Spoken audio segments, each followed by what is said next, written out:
We good. We good. 5, 4, 3, 2, 1.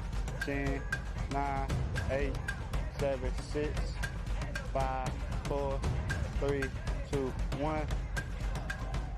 1, 2, 3, 4, 5, 6, 7, 8, 9, 10, 10, 9, 8, 7, 6, 5, 4, 3, 2, 1.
Check, check, check, check, check, check, check, check. 1.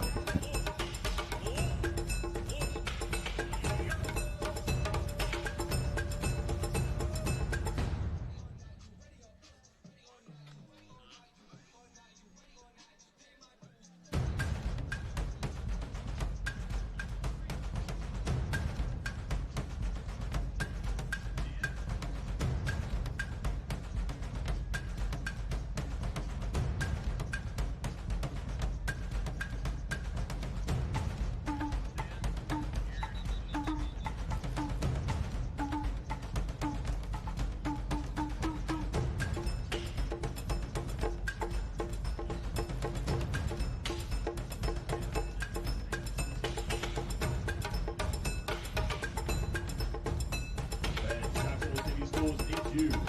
They're now hiring for substitute positions. Substitute teachers are a vital part of the education system, helping to ensure that students continue to learn and progress. Substitute teachers provide stability and a bridge of continuity when a teacher is absent. In addition to substitute teachers, Jacksonville City Schools is hiring substitute cafeteria workers, substitute instructional aides, and substitute custodians. If you're interested in learning more about any of these positions or would like to apply, visit www.jcspoe.org or scan the QR code located around the stadium.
Your projected starting lineups for the Golden Eagles, coached by Jeremy Sullivan. We'll defense, coached by coordinator Brian Owens, Lemus McCombs, Gary Ashley, and Taylor Hayes. Defensive end, junior number 22, Ian Atkins. Defensive tackle, junior number 51, Jeremiah Hawkins. And nose guard, junior number 58, Jackson Patterson. Defensive end, senior number 54, Jack Dingler. And linebacker, senior number 9, Bryce Allen. And linebacker, senior number 8, Shannon Noel. And linebacker, senior number 14, Brady Jackson. And quarterback, junior number 3, Rodney Madden. And quarterback, sophomore, number 7, Carson Jenkins. And safety, junior number 2, Brady Lauderdale. And at safety, junior number 4, William Hill. The special teams, kicker, senior number 38, John Duval. The punter, junior number 58, Jack Patterson. The deep snapper, senior number 59, Elliot Hayes.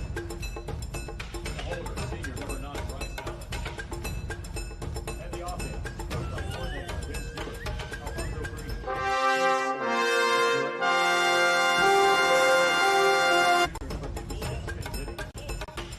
Left guard, senior number 71, Mark Trivia.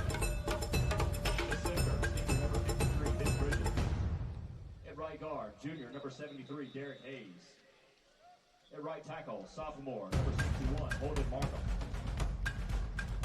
Receiver, senior number 11, Malik Coleman. Receiver, junior number 3, DJ Holloway.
It's the FNN High School Football Game of the Week as we begin the month of September here at Golden Eagle Stadium at Jacksonville High School as one of the top teams in the state of Alabama comes in to open region play. It's a Class 5A Region 6 matchup between the Blue Devils of Moody and the Golden Eagles of Jacksonville here on the FNN High School Football Game of the Week. We welcome you in to our fourth week of the 2025 season. A happy game day wherever you're watching us from here on FNN. James Hardy along with Shasta Jones down along the sidelines, our FNN crew, and including Eddie Bullock alongside our perch at just beyond the 50-yard line here at Golden Eagle Stadium. And Eddie, we look first at this Moody Blue Devil squad, I beg your pardon, the number 2 ranked team this week in the state of Alabama in Class 5A. They've quickly established themselves after coming off of a runner-up appearance last season in the Super 7. They're one of the top teams already in the state of Alabama. Absolutely. A very established program under Coach Gaines, and they are going to be tough to deal with. And we look at Moody, what they've done so far this season, a 49-7 loss at Gainesville, one of the top programs in the state of Georgia. But they came back and they throttled Oxford. They scored on their opening possession last week against the Yellow Jackets and never looked back as they had, in Coach Jake Gaines's words, a very consistent performance in all areas, offense, defense, and special teams last week against Oxford. And I tell you what, I was actually shocked at that score, but, that shows you how good a team that Moody has to take a program like Oxford, which Oxford has a very good team, and just kind of manhandle them the way they did.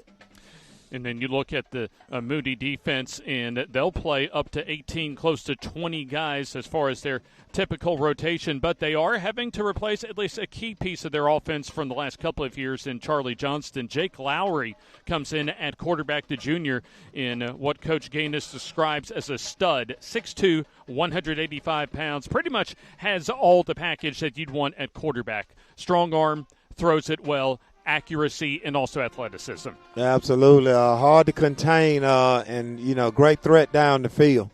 And then also, of course, keep in mind as far as their numerous athletes, Meadows at running back, Josiah Dozier at wide receiver. That's just on the offensive side of the ball, as also a great defense for the Blue Devils that complements athletic, high-flying offense as we take a look at our location as far as where we're located at broadcast-wise here at Golden Eagle Stadium on the campus of Jacksonville High School. And also, let's take, as far as our first look at the Golden Eagles of Jacksonville, a new look as Clint Smith departed for White Plains after a dozen seasons here in Jacksonville as Jeremy Sullivan came down from Boaz to take over for Coach Clint Smith.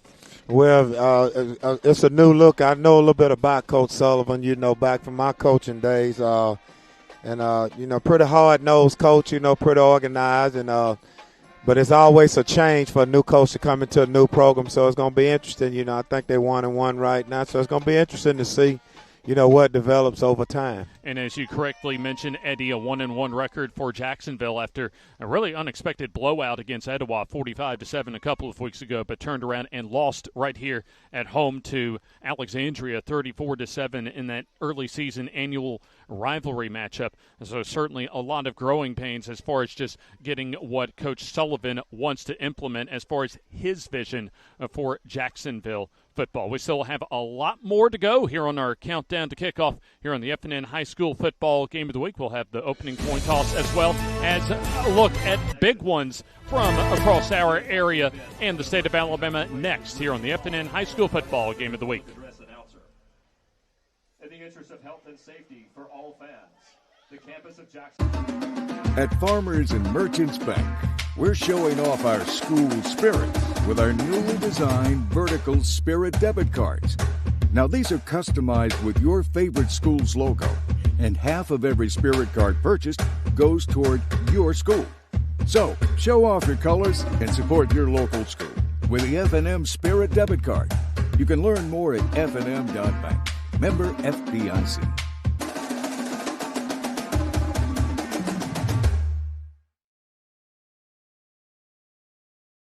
Your neighborhood Grub Mart is your one-stop shop for everything you need when you're on the go. Grub Mart features the best prices on Coke and Pepsi products and is the home to the 99-cent bag of ice every day. And Grub Mart is your exclusive home for the popcorn bucket. Purchase yours for only $5.99, then bring it for free refills throughout the year. And save every day with your Grub Mart Super Saver card. When you're on the go, it's good to know Grub Mart has everything you need. Gas, diesel, and delicious Oleo donuts. In business over 78 years, visit your local Grub Mart today.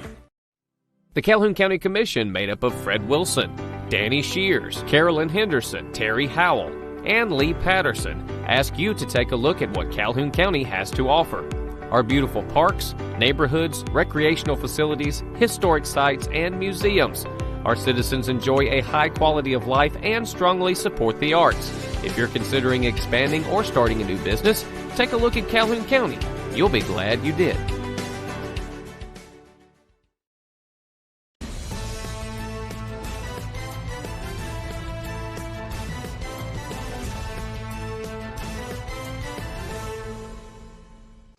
We welcome you into our Countdown to Kickoff as our Countdown to Kickoff continues here on the FNN High School Football Game of the Week. James Hardy with you, along with Coach Eddie Bullock, and we'll also bring in Shasta Jones, Jackson New down along the sidelines, and, of course, our own Jim Jacobs when it comes to a look at our big ones across the state of Alabama tonight. Yeah, we got a full slate of them, guys. So, James, let's get us right into it. Of course, Winterboro coming off a tough week inside their program as they go a short trip down Highway 21 to take on Central Coosa tonight. Well, Winterboro, I think, is one of the top teams in their region, projected to be one of the top teams in the region, and traveling to Coosa Central. I got a little relationship with their head coach, Coach Mansfield. I think it'll be a tough game, but I think Winterboro is capable of going in there winning one. I agree. The thing that struck me about this game, and it's probably why it's on the board, Central Coosa went over to Randolph County either last week or the week before, and they hung 40-something points on the Tigers. That doesn't happen down in Frog Hollow very often there, Coach. Absolutely. But I still like the Bulldogs, and we want those guys to know they're in our thoughts and prayers with what happened with the young man getting accidentally shot here last week. Absolutely. A lot of adversity for the Winterboro program in the offseason so far, early in the regular season, but I'd like for them to overcome the adversity they've faced so far and get their second win of the year. All right, down on the field, Shasta and Jackson, talk to us real quick. Shasta's going to go with Winterboro Bulldogs. And I got to agree. I got to go with Winterboro to get the win here.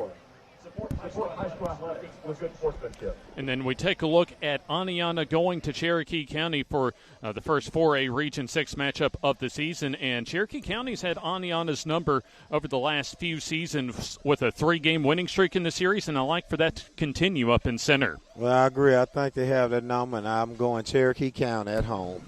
Throw the chop, Warriors all the way here. Down on the field, guys. Cherokee County Warriors all the way. Cherokee County bounced back with a big win over Arab, and I think they continue that momentum here this week. Let's take a look at our next big one, and that's Handley going to Heflin to take on Cleburne County. As Cleburne County, a tough loss at Sardis last week, in Handley 1-1. And I like Handley to go on the road and pull away sometime early second half to get the W. I think Cleburne County's improved a lot, but I think Handley just have too much experience right at this point, and I think Handley goes in there and get a victory. Yeah, I think the talent advantage definitely goes the way of the Tigers. That's the Handley Tigers. They're my pick tonight. Guys? I got to agree with Coach Bullock. The experience, got to go with Handley Tigers. And I agree. I think they start off region play kind of hot and get a win on the road. Our next matchup, Lincoln coming off of a big victory on the FNN High School Football Game of the Week against Munford as they'll open up region play in Class 5A Region 6 against Center Point. Let's start with you, Eddie. Well, I think Lincoln did a great job last week, on the right track. But I think center point is going to present a little bit more problem for them. So I'm thinking center point may go in there and steal one. I tell you what, I like the athletes that we saw, especially on the offensive side of the ball for Lincoln. And I like for them to continue the momentum from last week at home into this week. I like for them to come out with the victory tonight. If they can keep those penalties in check tonight, I like the Golden Bears. Shasta? You know, I like how the Golden Bears looked last week, but I'm going to have to go with Center Point Eagles. But I got to go with Lincoln here. I really liked what I seen last week with Braden Collins and Alan Thrower, so I'm going to go with the Golden Bears. And then let's go about halfway through our big ones for this week as Oxford, looking for their first victory of the season, they take on Shades Valley at Lamar Field. And I'll tell you what, Oxford really in desperate need of a win after getting embarrassed at Moody last week. I like Oxford to get off the mat and come up with win number 1 on the year. Hey, I go Big O. I think they get a win tonight. Yeah, I'm with Coach. Go Big O. Shasta? You know I got to say go Big O. And I expect Coach Sam Adams to bounce back this week. Our next one, Spring Garden, another team looking to bounce back to take on Ragland and Eddy. Really almost kind of a much-needed opportunity for Spring Garden to show what they have this week as far as resilience. Absolutely. That game to me right there is sort of a toss-up, but I don't know how well Spring Garden has it back on track. So I'm going to go with Ragland to go in there and steal one. I like that pick, but I think Spring Garden with the home field advantage will come out with a close win. Go Garden, go. That's where I stop. Shasta? You know, I got to agree with Coach Bullock. This is a toss-up, but I'm actually going to go with Ragland Purple Devils. Go Garden, go. And then Anniston, maybe a look-ahead game as far as next week against Alexandria, as they'll take on Asheville on the road. It appears to be an improved Asheville team, but I think Anniston maybe a little closer than expected, but I think they'll win tonight on the road. I don't think y'all can hear this, but I believe Anniston will win big. Yeah, I like the Bulldogs as well. That's the Anniston Bulldogs from Calhoun County. Shasta? I got to agree with that pick. Anniston Bulldogs. I got to agree with all of you. I got to go with Anniston. And then let's take a look at our next big one for this Friday night, the first region week for much of the state of Alabama, and that's White Plains at Alexandria. And I think even though White Plains appears as if they're taking another step forward under Clint Smith, I still like Alexandria, though, to win. White Plains very much improved, but I think Coach getting them to get a victory tonight. Yeah, you got to pick Alexandria at home. What I like about looking at this game the most, guys, is I think we're really going to get an idea tonight of how far White Plains might have been able to come under Clint Smith at this time of the year. But you cannot not pick Alexandria tonight. Absolutely. All right, Shasta, what do you think? I got to agree with you on that about White Plains, but I think Alexandria Valley Cubs, home field, they're going to take it. They've looked strong the last couple of weeks. So. And I got to agree with Shasta here. You know, Coach Ginn came here and got a big win on the road last week, and I think he builds on that momentum. And then Pell City, who was able to come back and come up with a hard-fought victory at Coosa Christian last week. They take on Clay Chalkville on the road. And Pell City, they've been on the road, including this week, their first 3 games of the season. This is going to be a tough one on the road for Pell City tonight, so I like Clay Chalkville. Well, I agree with you. I think Clay Chalkville is a little bit different breed than Coosa Christian, and I think the game will be a little bit tough for Pell City, so I'm going with Clay Chalkville. I think the Cougar is a little better cat tonight. I like Clay Chalkville. Shasta? I've got to agree with y'all. It's going to be Clay Chalkville Cougars. And I got to agree, Corey Barber and Aaron Fry have looked unstoppable, so I got to go Clay Chalkville to take the win. And that leads us into our FNN High School football game of the week tonight here at Golden Eagle Stadium at Jacksonville High School. The Golden Eagles, who were 6-5 last season, and they've made the postseason for the past 12 seasons. They'll take on one of the, if not the top team in the state of Alabama in Class 5A in Moody, who finished 11-3 overall last year. Now remember, they started last year 0-2. 2-2 against tough competition in Gainesville and Oxford, but were able to win 11 in a row before they lost to Montgomery Catholic in a tight one at Protective Stadium in the 5A state championship game. And they also, by the way, beat Jacksonville in a 35-0 shutout at Moody. And our FNN cameras were able to catch up with both coaches this week. And so let's first hear from Coach Jake Gaines as far as his impressions on a new-look Jacksonville Golden Eagles program. I think they're a really, really good football team. I think Coach Sullivan is a phenomenal coach that I have a ton of respect for. Never played him at Boaz, but we always crossed over with their region in the playoffs, Arab, Scottsboro, Gunnersville. And so I saw him on tape a good bit and was just always thought highly of him schematically. And from what I heard, about where Boaz was to where he took them, everyone gets taught, leave somewhere better than you found it. And he did that in stride at Boaz. And so, like every first-year coach, there's bumps and bruises along the way. They had a tough game last week versus Alexandria, but you cut on the tape the week before against Etowah, and they're clicking on all cylinders, and they're a really good football team. They're explosive. They can score quick, and defensively they fly around and get a bunch of hats to the ball. So for us, we're going to have to come out and establish the run game and stop the run.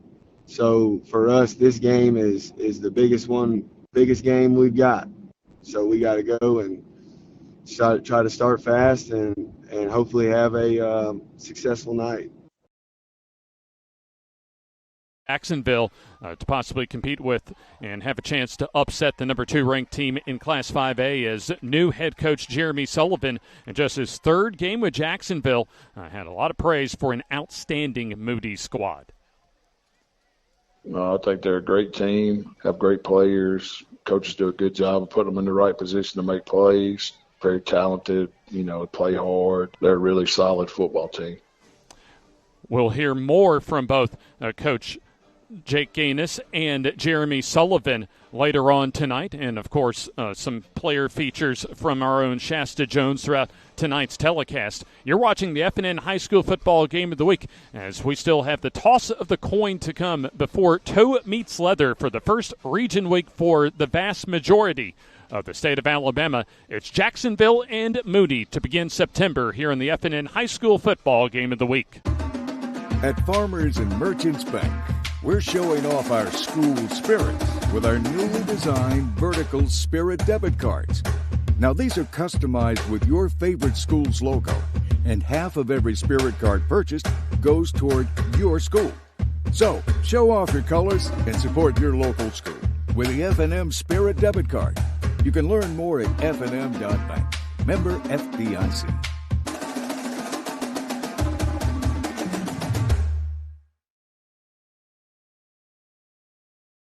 Your neighborhood Grub Mart is your one-stop shop for everything you need when you're on the go. Grub Mart features the best prices on Coke and Pepsi products and is the home to the 99-cent bag of ice every day. And Grub Mart is your exclusive home for the popcorn bucket. Purchase yours for only $5.99, then bring it for free refills throughout the year. And save every day with your Grub Mart Super Saver card. When you're on the go, it's good to know Grub Mart has everything you need. Gas, diesel, and delicious Oleo donuts. In business over 78 years, visit your local Grub Mart today.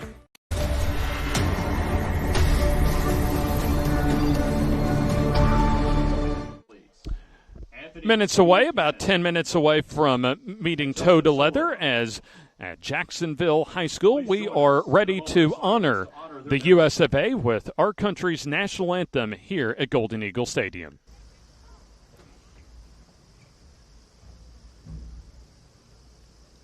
Thank you.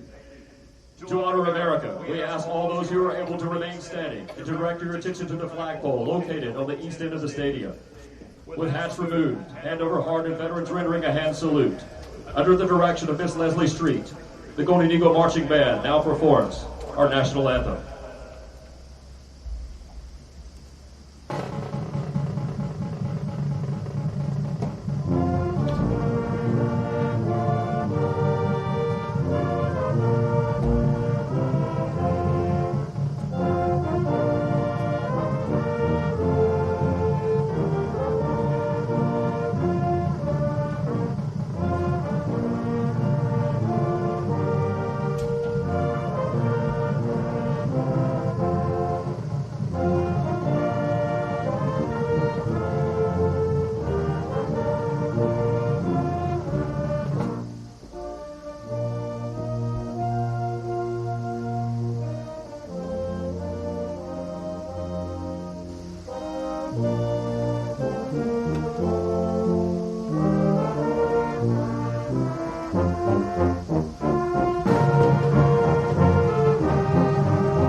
National anthem here at Golden Eagle Stadium as you take a look at some new toys here at Jacksonville High School in the form of a new video board in the south end zone at Golden Eagle Stadium. At least they were able to install that prior to the beginning of the season. This is the final of a 3-game homestand to open a regular season play. As mostly for Jacksonville after tonight, they'll be on the road for much of the rest of the season. As we mentioned, 3 home games to start the season. They'll have just 3 home games the rest of the season after tonight, as they still have trips to Center Point, Corner, and non-region play, as well as region games at Lincoln and an emerging St. Clair County program that we were able to feature this past Tuesday on the FNN Coaches Show from Top of the River in Anniston.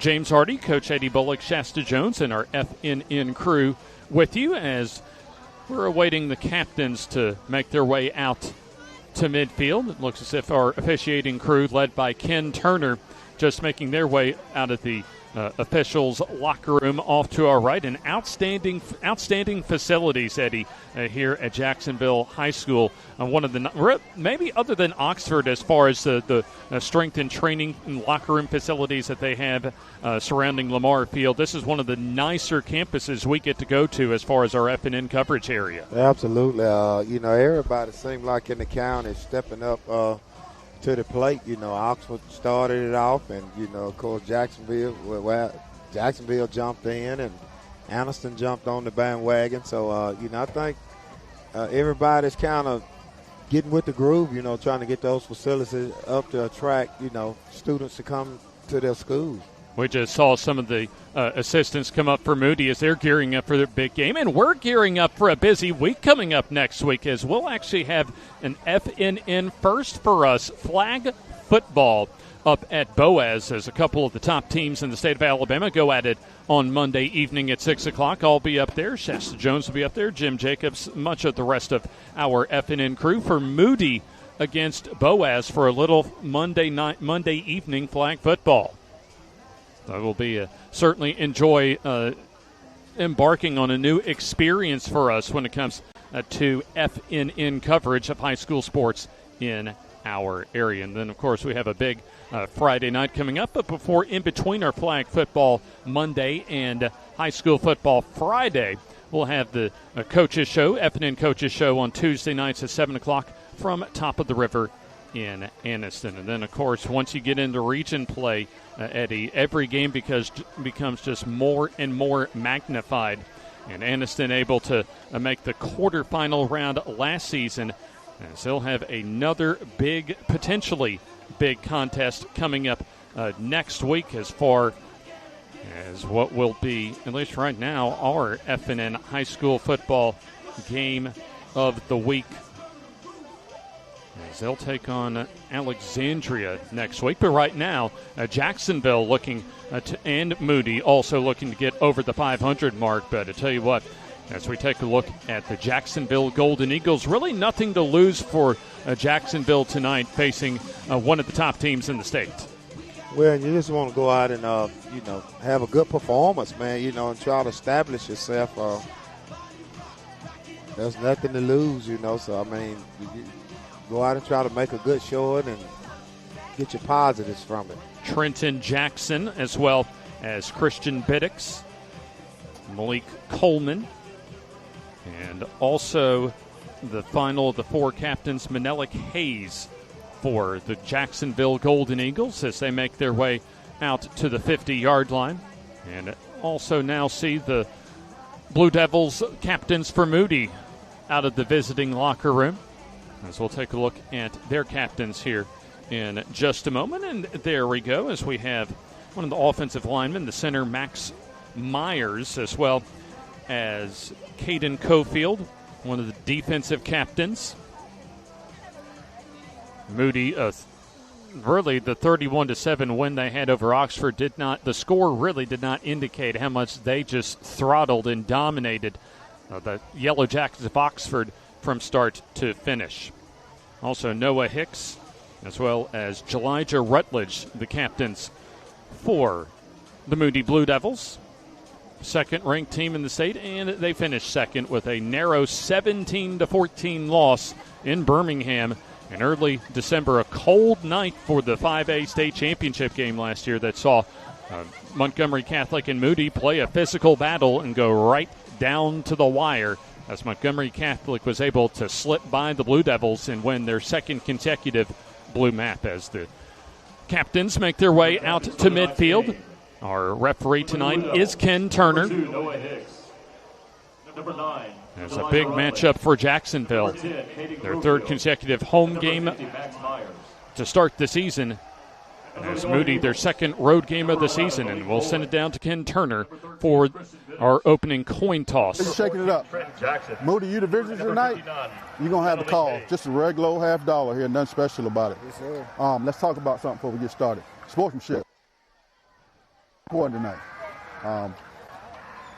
For sure, we're going to be looking out for good sportsmanship. So, guys, keep the guys under control. Keep the emotion, and just play football. We're going to have a good time. What's your call? Tails is his call. Tails never fails. It is heads. You want ball. You want the ball. Stand there. You obviously want to. That one. You want to defend that one. Turn your back that way, guys. Turn your back this way.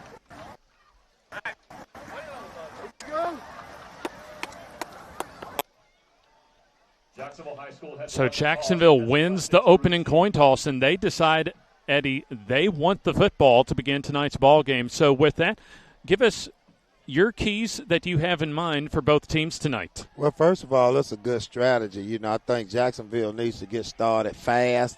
Against a good team like Moody, I would tend to believe that's the reason why after they won the coin toss, they accepted the football, because you don't want the visiting team to come out and jump right on you and kill your morale from the beginning. So, he want to give his offense a chance, and then, they just need to not play tradition. Just, play football. Moody great, but just play football. Anything can happen, and I think Moody just have to continue to do what they've been doing as a program and play solid, You see both Moody and Jacksonville come out onto Golden Eagle Stadium simultaneously as we're about ready to begin region play in Class 5A, Region 6.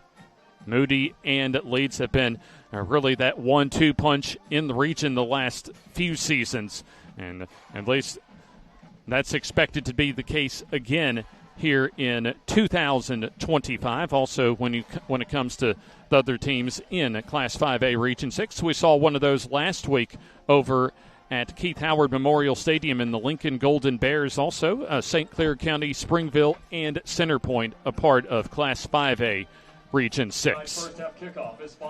Jacksonville coming off of a brutal 34-7 loss at home last week to Alexandria, and improving Alexandria's squad that, remember, just a couple seasons removed from just a one-win season, but they also made the second round and almost got to the quarterfinal round of the 4A playoffs themselves last year. In fact, Alexandria already off to a good start. As we mentioned, they were able to take care of Jacksonville here at Golden Eagle Stadium last week. There's one thing that Jacksonville does have to their benefit is one of the top place kickers in the state of Alabama, one of the most consistent place kickers over the last couple of seasons in John Ducar, but we'll see him, I imagine, at some point later on tonight. Ryan McPherson, the team's place kicker and punter. Not sure if he's related as far as the McPherson kicking family up in DeKalb County. I actually asked Coach Gaines about that, and he wasn't quite sure on that. So that's at least still can't confirm or deny that connection as far as Ryan McPherson is concerned. But there you see number 39 as he'll toe up the football on that kicking tee as we are just about ready to go on a somewhat muggy evening here in the first Friday of the month of September. Temperatures in the mid-80s, but feels more like in the low 90s here at kickoff. As we are about ready to get underway here on the FNN High School Football Game of the Week.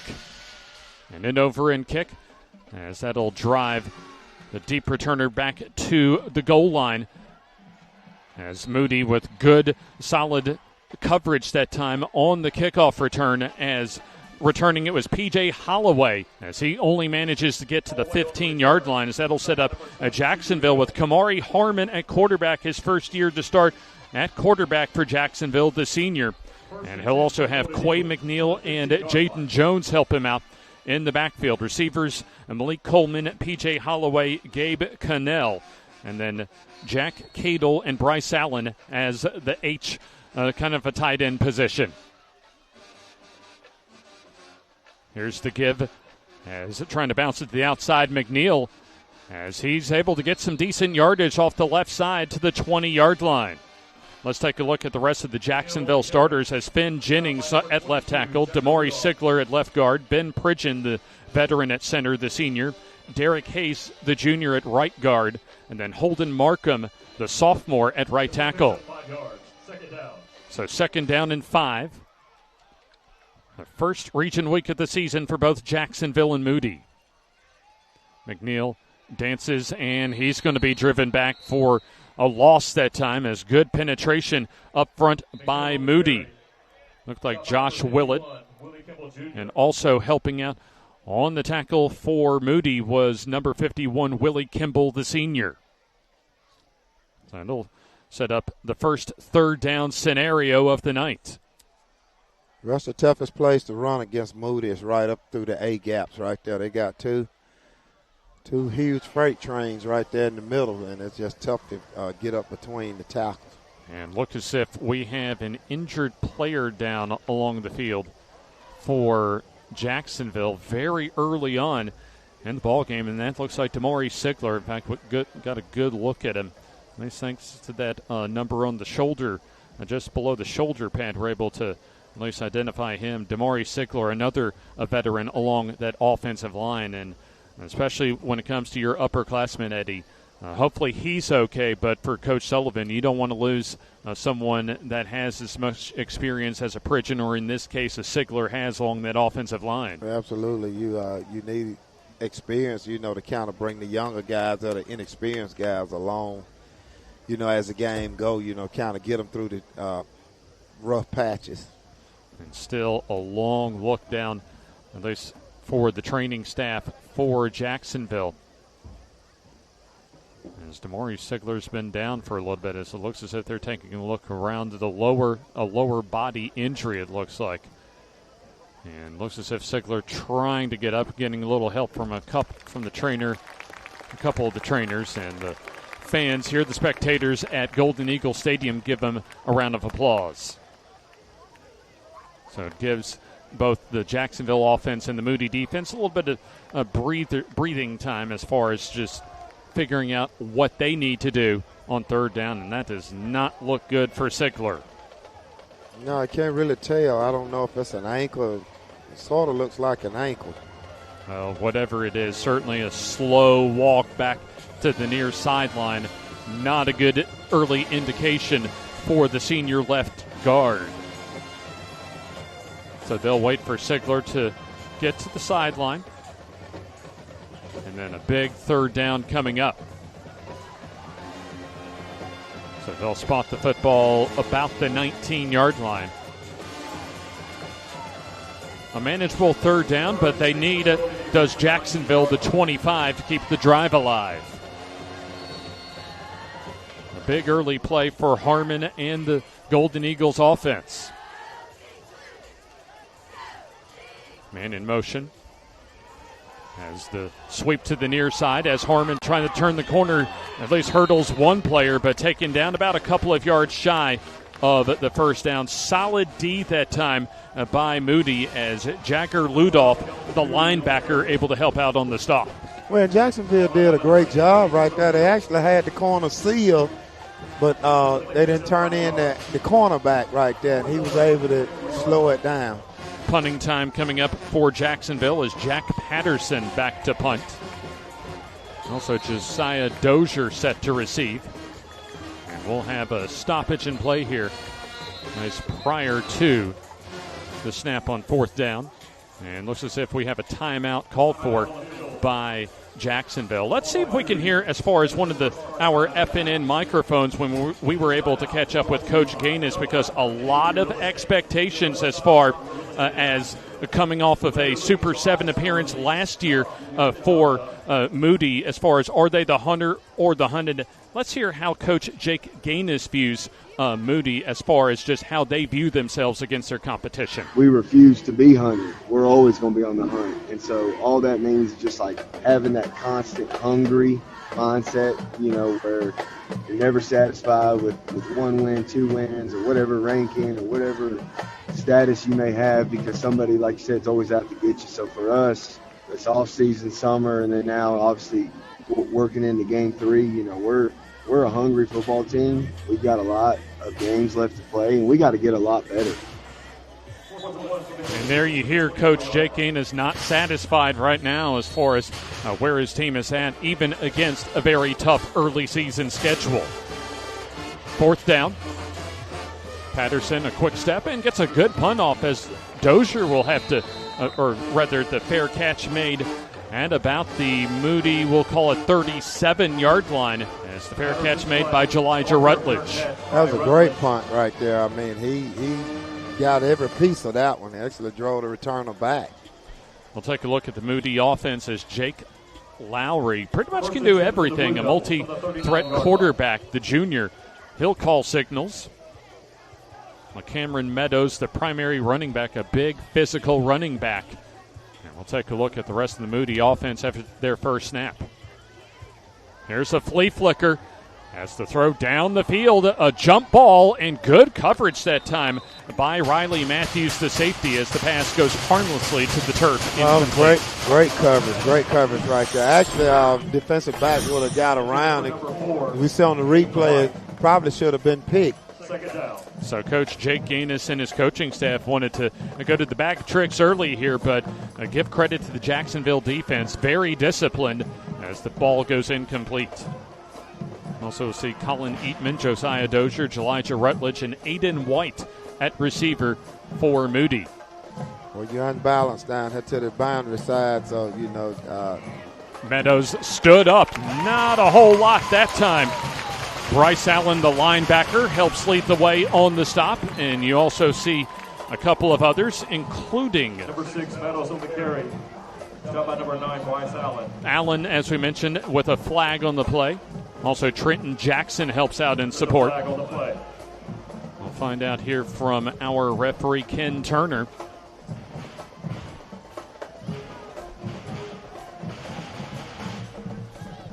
As Turner making sure that he has all his P's and Q's in order before announcing the penalty. 15-yard penalty, first down.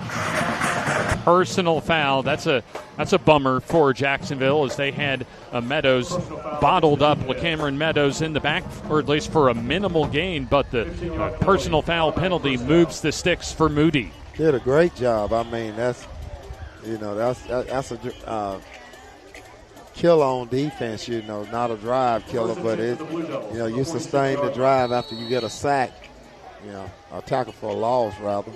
And that moves the football across midfield to the Golden Eagles 46. In motion comes Dozier. Quick throw complete to Rutledge to the near side as he gets running room, still on his feet, and almost slips away before he's taken down at the Jacksonville 31-yard line. Just a very simple bubble screen pass to Elijah Rutledge as he shows his moves and able to avoid 3 tacklers before getting tripped up about the 31-yard line. Yeah, excellent athleticism right there. But I tell you what, I like the way Jacksonville pursued the football. They didn't quit. They had 3 or 4 guys running at the ball once it passed. So Zachariah Joyner on the Jacksonville tackle.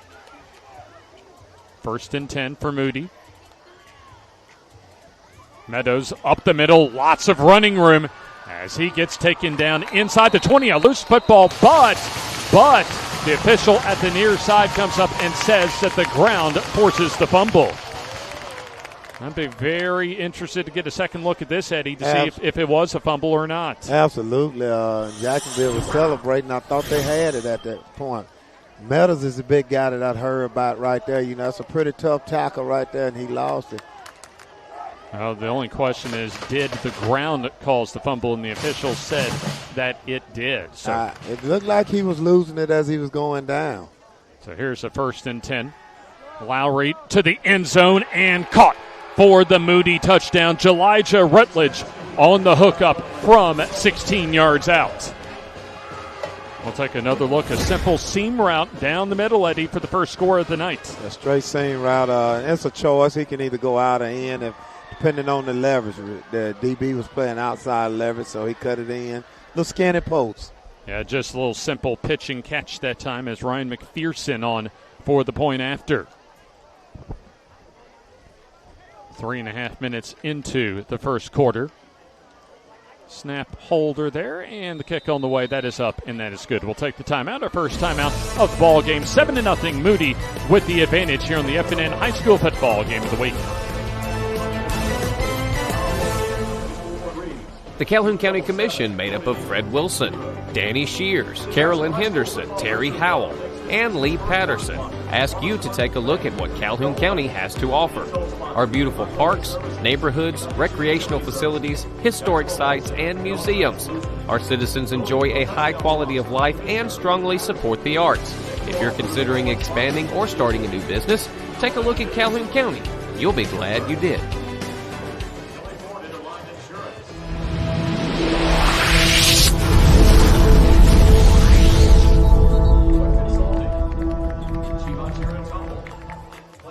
The FNN High School Football Game of the Week.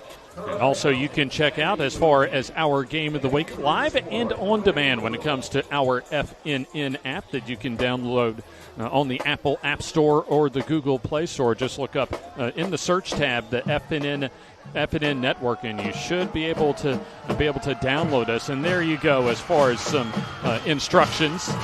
Easy access to all our live streams, on-demand videos, upcoming events, team schedules, and all social media sites with our FNN mobile app available now. Also available to kick off is Ryan McPherson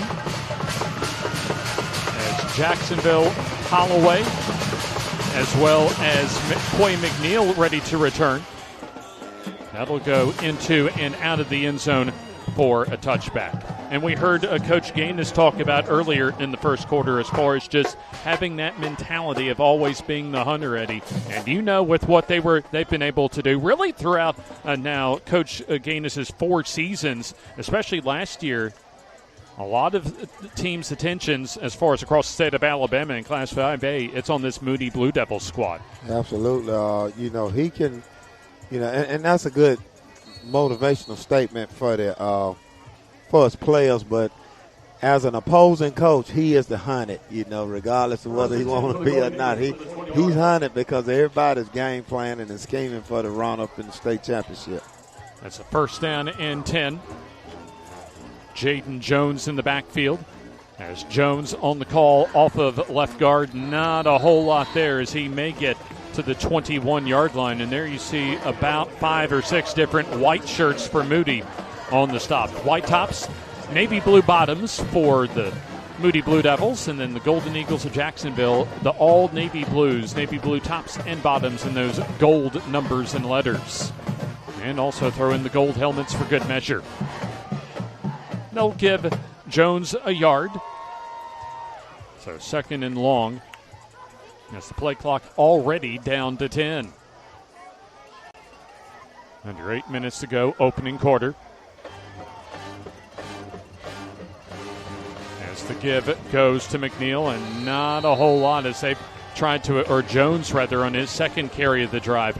They've tried to go right at the middle 3 times now, has the Jacksonville running game against that stout defensive front and come up empty all 3 times. Well, you got Kimball and you got Mallory right there in the middle, and those are almost 300-pound guys right there. It's just tough to run through there. You're talking 288, and I don't actually know Kimball's weight, but it's pretty heavy guys, man.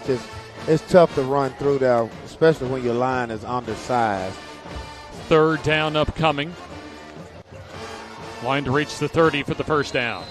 And before the snap, we have a whistle to blow the play dead. So a flag down, as we'll hear from our referee, Ken Turner.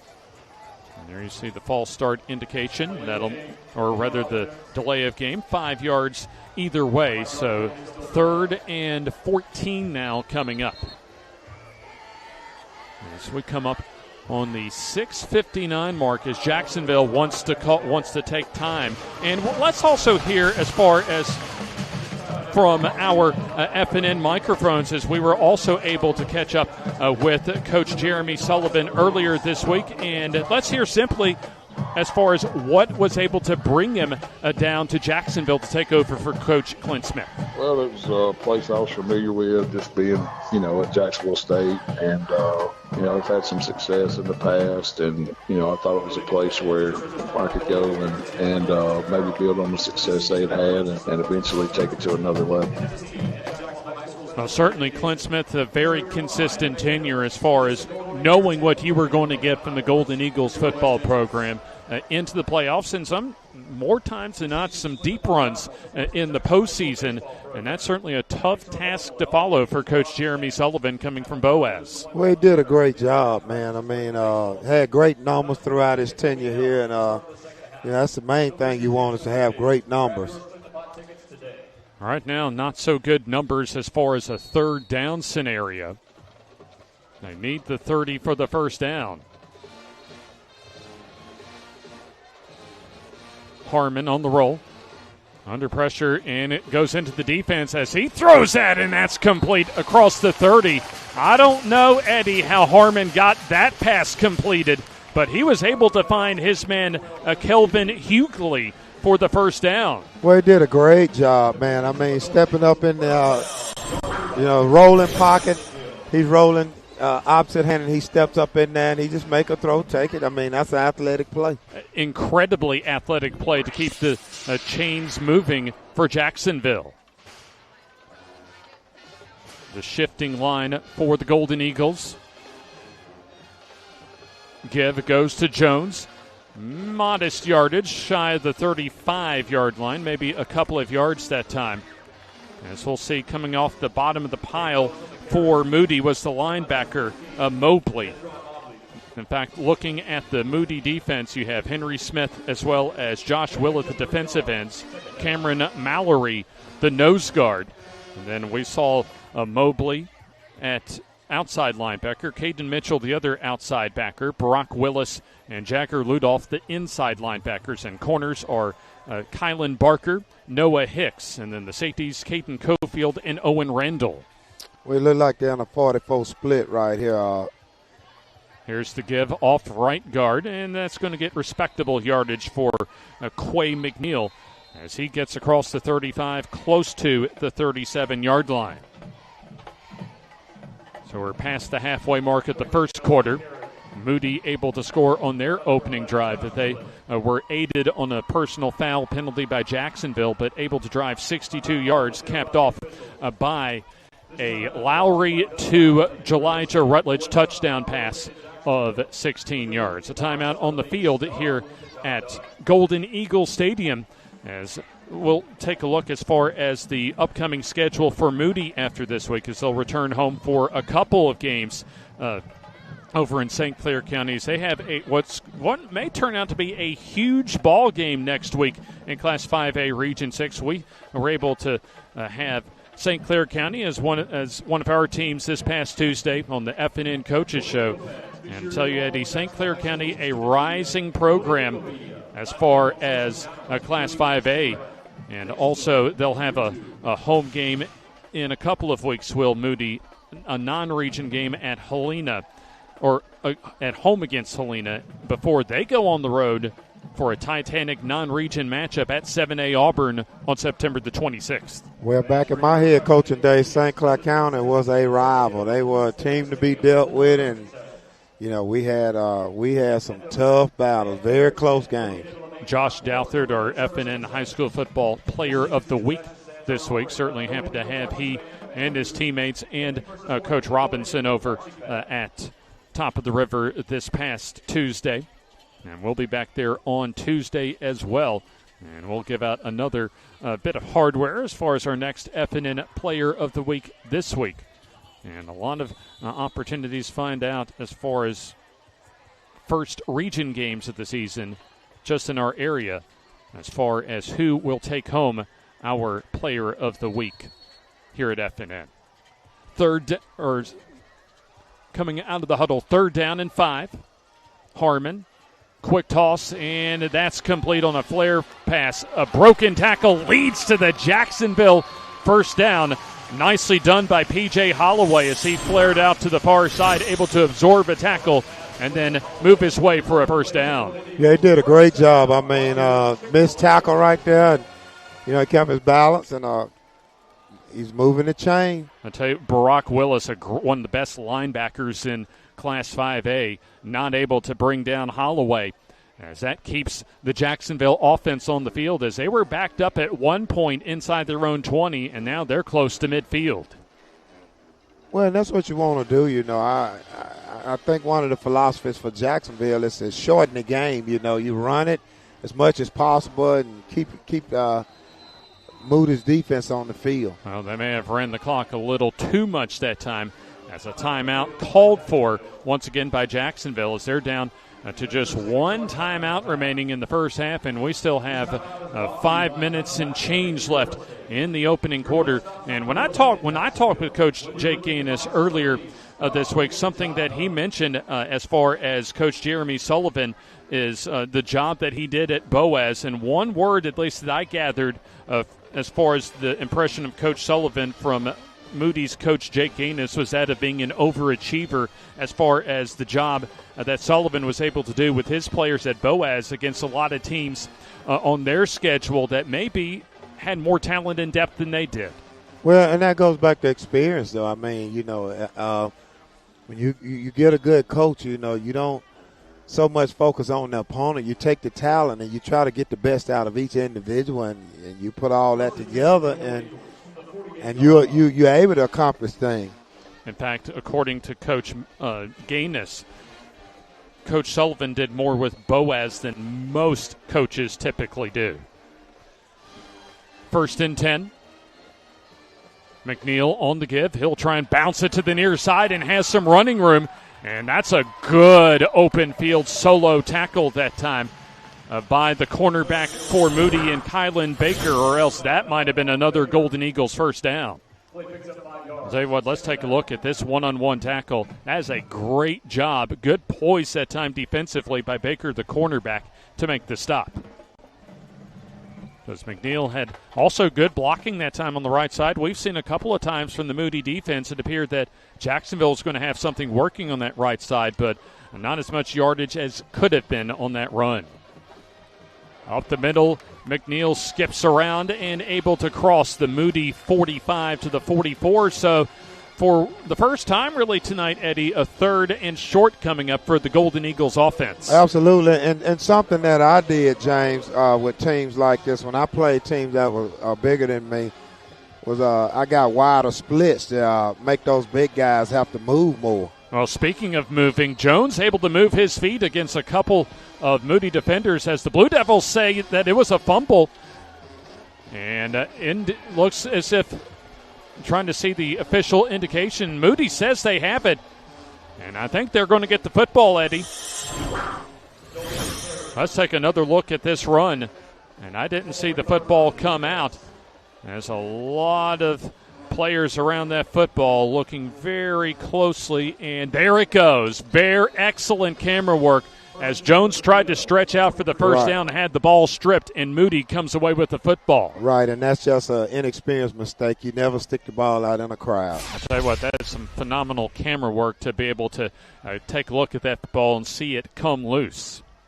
So Moody takes over from their own 43-yard line. Lowry on the quick pass to the far side. That's caught. Dozier wrapped up and contained for about a 2, maybe 3 yard gain.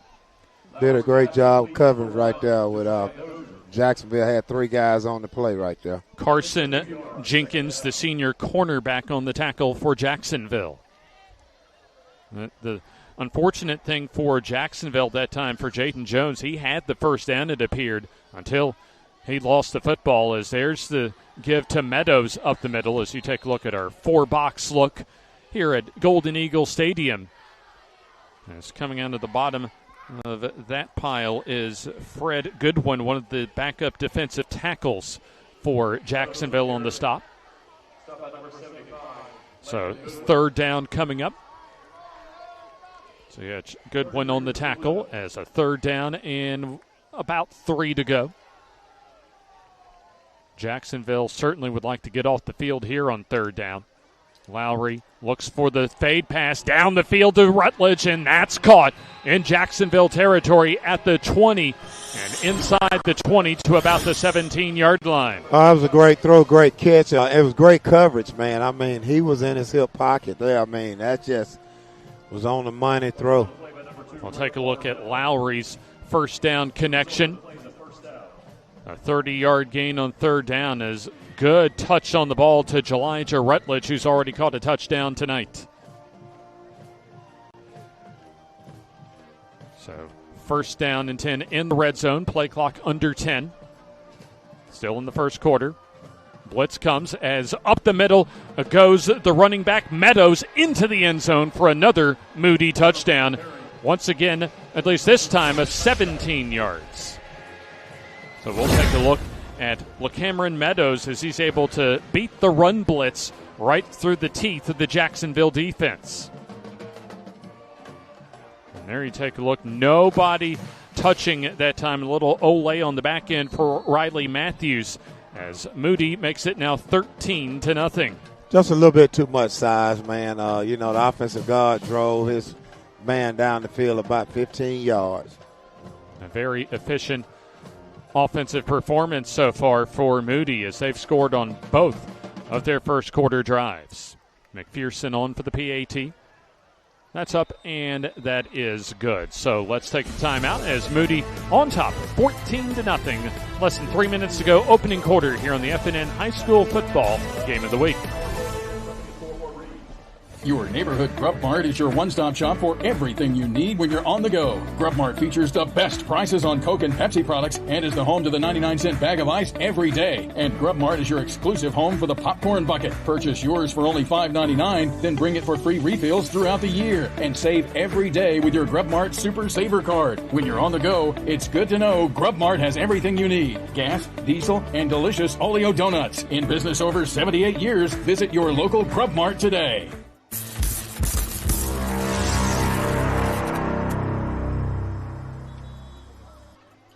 2 minutes, 52 seconds to go, opening quarter here at Golden Eagle Stadium as Moody has scored on both of their possessions as they have a 2-score lead. James Hardy, Coach Eddie Bullock, and we'll hear from Shasta Jones here in just a moment. In fact, we'll see the Jacksonville offense come out on the field as we'll hear from Shasta as far as Jacksonville quarterback Kamari Harmon here in just a little bit. But first off, let's take care of a little business on special teams with Ryan McPherson on the kickoff. McNeil and Holloway back to return. Has a line drive kick. That'll be caught by Holloway at the 4. Stutter step move, has some room across the 25, still on his feet, and a good return across the 30 to the 32-yard line. And let's hear from Shasta Jones for the first time this evening as far as the first-year starting quarterback for Jacksonville and Kamari Harmon. Kamari talked to me this week. He's a multi-sport athlete. He also plays basketball. Again, this is his first year playing quarterback. His biggest goal this season is to just simply be better. He wants to be more confident so he can lead the team and for the team to have fun and try to get as many wins as possible. Thank you, Shasta. And what are the type of things as far as building his confidence over the course of the season that Kamari Harmon needs to do, Eddie, at quarterback? Well, he just needs to play with energy. From listening to Shasta, it sounds like he has a great attitude, and he just need to go in and just, do what he can do what athletes do. Looks as if Jones that time bottled up, as he's not going to get a whole lot, but back to the line of scrimmage as good pursuit by the Moody front line. 2.5 minutes to go here in the opening quarter, as Moody has scored on both of their possessions, a touchdown pass of 16 yards from Jake Lowry to Elijah Rutledge, and then a Cameron Meadows 17-yard touchdown run. I've actually been impressed with what I've seen out of him with this being his first-time quarterback. He's already completed a couple of third down passes so far tonight. Second down and long here, as we'll have a whistle and a flag on the play. Looked as if that the play clock was running down, and we'll hear from our referee. Ken Turner, offense. There you see the indication of the illegal procedure. So it'll be second down and 15 yards to go.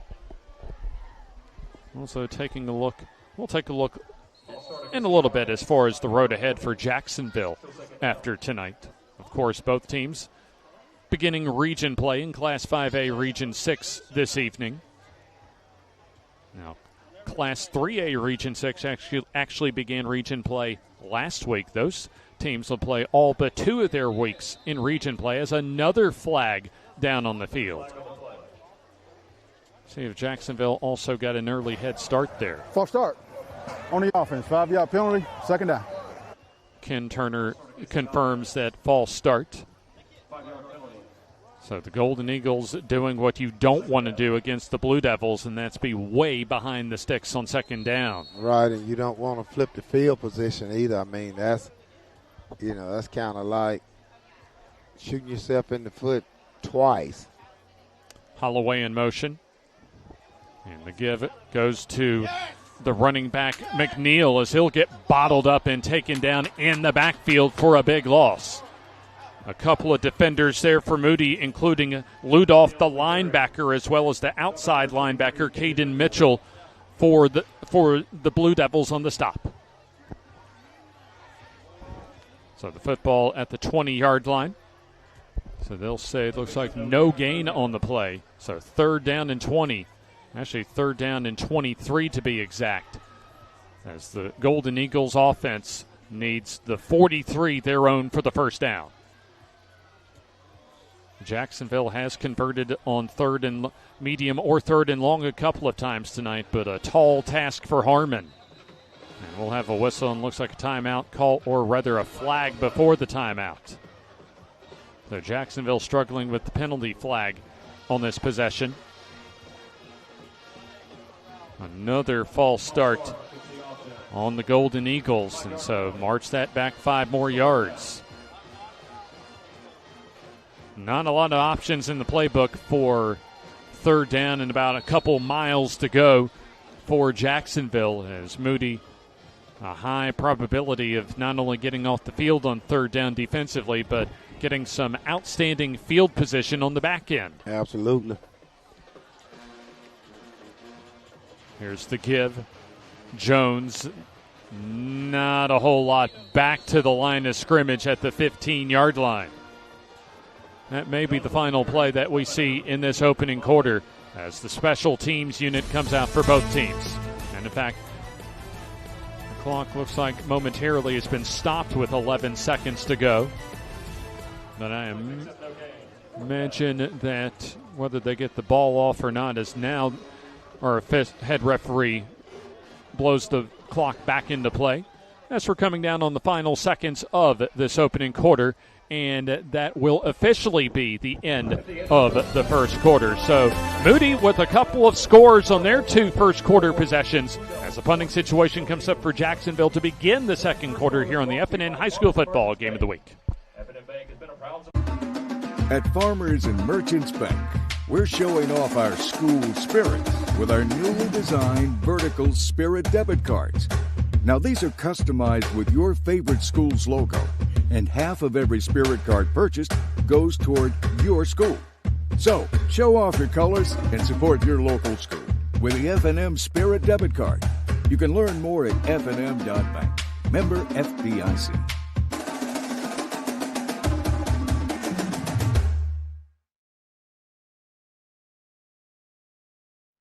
The Calhoun County Commission, made up of Fred Wilson, Danny Shears, Carolyn Henderson, Terry Howell, and Lee Patterson, ask you to take a look at what Calhoun County has to offer. Our beautiful parks, neighborhoods, recreational facilities, historic sites, and museums. Our citizens enjoy a high quality of life and strongly support the arts. If you're considering expanding, look at Calhoun County.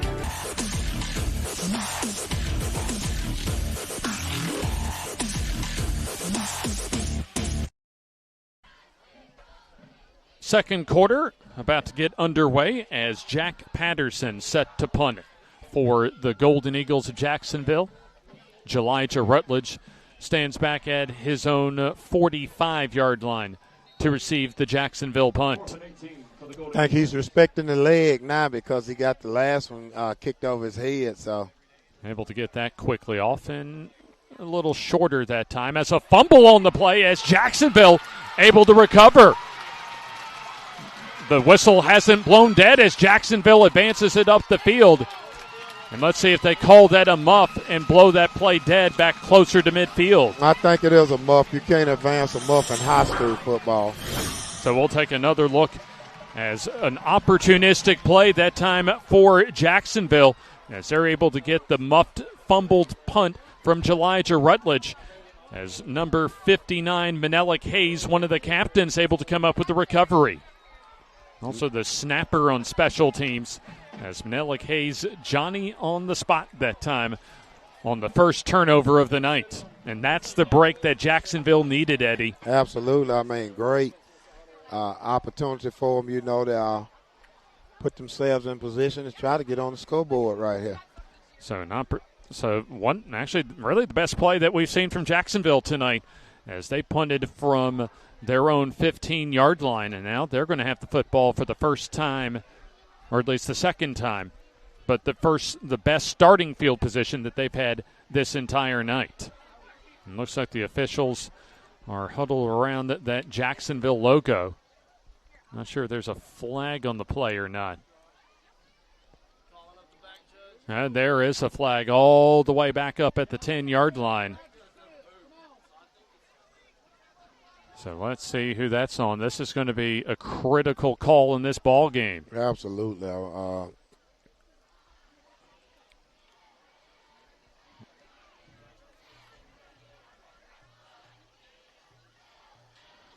an unsportsmanlike conduct and looks like an ejection for Moody, it appears. Not sure exactly what went on that time, but certainly not good news for the Moody Blue Devils. Not sure if that was after the play, at the beginning of the play, but what we do know is an unsportsmanlike conduct ejection for the Blue Devils. Well, and that's a point of emphasis in the NFL right now. Anything that resembles taunting, they are giving unsportsmanlike. Well, we saw at least last night in the Philadelphia Eagles-Dallas Cowboys game, I think it was Carter for the Eagles that gave a little spitting action to Dak Prescott and got the early ejection early in that ball game. He did, and Dak did a great job at kind of covering it up. He said he was spitting over his player's shoulder, but, again, that's just straight discipline. You have to have discipline and not be baited into, doing something you regret later on. Absolutely, and they were very, very fortunate to win that game, but, without the best defensive lineman out there, And now we'll have at least one of the officials come all the way toward Coach Sullivan, who's not happy about something, as we'll find out. At least the officials, rather, led by Ken Turner, will sort things out here. Right now, it's Jacksonville football as there you take a look at the Golden Eagles offense getting their biggest break so far tonight. Moody, a couple of touchdowns, one via the air from Jake Lowry to Elijah Rutledge. That was a 16-yard connection. And then LaCameron Meadows on a 17-yard run. And I think they're making this more difficult. I mean, if you got an unsportsmanlike ejection, the bottom line is, hey, we're going to place the ball where it is, give them a 15-yard penalty, and let's play football. And now they, right on cue, move the ball 15 yards. And so Jacksonville, their furthest field position of the night at any point of the first half. Right. You don't go spot of the foul on that. You know, you go from where they recovered the football, tack on the 15 yards, and let's play football. So the ball at the 34 of Moody for a first down and 10. A big opportunity for Jacksonville as Harmon will give off McNeil as he fights for yardage and somehow able to get something out of nothing, as that was good pursuit from the Moody defense.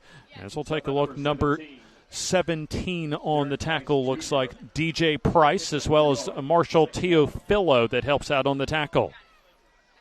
James, I just think an adjustment, just from my coaching days, is wider splits and start cutting, because Jacksonville has decent speed. I think if they can create natural running lanes, they could be a little bit more competitive, but you can't go up against those giants foot to foot.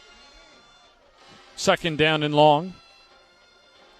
Harmon with back split, and before the snap, we will have, looks like a flag on the play.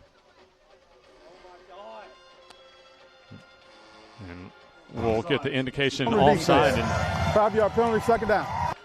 So at least we're positioned right below some of the Moody assistants, and at least we could hear they were not very happy with that flag. So at least that was our first indication that Moody had gotten the receiving end of that yellow hanky. So a much more manageable second down coming up. A little more than a minute played in the second quarter. So the play clock under 25 as Harmon and the Golden Eagles offense looks to the home sideline for their next play. Harmon, his first year as a starting quarterback. Gives off Jones, looking for running room, and he's not going to get any as he's stacked up right at the line of scrimmage. Looks as if Jagger Ludoff, again on his third tackle of the night. And also around the ball was Cameron Mallory, the senior nose guard. Thanks to the penalty, though, a third down and 5 awaits Jacksonville. So they need to get to the Moody 24 to advance the football for a fresh set of downs. I just think they need. Quick throw, and that's caught, but immediately recognized by the Moody defense. That's a great job of recognition that time on the part of the Blue Devils, as helping out to make the stop was DJ Price.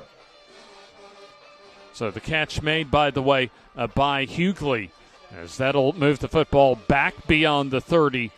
And that was a loss of about 3, maybe 4 yards that time. So fourth down and long from the Moody 32-yard line.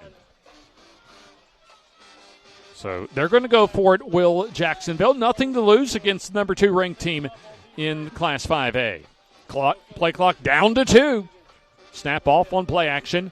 Here's the throw down the near side, and Jacksonville sideline wants a flag and gets one. Yeah, you got a PI right there. He got him. He contact well before the football was there. That took a little bit of time to get that flag out, as we'll take a look at the real wheel route run by Quay McNeil, as he's able to draw the flag, I believe, on Price. Absolutely. That's the right call there. He was contact well before he didn't have an opportunity to make an attempt at the catch right there. So Moody's starting to rack up some penalty flags. That's their third so far on this drive. Remember the unsportsmanlike conduct after the muff, an offside, and now that PI on fourth down. Red zone opportunity for Jacksonville. A heavy set to the far side. Snap, and the give goes to Jones, as he's going to be taken down for about a yard or so. I just think they need to spread them out, James. Not being critical, but I think with the speed Jacksonville got in order to compete, it's just too much beef in the interior of the line. You got to spread those guys out. A big thanks to our friends at FNN Bank, Service and Solutions, as well as Strength. Not a tagline for them, but a way of doing business. A proud partner of the FNN High School Football Game of the Week. And there you see FNN Bank as the give. McNeil trying to reverse field as he has running room to the near side, turns the corner, has a convoy with him toward the end zone, and they'll mark him down inside the 5 at the 2-yard line where he goes out of bounds. But there again, you see the speed. You see how he was able to reverse field, and they wasn't able to recover. They had the right side sealed off, and there the speed takes over right there. So great recognition by McNeil and great athleticism to advance the football inside the 5-yard line. A 1st and goal from the 2. Let's see. And we'll have a stoppage in play. Looks like might have been a flag thrown down. There is a flag on the play. I think you got offsides on the defense. I think they line up in the neutral zone. Outside on the defense. 1st down. Right on cue, Ken Turner confirms Eddie's suspicions. So 1st and goal now at the 1-yard line on that half the distance to the goal. So you're not going to get a tush push because the line is undersized, man. You got to hit those corners. You got to try to seal that safety coming down here. McNeil goes up the middle, runs over one tackler, close to the goal line, but I believe a little bit shy. Or does he score? I think he got in, James. I think he got in. So he gets in for the touchdown. That was very close. Determination on second effort by Quade McNeil gets him just to the goal line, but good enough for the Jacksonville touchdown. Yeah, McNeil, he got stopped on the initial contact, but it's just that effort, man. And, I love that about a player, man. When you just fight. PAT from John Dukar. Snap and holder there, and the kick is up, and it is good. So Jacksonville right back in it as they're down 14-7. Just under 8 minutes to go until halftime here on the FNN High School Football Game of the Week.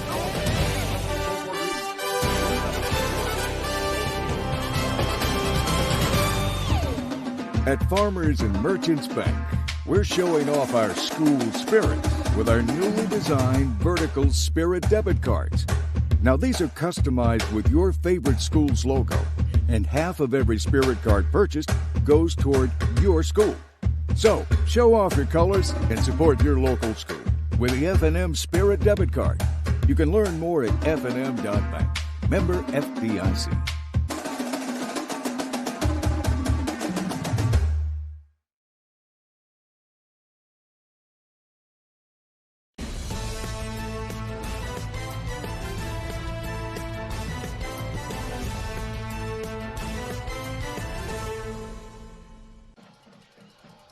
Off of the muffed punt, Jacksonville able to drive 34 yards, and Quay McNeil got much of the yardage as he was able to score from 1 yard out on a short touchdown run as Dukar with the end-over-end kick.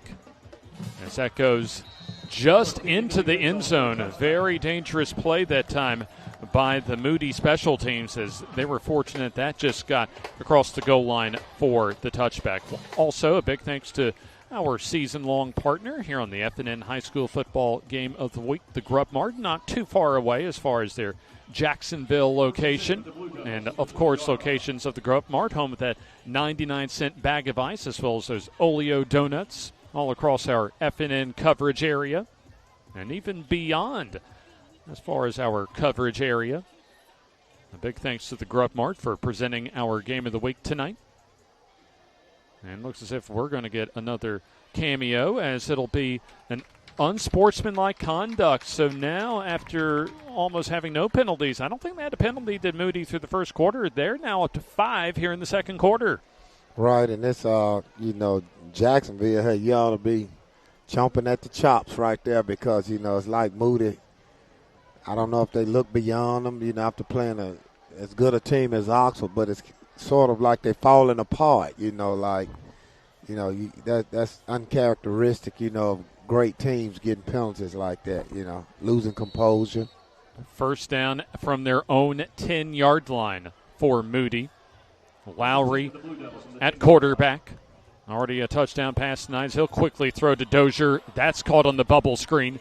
Couple moves and advances to the 16-yard line. Good containment still for the Jacksonville defense as Bryce Allen and Shannon Noel, the linebackers, on the tackle. Right, you got a double team on the initial defender, and they put him out there in space against the other guys, and he did a great job, 5 yards, but Jacksonville rallied to the football. Noel, the will linebacker, and Allen, the rover, as far as the terminology for the Jacksonville defense. Still about a 5-yard gain as play action. Lowry sets up the screen, and that's dropped. Incomplete. Throw a little bit high, but I imagine if you asked Dozier, he would probably tell you he should have caught that pass. Right. I mean, if you touch it, you ought to pull it in. A break for Jacksonville because Dozier might still have been running if he had flagged down that short pass. 3rd down. Blue Devils need the 20 for the first down. Rush comes, quick throw, and the hitch pattern complete at the sticks as Moody able to keep the drive alive as Rutledge on his 3rd reception of the night gets a 10-yard gain and a first down. So the chains move now as Moody goes no huddle. Approaching 7 minutes to go, opening half. And we'll have maybe a little movement as far as the wide receiver Dozier. We'll find out from our referee. Ken Turner, a busy night for him so far. And there you go on the false start. So I imagine I would not be surprised whenever, at least at this point, if we get to Coach Jake Gaines after the conclusion of this second quarter, if he's not exactly the most thrilled coach in Golden Eagle Stadium once we get to halftime. That's their 6th penalty of the quarter. Second, or at least a long yardage situation. And that's a flare pass, a bubble screen dropped incomplete by Meadows as he was flanked out to receive that little bubble screen, but sees it go off of his chest pad. And, James, you can see that's a lack of focus because on the initial pass, Moody has the numbers on them. It's a numbers game. They, 3-2 out there, and then when they motioned the guy and got the 4th one, that's an automatic throw. See, they outnumbered right now. It's 3-2 over there. Here's a play action.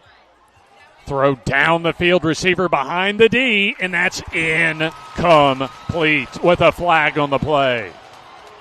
A late flag is good coverage provided by Carson Jenkins as it appeared that Dozier, the intended receiver. Let's take another look here, and maybe that arm made contact on Dozier. That might have been the difference in drawing the flag. But, Eddie, you're not quite convinced as far as that flag needing to be thrown. Hey, let them play football. Let them play football. And, indeed, Ken Turner says pass interference on Jacksonville. It didn't look like that much of a little tap by Carson Jenkins, but apparently, according to that back judge, it was enough to draw the flag.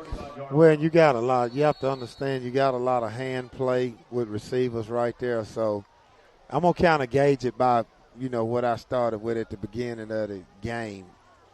A fresh set of downs for Moody. Rutledge comes in motion. And before the snap, we'll have a whistle and a stoppage in play. And this is if another flag. And it's going to be an offside on Jacksonville. A lot of flags thrown so far in this second quarter. As both teams a bit sloppy at times, especially defensively. Moves the football to the Moody 40-yard line. Moody has led this entire ball game so far, but Jacksonville hanging around at least right now. We've still played about 5 minutes or so of this second quarter.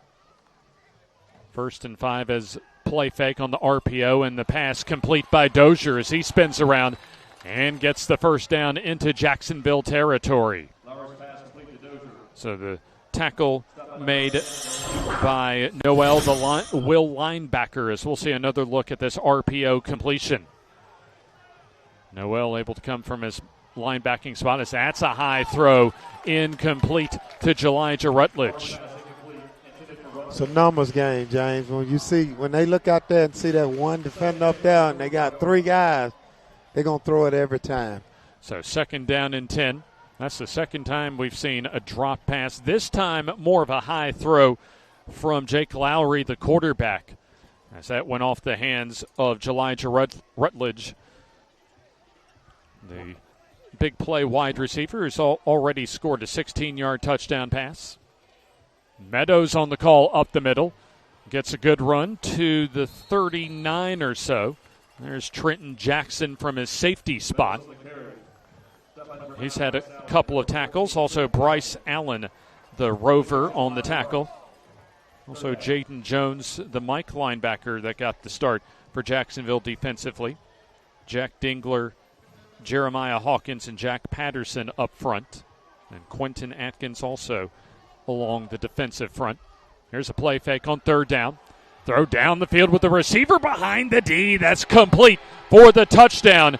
As reeling it in was Aiden White, the junior wide receiver.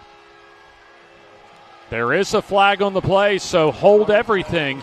Let's find out if this one comes back. I bet Jake Gaines and the Moody sideline will not be happy if this touchdown gets called back. Holding on the offense. 10-yard penalty. Against the offense. Third down. The mistakes piling up, Eddie, here in the second quarter for Moody. A muffed punt. Tag on an unsportsmanlike conduct penalty with that. A pass interference to keep Jacksonville on the field on that same drive. And this time, a holding penalty that wipes out a touchdown. Well, and it actually gives Jacksonville, put them in a good position because now you're looking at third and about almost 15. We have a timeout on the field with 5:48 to go until halftime. Also, let's give some thanks to one of our proud partners here on the FNN High School Football Game of the Week, the Calhoun County Commission, long-time partners of ours. This there you see Mr. Wilson, Shears, Miss Henderson, Mr. Hess, and Patterson. As far as the five on the Calhoun County Commission, the starting five, shall we say, on the Calhoun County Commission. A timeout on the field. As let's also, at least we'll hear in just a little bit, as far as some more information from Shasta Jones about Cameron Meadows, the star running back for Moody, a big part of last season's run to the Super 7, a 6', 205 bruising senior. And let's see if we can hear more about LaCameron Meadows from our Shasta Jones. Cameron is seeing himself improve in his elusiveness and speed, his breakout speed, and getting his weight up. His goal is to be there for his team, doing everything he can to accomplish that and stay humble when he goes to college, which looks like it's going to be Western Kentucky. He wants to major in kinesiology and maybe sports management. And not a bad route to go as far as both in the classroom and on the playing field as far as to Conference USA member Western Kentucky. Right now, though, and not exactly an ideal scenario on a 3rd and 15 for Moody. Lowry winds up under pressure and throws into traffic, and that is intercepted. The pressure came as Jacksonville forces their second turnover of the ball game as the interception made by Quay McNeil. Great job. He just undercut it. And there you see the backup defensive tackle Goodwin forces the pressure and the bad decision from the quarterback Lowry. Well, Lowry couldn't step into that pass right there, and it came up short. And Jacksonville, that's a great momentum changer right there. I bet you know from your coaching days, Eddie, when you get a touchdown wiped off on a penalty like Moody had on a holding penalty, a lot of times you'll have something that we just saw. Absolutely. You can't, you don't. You never want to take points off the board. And that's exactly what they did, and also put a turnover on the board as another flag on the field for a false start. Not a good start to the drive for Jacksonville as they're coming off of at least their first touchdown drive of 34 yards as they were able to take advantage of a muffed punt from Elijah Rutledge. That's exactly what Coach Sullivan's squad for Jacksonville, what they want to do. Take advantage of another turnover. As Harmon gives up the middle. Probably some of the best running room we've seen going right up the middle for Jones as he's able to get much of that penalty yardage back. You're correct. Close to the original line of scrimmage. Play picks up 5 yards. I know you've had your reservations as far as Jacksonville trying to attack the middle of that defense, but Jeremy Sullivan's game plan, very persistent as far as trying to attack that middle. Well, they got the two big guys out of there now. You got two new defensive tackles in, so they're a little bit smaller. Well, that may be a big difference, too, as you see the end in motion. Well, you got Larry and Kimball out of there, so you got a little small offensive lineman there. And a push for McNeil as he gets a little help from his teammates to the 45-yard line. A gain of close to 7 yards as we're under 5 minutes to go until halftime. Well, hey, Jacksonville playing with smoke with a little fire there. So remember I told you that one of the keys is to shorten the game. You're looking at 4 minutes. They're running the football. So even if they don't score, you're still looking at going in against the number 2 team in 5A. Quickly on third down, though, McNeil gets stopped for a loss of about a yard. And you would think it's punting time, but the decided underdog in this one, Jacksonville, you don't know exactly what may be in the mind of Coach Jeremy Sullivan down along the sideline, as it's a 4th down and 3. Well, you got to punt it. I would punt it here because you don't want to give Moody that kind of field position.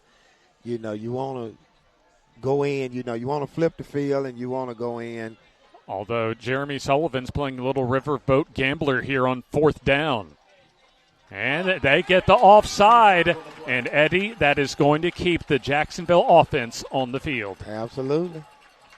Hey, that's brilliant coaching right there. Coachman, on the defense, 5-yard penalty, 1st down.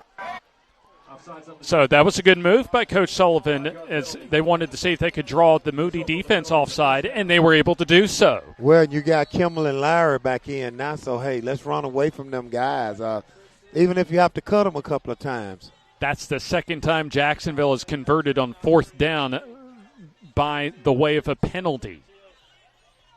Hey, you take it any way you can get it. Here's the pump fake, and keeping it is Harmon as he goes up the middle. That's really his first run of the night as he gets positive yardage across midfield to the Moody 47-yard line. And Moody says that the ball came out. We don't have an official indication from the official, although it appears as if that they are going to say that the ground caused a loose ball. Absolutely. They ruled him down. He was down. That's the second time that the officials have ruled a loose ball as down by contact here in the first half. But I definitely wouldn't throw it right here. I'd keep the ball on the ground, and I'd keep Moody running east to west. Less than 3 minutes to go until halftime. 2nd and 7.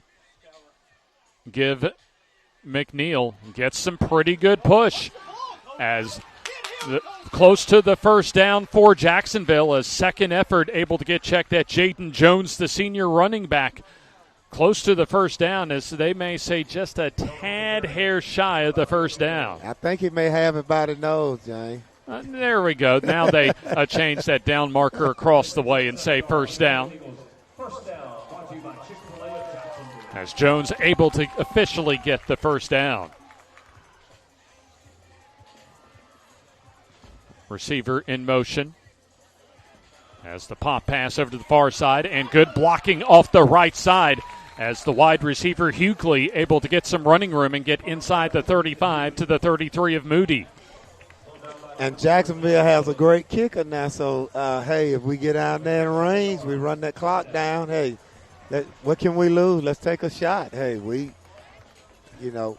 2 minutes to go until halftime. He kicked the PAT to the concession stand, so I'm pretty sure, Coach is thinking about coming out of, with at least 3 points. Here's McNeil, stutter steps up the middle, almost broke through that time as he's able to drive the pile forward across the 1st down marker inside the 30 to the 28-yard line. Just one timeout at the disposal of Jacksonville as Moody with a couple of timeouts remaining. But right now, Jacksonville trying to hold on to that ball and bleed as much of that second quarter clock as possible. You are correct. Give McNeil stutter steps and taken down at the 30 for a loss of a couple. You have a couple of Moody defenders there on the stop, including Ludoff. And also for Moody, it was Well, certainly Ludolf leads on the tackle that time. And you're in no rush right here. You want the clock to run down because, you know, you're in pretty good field position. Second and long, 2nd and 11, in fact, as the keeper, Harmon, trying to get out of bounds, and Hill looks like, let's see if he does get out of bounds, at least blocked along the way at the line of scrimmage as they'll stop the clock with 45.2 seconds to go. Now, John Ducar, as you've mentioned, Eddie, does have quite the leg with them, but still would be about a 47-yard field goal if they were to kick it now with the line of scrimmage at the 30-yard line. Hey, but these guys nowadays, man, I don't know if it's genetics or what, something in the water, but NFL colleges and high school guys are kicking at least on average about 15 yards further than guys did 20 years ago. John Ducar, part of our FNN All-Star team last year as far as his outstanding place-kicking work for Coach Clint Smith's Jacksonville Golden Eagles in 2024. And certainly has the leg, college type of strength in that leg to make it from inside 50 yards. And you got 2 downs right here, so if it's me calling right here on 2nd down, James, I'm probably going to play action and take a shot. I'll probably run the ball on 3rd down, make them use a timeout, and then kick the field goal. 45.2 seconds to go. Because I don't think Moody is probably expecting a pass right here, so I will play action right here. Harmon drops back, tosses a flat route, and that's dropped a little bit behind the intended receiver in Holloway, incomplete. And we have a whistle and a late flag on the play. Looked like a little extracurricular activity, and it appears at the Moody sideline. I think that's an assistant. I don't know if that's Coach Gaines or not, but not exactly thrilled with Noah Hicks. Well, they just losing composure. You can see, I mean, Moody is frustrated. Oh, man, I'm glad I didn't get the receiving end of that grilling across the way. Man, Noah Hicks certainly got at least the money's worth from the coaching staff, their 2 cents worth across the way. And it's going to be a long discussion. Probably shouldn't be that long for Ken Turner and his crew as he comes out. A little bit of paperwork in hand. As penalty will go on Moody. There's the unsportsmanlike conduct, and that's the second one we've seen tonight in this quarter, in fact, for Moody, as that's going to give Jacksonville a free 1st down. Absolutely. Now you're looking at you're on the 15-yard line, James. So now I'm probably going to take certainly an opportunity to maybe take a shot to the end zone. Absolutely. I'm going to take at least 2 shots. Here's Harmon, awaits the snap, and he's going to keep it himself and gets popped right just beyond the line of scrimmage, in fact. As that was a good look. Not sure who got that look. Looked like number 23, Caden Mitchell, from first glance, able to make the stop. Clock continues to run. 20 seconds to go until halftime. Well, and that's what you want. I mean, the clock is your friend. Here's Harmon. Under pressure now. Keeps it and runs. Heading toward the end zone, and he stretches, and he's in for the touchdown. That is just how you drew it up, Eddie. I told you I would take a shot. There's a man-to-man coverage, and, Jacksonville athleticism has gotten them in the game. Kamari Harmon from 15 yards out as John Ducar's extra point can tie it up. I'll take another look at Harmon as he's able to use his feet to escape trouble and go to the end zone as Ducar kicks the extra point. That's up, and that's good. So let's take a little breather here as we're coming toward halftime. 12 seconds to go as we're all knotted up at 14 here on the FNN High School Football Game of the Week.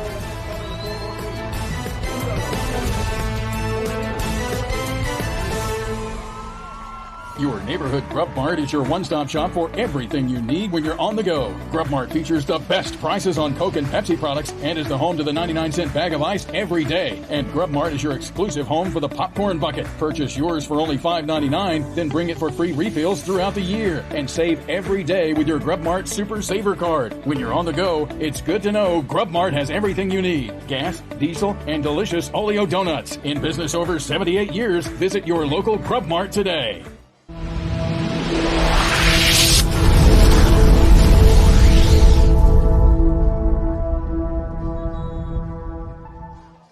Jacksonville a decided underdog tonight against second-ranked Moody. They've come back from a 14-point deficit to tie it up with back-to-back scores. And, in fact, Eddie, both of Jacksonville's touchdowns have come off of Moody turnovers. Absolutely, and that's what you want, man. You go in there, hey, I wouldn't – if I was at this point with this team right here, that wouldn't be one negative thing I would say in the locker room. Hey, let's go out and keep doing what we're doing. John Dukar ready for the kickoff. And back to receive is LaCameron Meadows, as we'll have a whistle to stop play. A very disappointing second quarter for Moody. Numerous mental mistakes, all sorts of mistakes that they made, especially 3 times that they were able to give Jacksonville first downs via penalties, that all of them helped in big ways to aid Jacksonville scoring drives. So that'll be a very eventful locker room, I imagine, for Coach Jake Gaines once they get to the visiting locker room. Dukar ready for the kickoff. And just a little pooch kick, but before that, we'll have whistles blow the play dead. I see our Shasta Jones in position as far as seeing one of our coaches prior to halftime. See the flag on the play. Coach, on the kicking team, 5 yards, re-kick. So a little offside officially on Jacksonville.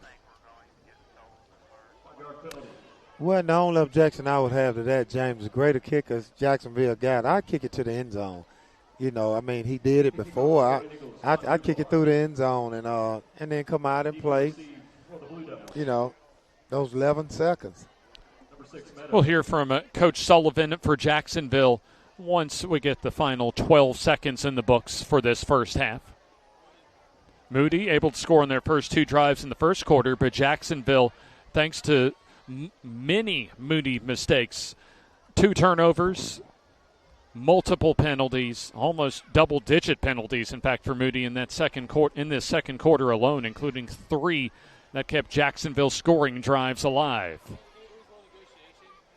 And Jacksonville had great coverage on the last kickoff, so I mean, hey, I 11 seconds, I'd kick it through the end zone or either make him get it down there and take a chance on covering him because he has a run time.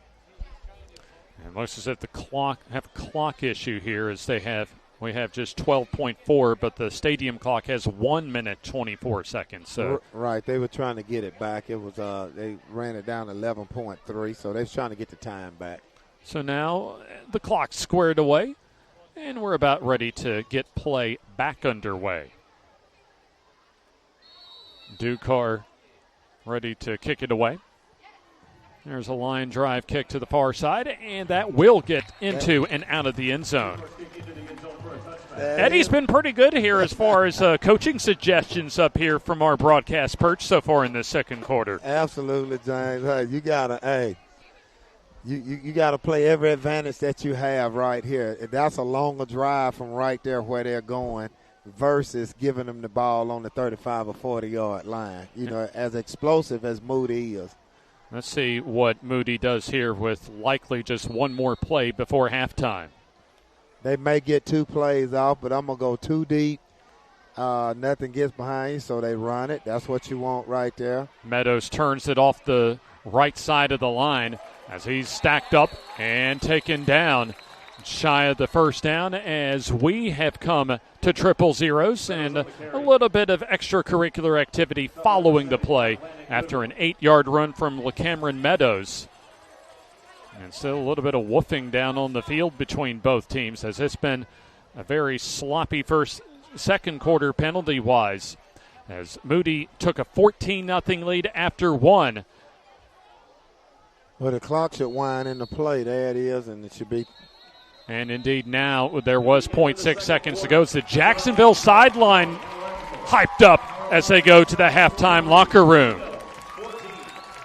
14 second quarter points for Jacksonville as they tie it up going into halftime. As our Shasta Jones waiting for Jacksonville's coach Jeremy Sullivan. Sullivan in his first season with the Golden Eagles after replacing longtime head coach Clint Smith, who took the same position down at White Plains High School. So Shasta patiently waiting for Coach Sullivan, as Coach Sullivan will methodically make his way to our FNN cameras, as Shasta Jones just about, in fact, now ready with the Jacksonville head coach. Coach Sullivan, tell me about this first half. You had McNeil make an interception that seemed to light on fire the Golden Eagles, and now McNeil with a touchdown, Harmon with a touchdown. What else has got to happen this second half for you guys to take a W here? We just got to keep playing hard. You know, if we don't have the fumble there, it might be up by a score, you know. So we just got to keep playing hard. Kids got to keep executing, protect the football, and have fun. All right, well, good luck the second half. Thank you very much. We'll send it back to you guys. Thank you, Shasta, and thank you, Coach Sullivan, as we go to halftime here at Golden Eagle Stadium at Jacksonville High School, as Moody and Jacksonville tied up at 14 here on the FNN High School Football Game of the Week.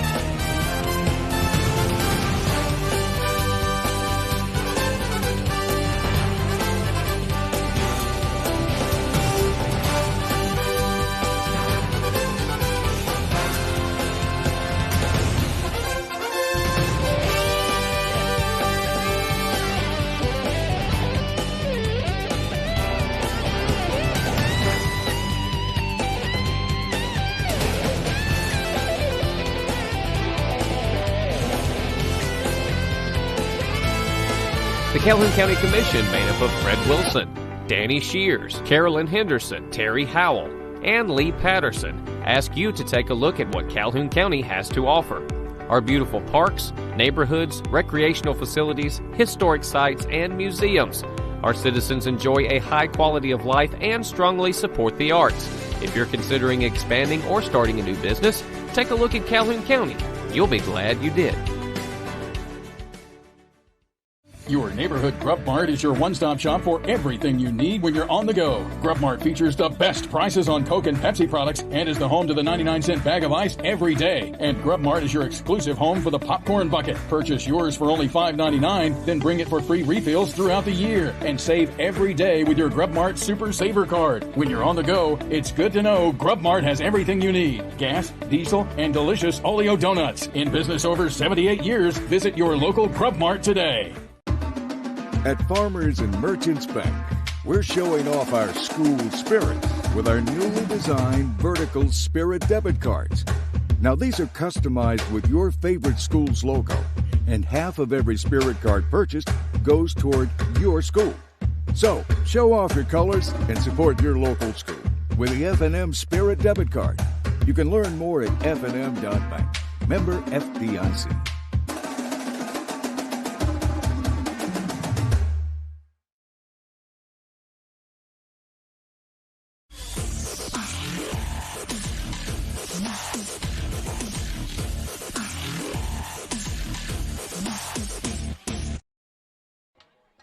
Jacksonville able to tie it up with number 2 Moody with 2 second quarter touchdowns. James Hardy with you as you see the Moody High School Marching Band performing at halftime. In fact, we'll send it down to the field and let you hear some of the sounds of the Moody Blue Devils Marching Band.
performs at halftime, as we'll hear also from the Jacksonville High School Marching Band following this timeout here on the FNN High School Football Game of the Week.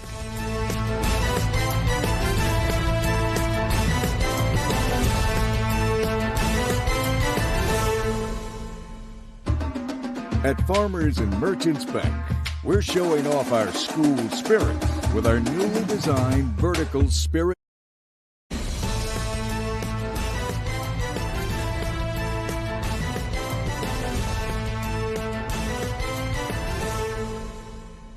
And support your local school with the FNN Spirit Debit Card.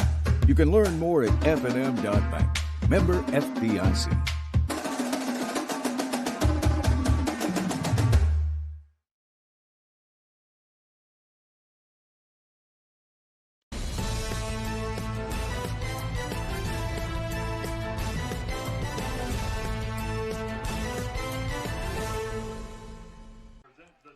The FNN High School Football Game of the Week from Golden Eagle Stadium, as we saw the Moody High School Marching Band. And we're about to see the Jacksonville Golden Eagles Marching Band as Moody and Jacksonville deadlocked in a 14-14 tie at halftime. We'll hear from Coach Jake Gaines with the Moody Blue Devils in a few moments, but we'll hear also in just a few seconds from the Jacksonville Golden Eagles Marching Band, the first week of region play as we begin the month of September here in the 2025 season. Moody 14-0 lead after one, but Jacksonville able to respond with 14 second quarter points. Touchdown runs for Jacksonville of 1 yard from Quay McNeil and then 16 yards from Kamari Harmon, as the Jacksonville Marching Band about ready to perform in front of the home folks here at Golden Eagle Stadium at halftime.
School marching band here at halftime.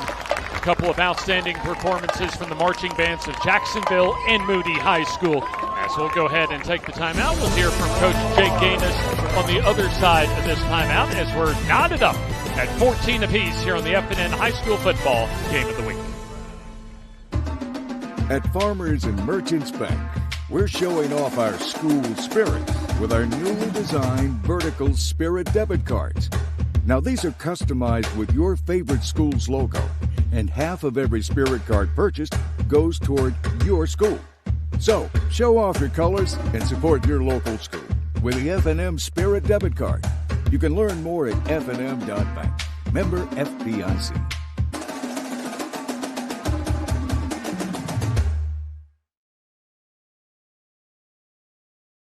Your neighborhood Grub Mart is your one-stop shop for everything you need when you're on the go. Grub Mart features the best prices on Coke and Pepsi products and is the home to the 99-cent bag of ice every day. And Grub Mart is your exclusive home for the popcorn bucket. Purchase yours for only $5.99, then bring it for free refills throughout the year. And save every day with your Grub Mart Super Saver card. When you're on the go, it's good to know Grub Mart has everything you need. Gas, diesel, and delicious Oleo donuts. In business over 78 years, visit your local Grub Mart today.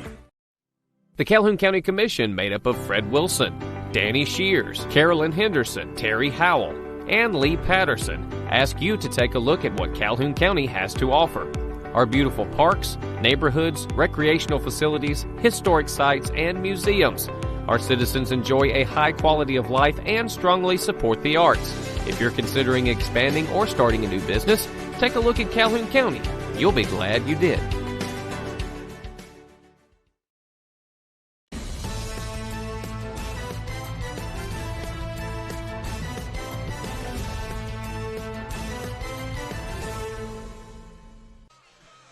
The Moody Blue Devils just coming out of the locker room across the way as we're knotted up at 14 apiece on the FNN High School Football Game of the Week. James Hardy, Coach Eddie Bullock, and Shasta Jones across the way. We're waiting to hear from Moody head coach Jake Gaines as Coach Jeremy Sullivan very much pleased with his team's effort through the first 24 minutes of play.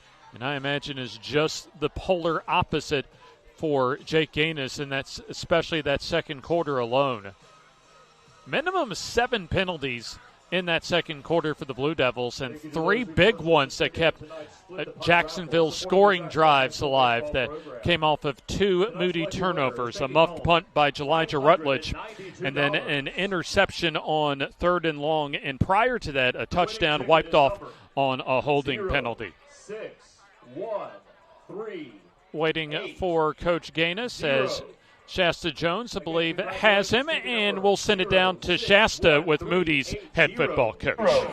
Coach Gaines, what are the Blue Devils going to do about this second half to stop the penalties, especially the unsportsmanlike conduct ones? Yeah, I mean, just be smart. You know, don't do stupid things. But yeah, I mean, that's uncharacteristic, and we got to obviously get those cleaned up. But yeah, there was 2, and both of them led to touchdowns for them. So just cleaning up the penalties, being smarter, playing our style of football, we'll be okay. All right, well, good luck the second half. Thank you. We'll send it back to you guys. Thank you, Shasta, and thank you, Coach Gaines. And you could hear just in the voice, the tone of voice, Jake Gaines not exactly thrilled with especially the closing finish of that first half for the Moody Blue Devils after they took a 14-0 lead through 1 quarter of play.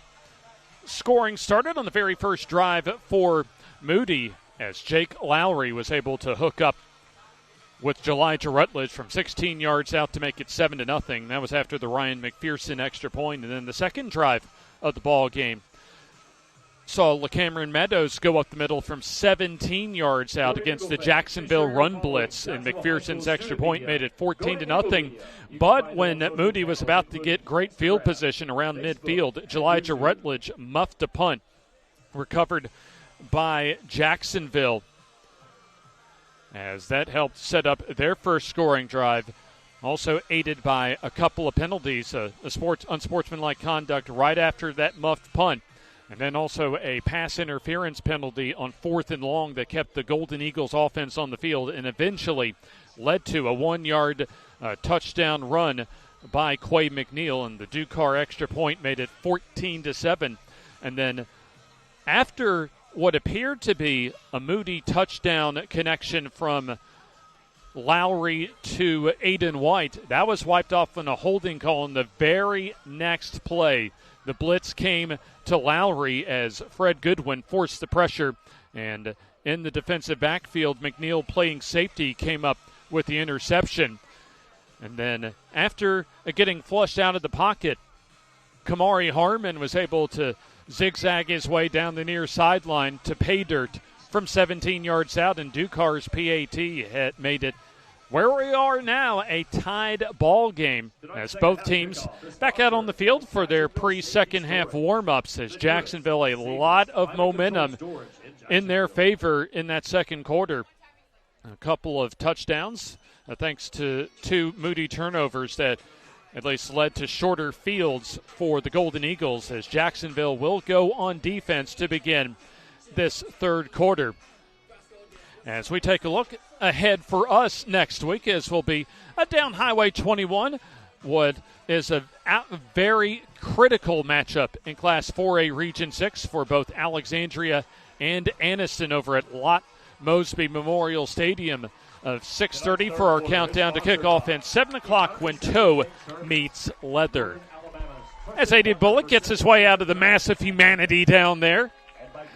Eddie, that's kind of the frustration that we heard from Jake Gaines as far as his team's uncharacteristic lack of discipline. What do they need to do to regather themselves and try and pull away from Moody, and try and pull away from Jacksonville rather? And on the flip side, what does Jacksonville need to do to hang around in this ball game and put themselves in position to win in the fourth quarter? Jacksonville needs to just believe in what they did the first half. You know, they played an excellent game, and first half, and I looked at the energy going off the field versus Moody walking off the field, and Jacksonville kind of celebrate. Now, the game is not over by no stretch of the imagination, and Moody has to just gain their composure and play like Moody typically, and it's indications that they may have looked past this game as well too, and that's something you can't do. I don't care how good you are. You can't look past one team, because anything can happen on any given night. Well, Moody appeared as if that they were going to run away from Jacksonville in the first half. Jacksonville fought back thanks to two Moody turnovers, numerous penalties to tie it up, and we are just about ready for these two teams to get off the starting block at halftime and get ready for what could be a big second half. And, James, I tell you something else I found out interesting down there on my little visit for my little break. I met one of my players that played for me, and the quarterback for Jacksonville, Mr. Harmon, Dad actually played cornerback for me at Anniston. So I can understand how athletic he is, because his dad was extremely athletic. Well, one of these two teams will triumphantly get across the finish line later this evening. Still a whole half of football, so let's go ahead and ring it in as far as this second half coming up.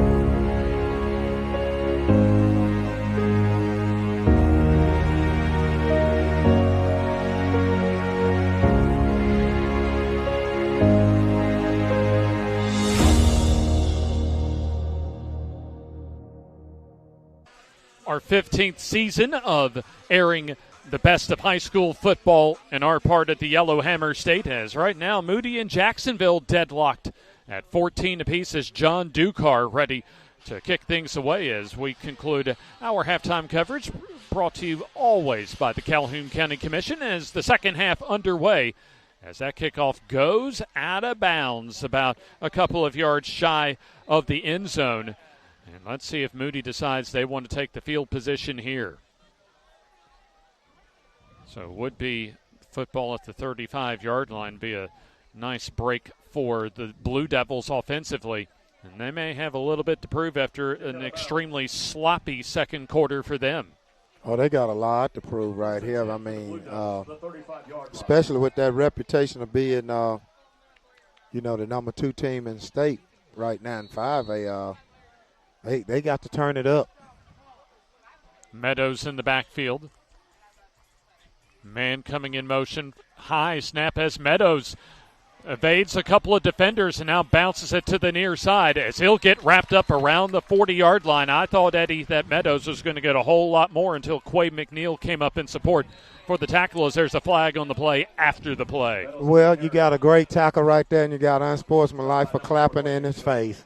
Oh, so we'll see if McNeil gets his hand caught in the cookie jar.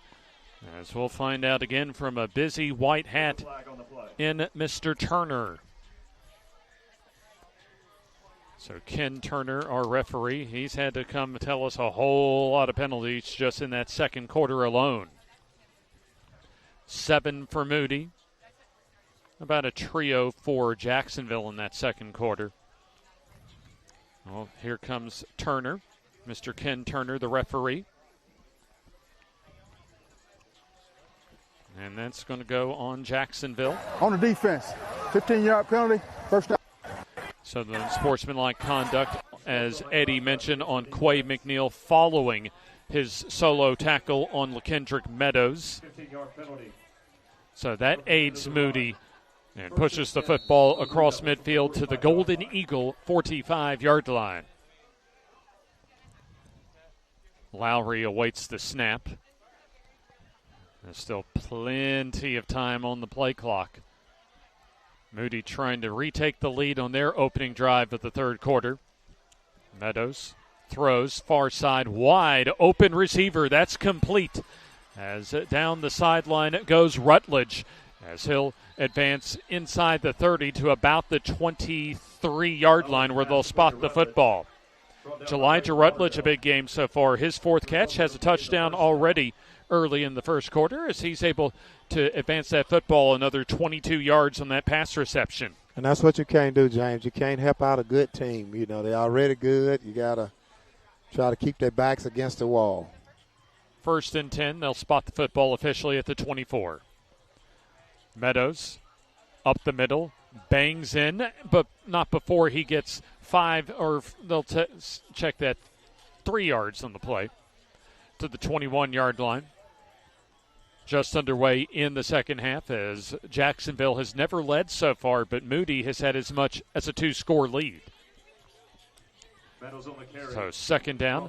Haven't seen as much of LaCameron Meadows, I beg your pardon, as I thought we might in that first half. Well, I don't think they expected the game plan to play out like it did, and that was a slant pass complete on the deep slant route, as that's more than good enough for the first down to Josiah Dozier inside the 10 to the 8.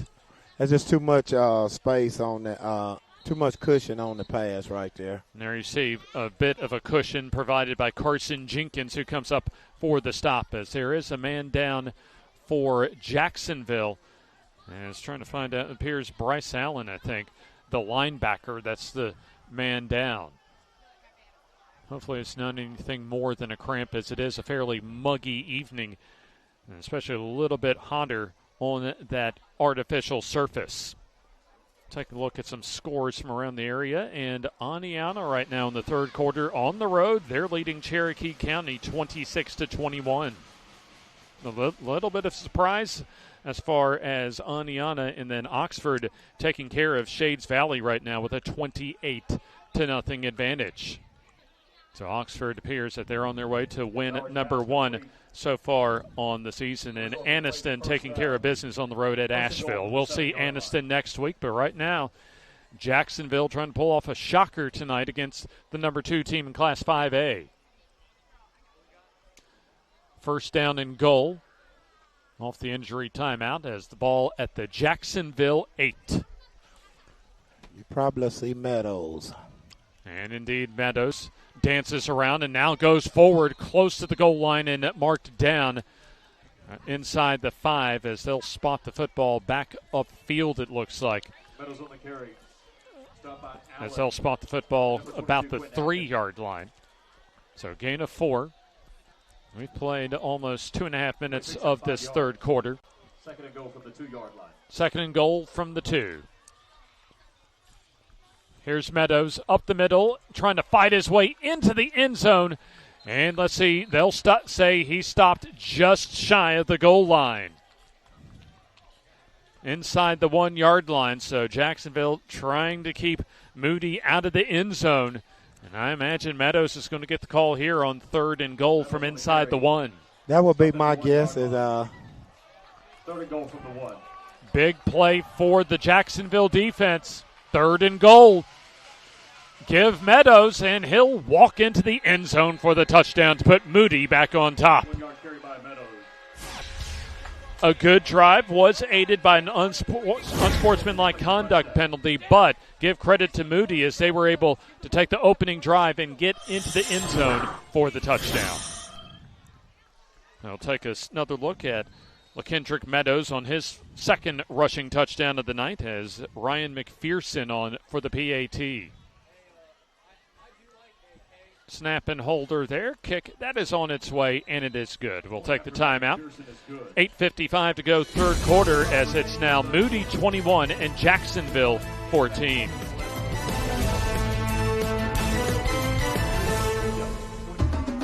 At Farmers and Merchants Bank, we're showing off our school spirit with our newly designed vertical Spirit debit cards. Now, these are customized with your favorite school's logo, and half of every Spirit card purchased goes toward your school. So, show off your colors and support your local school with the FNN Spirit debit card. You can learn more at fnn.bank. Member FDIC.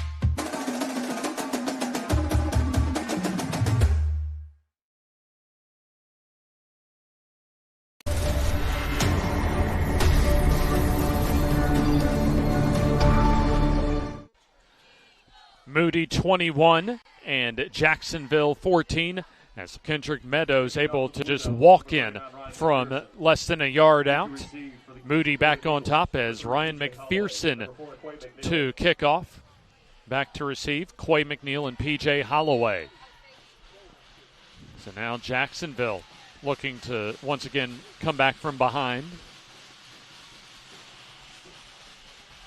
McPherson meets toe to leather.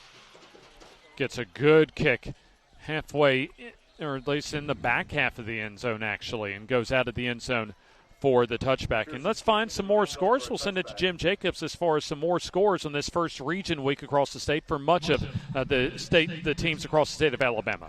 Yeah, we've got a few down here for you guys. I got a rib coach of it a little bit. Spring Garden 26. Raglan got that goose egg, coach. Okay. Cedar Bluff 14-8 over Gadsden. Oxford looks like they're finally going to get in the dub column this week. 21-0 over Shades Valley. Big O. Westbrook 35 sacks zip. Glencoe 27-14 over J.B. Pennington. Piedmont all over Ohatchee 54-6. And of course, James already mentioned earlier the Bulldogs from Anniston taming the Asheville Bulldogs 23-6.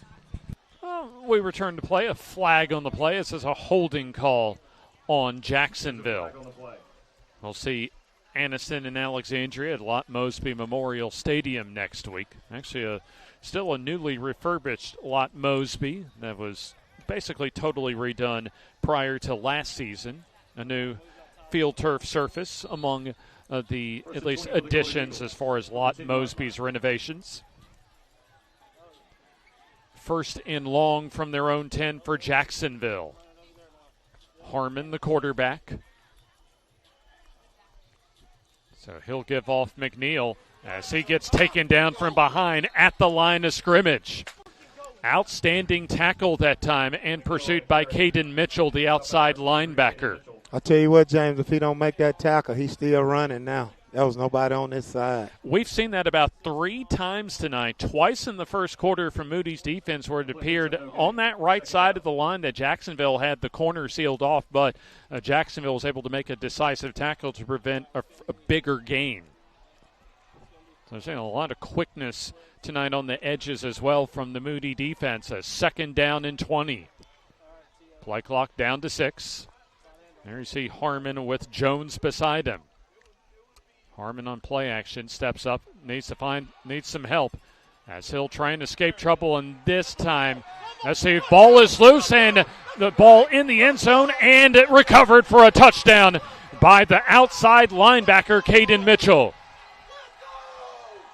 Now you can hear the Moody coaches excited behind us for good reason as the Moody D comes up big. Absolutely. He kind of had that ball out, instead of. Actually caught it in the air that time as it'll be officially an interception for Mitchell and just a short, we'll call it 2-yard interception return for a touchdown. Right. Instead of that two-handed monster on it, he kind of took his hand off the ball and tried to get rid of it, and he shouldn't have ever tried to throw that football right there. Really, it's kind of intercepted in the end zone, if you want to be real official about it. As that puts Moody up by 2 scores. McPherson's PAT is up and good. So let's keep it here because our FNN microphones also caught up as far as our visit with Coach Gaines earlier this week. And Moody, one of the rising programs, regardless of classification in the state of Alabama, their first ever appearance in the Super 7 in downtown Birmingham last year. And we asked Coach Gaines as far as just the lessons he learned from that trip to Protective Stadium last December. The biggest thing I learned was we got to be ready for any kind of circumstances for your pregame warm-up, for everything. And then once you can get the kids to kick off, then it's just football. It's 11 on 11. Tackle, block and tackle better than the other team, you got a chance to win. I think all the pregame, all the extra stuff was like the biggest things that I learned from. And then as far as like on the field playing, we knew what it would take to beat those guys. And, we come up a play short.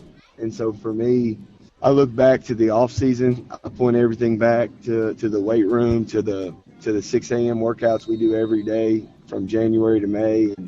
And we got to find a way to get one play better. We got to find that edge somehow, some way. And only time will tell, but we worked our tails off to try to make sure that was the case. There's the kickoff from McPherson that goes in and out of the end zone, and a lot of lessons learned. And still, you look at Coach Jake Gaines' career, he's still very early as far as what's now his 4th season, but still one of the youngest coaches in our state. Well, I'm going to tell you something, James. Those words that he said were right on point. I may differ with him as far as it just being ball, because I can remember the first time, even when I went to the semis of football, and the first time that I went to the playoffs in basketball, it's a totally different atmosphere. Here's the delay give, Quay McNeil.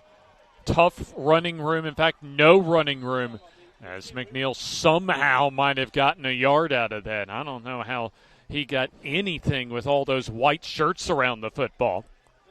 But you have to, like he said, getting them to the game. But it's a lot, the coaches who've been there that you're playing has got that experience. They have a decided edge over a person who has never been there. Almost to the 7-minute mark here in the third quarter. Moody on top now, 28-14. 2 quick scores here in the third quarter for the Blue Devils. As the give goes to Jones, and it's been tough slating for almost the entire night up the middle against a Moody defensive front.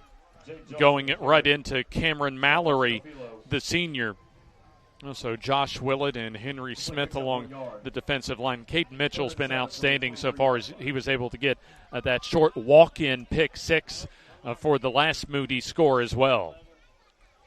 In fact, we've got some info to give to you. We'll hear from Shasta shortly as far as Cam Mallory, the star defensive lineman. However, right now it's a 3rd and long for Jacksonville. Here's the screen pass that is complete to Hughley as he's slung down about the 25-yard line. And let's, in fact, go ahead and send it down to Shasta for some more information on Moody's star defensive lineman, Cam Mallory. Yeah, Cam is a West Virginia commit. He said he wants to compete and play with a perfect attitude each week and be a better leader on and off the field, get stronger all season and in conditioning. He wants the younger players to learn to be good leaders and to play the game the right way. His ultimate goal after high school and college is to coach college football. There you go. I think that's the second consecutive week, Eddie, that we've heard one of our players that we've spotlighted that wants to be a coach at the next level. Fourth down as Patterson, a low line drive punt, and that gets a little bit of an unusual bounce that time as it'll stay on the Jacksonville side of the field at the 48-yard line. Hey, Coach, he'll get over that want to pretty soon, won't he? Absolutely. So first down and 10 for Moody as we go under 5.5 minutes to go here in the third quarter. Jake Gaines, at least when I talked with him earlier this week, thought his team responded really well to their 31-7 win, or really well from the loss to at least a couple of weeks ago at Gainesville in that 31-7 win last Friday at home against Oxford. And he even mentioned, Eddie, that as far as the way his team played, the physicality they played with, it was one of, if not the most physical games that his team has played in his tenure at Moody. Well, you have to get up for an Oxford, man. You can't go out there, with a kind of nonchalant mindset and beat a team as good as Oxford, because Oxford got a pretty good dadgum team, man. And, Moody had to show a sense of urgency out here coming out the second half, and I felt like, if Jacksonville came out and matched that, you would see something different. But, of course, they got the personal, made a great play, first play, but then, it don't take but one, penalty to start things to spiraling down. As you know, Eddie, sometimes it's not the more marquee games on your schedule. It's some of the lower and mid-level teams that may be the toughest to get your team ready for. Absolutely, absolutely. Here's the give. Meadows cuts it up the middle and stumbles forward to about the 43-yard line where they'll spot his knee down. Approaching the 5-minute mark to go in the third quarter. I think we've seen a little bit as far as what Coach Gaines' scouting report on Jacksonville, especially as far as just how much Coach Jeremy Sullivan gets out of his players, despite maybe not having as much talent as some more superior talented teams. And we've kind of seen that tonight as far as the effort that Jacksonville has given. And before the snap, we have, looks like a flag on the play. Well, I can tell you that's offsides. I saw that from here. The defensive tackle had his hand, right on the football, So you got offsides on the defense. We'll hear from Ken Turner as it is indeed an offside. That's good enough for the Moody first down. Moody trying to get a little more money in their touchdown bank from our friends at FNN Bank. Service solutions and strength, not just a tagline, but a way of doing business for FNN Bank. Proud partner of FNN. Meadows in motion as Lowry wants to go deep down the sideline, and that is almost intercepted. Should have been picked, that right there. That was great coverage by the defensive back right there, and hit him in a bad place, his hands. Carson Jenkins has been active so far defensively in the backfield for Jacksonville as he was able to knock away that pass. Coy McNeil also has had an interception tonight for the Golden Eagles. But I'll tell you what, James, Jacksonville has not played a bad game at all. Just when you play a team like Moody, you have to almost play perfect, Here's Meadows on the give as he bulls his way forward across the 35 to the 34-yard line. Or check that, Kevin James, the backup running back, on the call as Hawkins on the tackle. James, another senior in the backfield for Coach Jake Gaines' squad. So third down. Manageable situation. 3rd and 5 for the Blue Devils of Moody. And, of course, it's two-down territory for them, so they're probably going to go for it. But here's the rollout as Lowry goes down the field, has a receiver, and is it caught? Yes, it is for the touchdown. Elijah Rutledge goes up the ladder and makes the catch along the pylon at the far side for the touchdown. Just a great play, man. Great catch right there. You just throw it up and give your guy a chance. We'll take another look at the second time that Lowry and Rutledge have combined for the touchdown. And Rutledge can fly, too, because he's running by the DB right there. You can see it in slow-mo. He goes up 2 hands. Against Carson Jenkins and just able to stretch that ball across the plane of the goal line. McPherson, a PAT. That's up, and that is successful. We'll take the timeout. 3:44 to go, third quarter, as the lead is ballooned to 21 for Moody on the FNN High School Football Game of the Week. Your neighborhood Grub Mart is your one-stop shop for everything you need when you're on the go. Grub Mart features the best prices on Coke and Pepsi products and is the home to the 99-cent bag of ice every day. And Grub Mart is your exclusive home for the popcorn bucket. Purchase yours for only $5.99, then bring it for free refills throughout the year. And save every day with your Grub Mart Super Saver Card. When you're on the go, it's good to know Grub Mart has everything you need. Gas, diesel, and delicious Oleo donuts. In business over 78 years, visit your local Grub Mart today.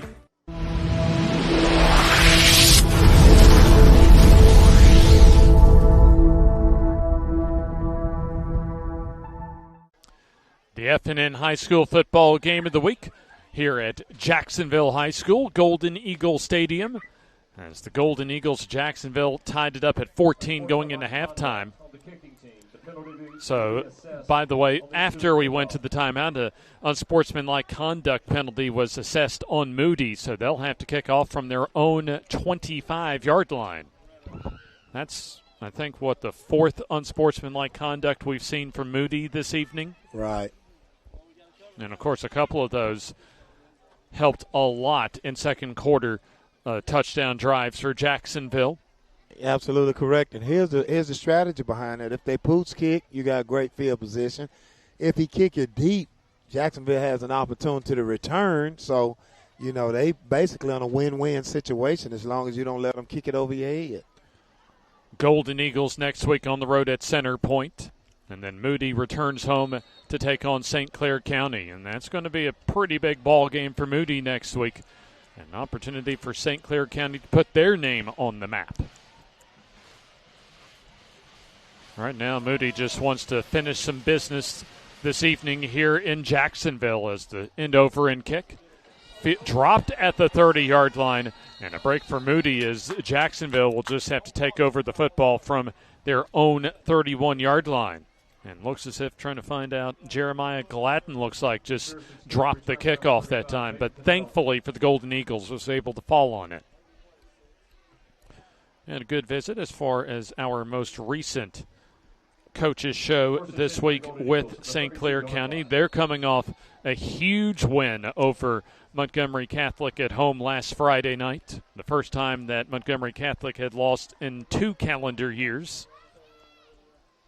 Last time they lost was the 2022 Class 4A playoffs. As Harmon, quick pass, that's completed to Hughley. Gets out of one tackle and stopped on forward progress across the 35 to the 36-yard line. And James, that's a big storyline going into the game next week, too, because, you know, of course, Montgomery Catholic are the guys that beat Moody. And St. Clair County saying, hey, we knocked them off. You know, we the first team to beat them in 2 years. So, hey, that's setting up a great narrative there. There's the give. Quay McNeil maybe back to the line of scrimmage at the 36-yard line. And we visited with Josh Douthard after he's our FNN player of the week for this past week. 4 touchdown receptions he had against Montgomery Catholic. I'll tell you, that type of performance against one of the state's top teams, that'll get some college scouts' attention. You're right. And like I said, back in the day when we used to play when they went our region, boy, it was headbangers. Of course, St. Clair County's been down for a few seasons, but they just missed out on the playoffs last year. And they're certainly in pretty decent position to where they could get back into the postseason this year. Well, they were never down when I played them. Here's Harmon, loads up and throws a deep out route, and that's knocked away, incomplete. as the deflection made initially by Caden Mitchell, but there's a flag on the play. And appeared from what we heard from the peanut gallery when it comes to the Moody assistant coaches, it might go on the Blue Devils. Of course, the Moody coaches, visiting coaches, they have to coach from outside, at least from where we're right above us, literally, here at Golden Eagle Stadium. See what their call is from Ken Turner. On the defense. 15-yard penalty, first down. So that's a first down on the 15-yard penalty, and that's going to move the football across midfield to the Moody 49-yard line. 2:18 to go in the third quarter. Moody has scored 3 times so far in this third quarter. Holloway in motion, and he'll get the pop pass with a flag on the play as Holloway slung down and wrapped up for a loss. Caden Mitchell again on the stop as he's piling up the tackles, but let's make sure and see who the flag goes on. So that flag was thrown just after the snap, as it appears Jacksonville already walking back. So you would think that's going to go on the Golden Eagles.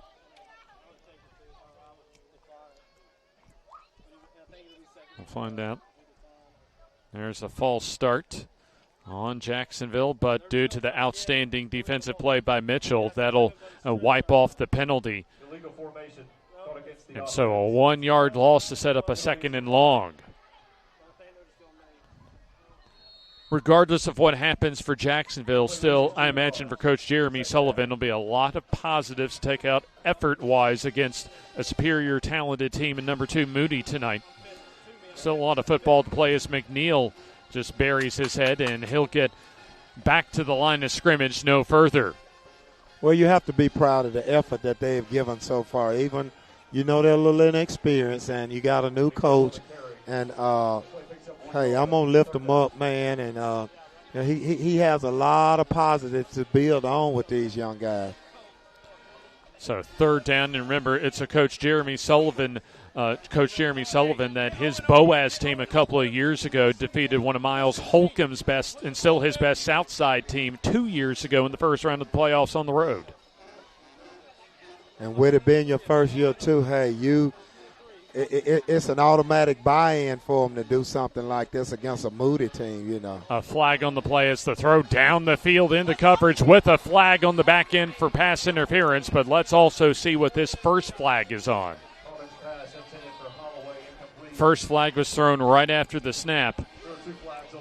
I think you probably got a false start. I know the back one was a pass interference.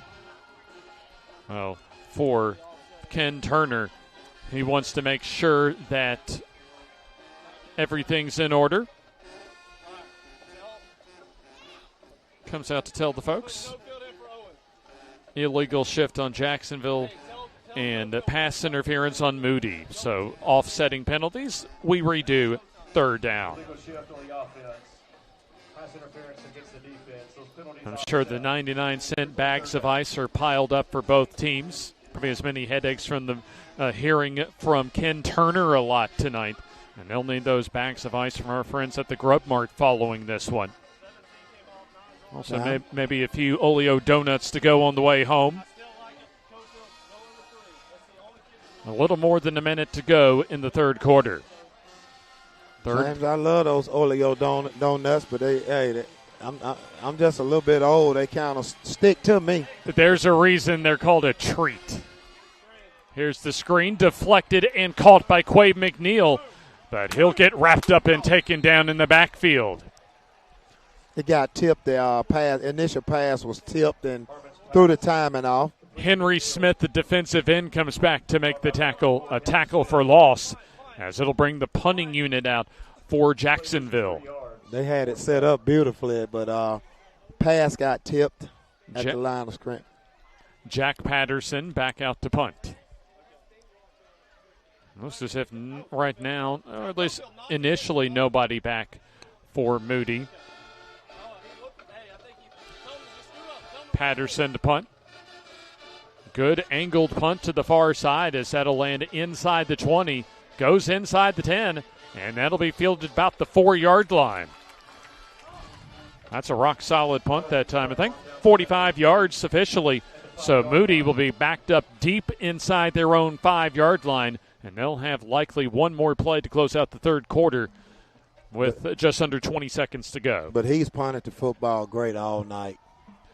They'll spot the football just inside the 5-yard line. So I imagine that LaCameron Meadows will get the call here. Right, I'm going to do something a little conservative, you're up 2 touchdowns or 3 touchdowns. I'm going to do something a little conservative. A little early movement up front for Moody, and there comes the flag from the umpire. There's a dead ball and a false start on Moody. Certainly has not been a clean night penalty-wise for either team, especially for Moody, as they'll move it back half the distance to the goal. And if I'm Jacksonville here, James, I send everything except the kitchen sink right here because, you know the play going to be conservative. I don't think they'll try to throw it deep. There's a high snap as Meadows on the call as he's wrapped up around the line of scrimmage and falls forward with a flag thrown behind the play.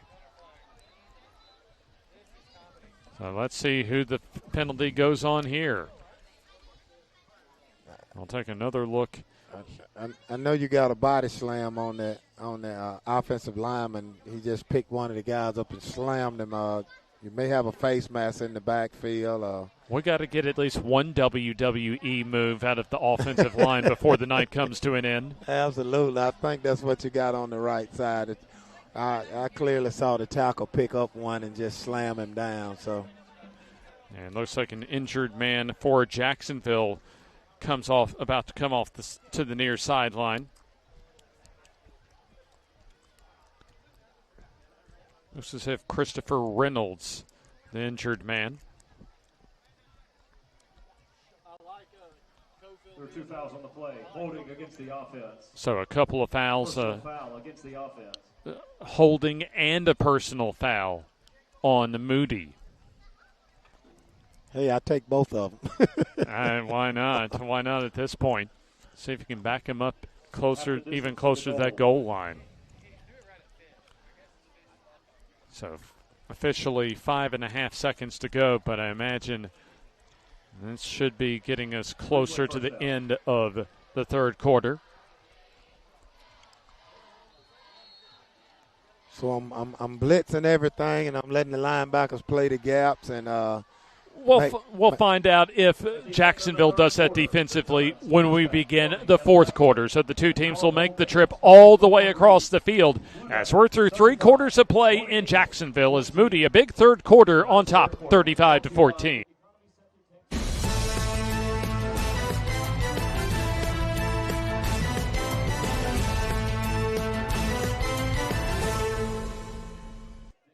The Calhoun County Commission, made up of Fred Wilson, Danny Shears, Carolyn Henderson, Terry Howell, and Lee Patterson, ask you to take a look at what Calhoun County has to offer.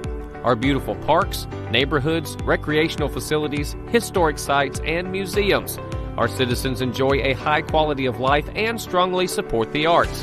If you're considering expanding or starting a new business, take a look at Calhoun County. You'll be glad you did.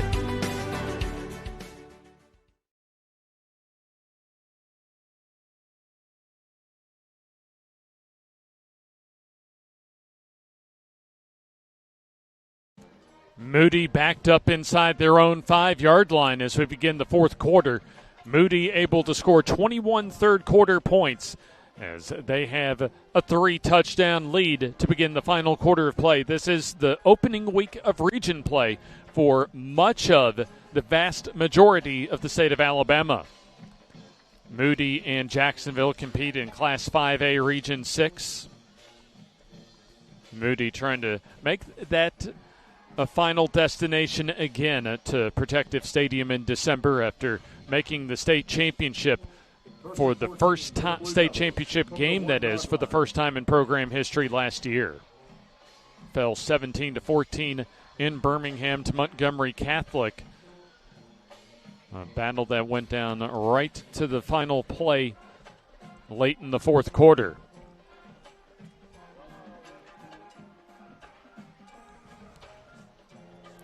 So a first down and long. Ball inside their own 1 yard line. Lowry wants to throw as he goes down the field, and that's in and out of the hands of Elijah Rutledge as he got himself in position, Eddie, to make an acrobatic catch, but couldn't quite reel it in. Right. That was an excellent throw, man. He just didn't bring it in, and but again, if I'm Jacksonville, hey, I put somebody over the top. That was an excellent throw. I put somebody over the top, and hey, I'm blitzing. I'm gonna send that extra man because 4-man pressure is not getting there. He's having time to survey the field. And looks like a flag on the play as a penalty goes on Jacksonville. A personal foul face mask. So that's a free first down for Moody. We've mentioned those words a few times for both teams today. The first week of region play for almost the entire state. There were a handful of regions, including 3A Region 6, that started region play last week. Just underway, fourth quarter. Meadows are checked at the keeper. That was a good fake by Lowry. First time we've seen him carry the football as he gets his forward progress halted around the 22-yard line. Something as far as what Coach Jeremy Sullivan mentioned as far as his scouting report on Moody. They play hard, well coached, in good scheme as well as far as offensively and defensively. And, of course, what we've seen every time we've seen Moody the past few seasons, just how talented they are. Something you always start with as far as some of the state's best talent. Here's the give. Meadows off the right side. A flag comes in as Meadows scampers out of bounds, but I imagine that's going to come back. Meadows run out of bounds. When Eddie up here signals the hole, you can just about put the house mortgage on it. And let's see if we can do so as we hear, or at least see the indication from Ken Turner, the referee.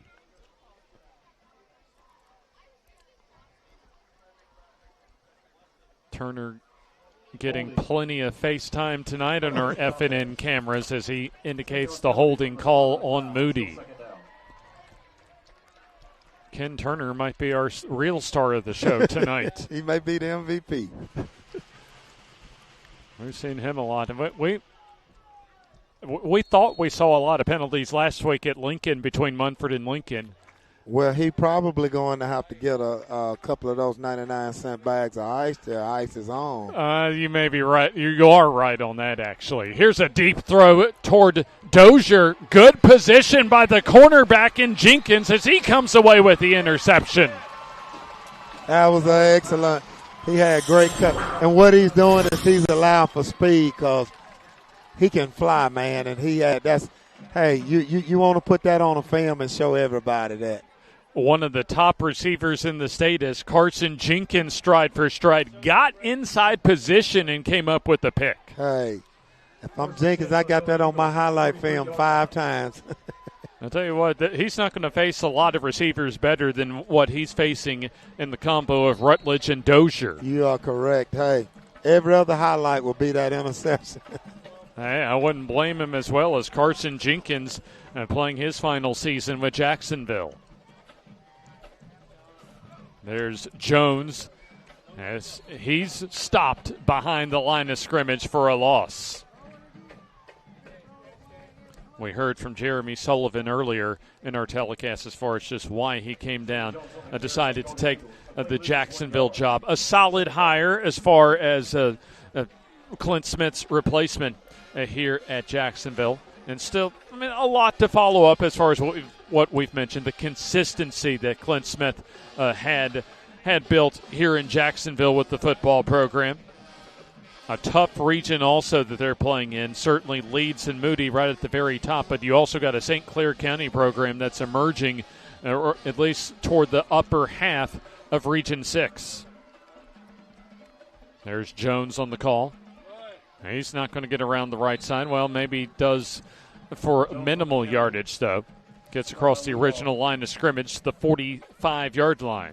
Well, and they set that play up, James, because they're probably coming back this way the next time to their sideline with the speed. And I give them a strong formation to the right and something back to this side where you are. Looks like Bryce Allen is coming back into the ball game. Mainly a defensive star for Jacksonville. Lined up at a slot receiver position. 3rd and long. Harmon. And that sidearm pass is knocked down, looks like incomplete.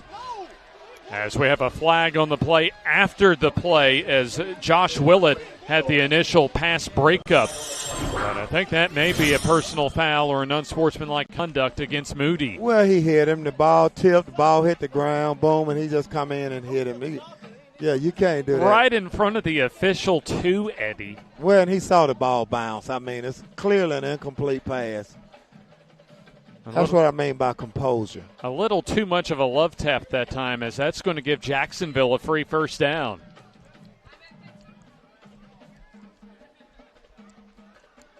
Ken Turner with the personal foul call.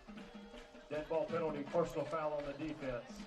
That's at least 5 times that Jacksonville has gotten first downs via a penalty, as that moves the football to the Moody 40-yard line. And we're going to have a timeout on the field. We mentioned Bryce Allen as far as one of the leaders on this Jacksonville squad. And as far as some of our player spotlights, a lot of improvement that we've been spotlighting, focusing on as far as the players' journeys, and certainly the case with middle linebacker, one of the seniors of the Golden Eagles, and Bryce Allen. We'll let our Shasta Jones tell more as far as that story on Bryce Allen. Bryce has really been working on speed and explosiveness and getting bigger. He believes that's going to play a key part in being able to beat opponents they have coming up this season that are a little bigger themselves. He wants the younger players to learn that you have to give everything you have in practice. You can't just show up to games and expect to win and to dominate if you don't put in the work in practice and in the weight room. You have to put the work in the offseason because it relates to the regular season. Good lessons from a senior leader in Bryce Allen. As right now, Moody on top 35-14, but Jacksonville had it tied at halftime at 14. So they've certainly made Moody have to earn their lead so far. As we come up on the final 9 minutes, I imagine we'll hear from Jake Gaines unless the bottom just falls out for Moody. Right now, Jacksonville has the football after a personal foul penalty. It's 1st and 10 for the Golden Eagles.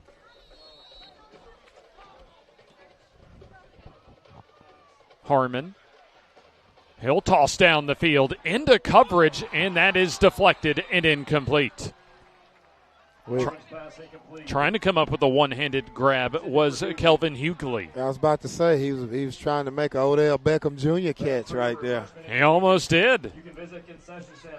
So 2nd down coming up. Don't forget, we got a busy week on FNN coming up starting Monday, our first ever flag football telecast, as we'll go up to Marshall County to Boaz High School as Boaz hosts one of the top flag football teams, girls flag football teams in the state in Moody. And there you see, as toe meets leather at 6 o'clock. Right up the middle goes Jones. And also, don't forget, the following day, our FNN Coaches Show.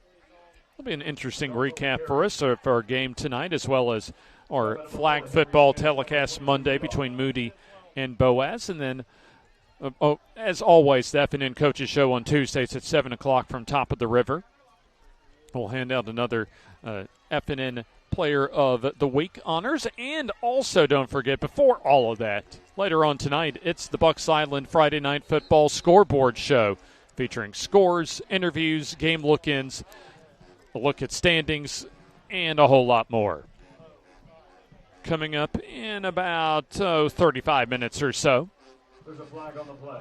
Once again, another flag on the play as a false start goes on Jacksonville. And we won't be too far away from here. Maybe a long field goal from Golden Eagle Stadium down to Lot Mosby Memorial Stadium, as Alexandria will make that trip down 431 and take on Anniston in what will be an important 4A Region 6 game for both teams. Another flag on the play, or maybe a timeout called. We'll see here. There's a flag on the play. Yeah, I think the flag did come out before the timeout.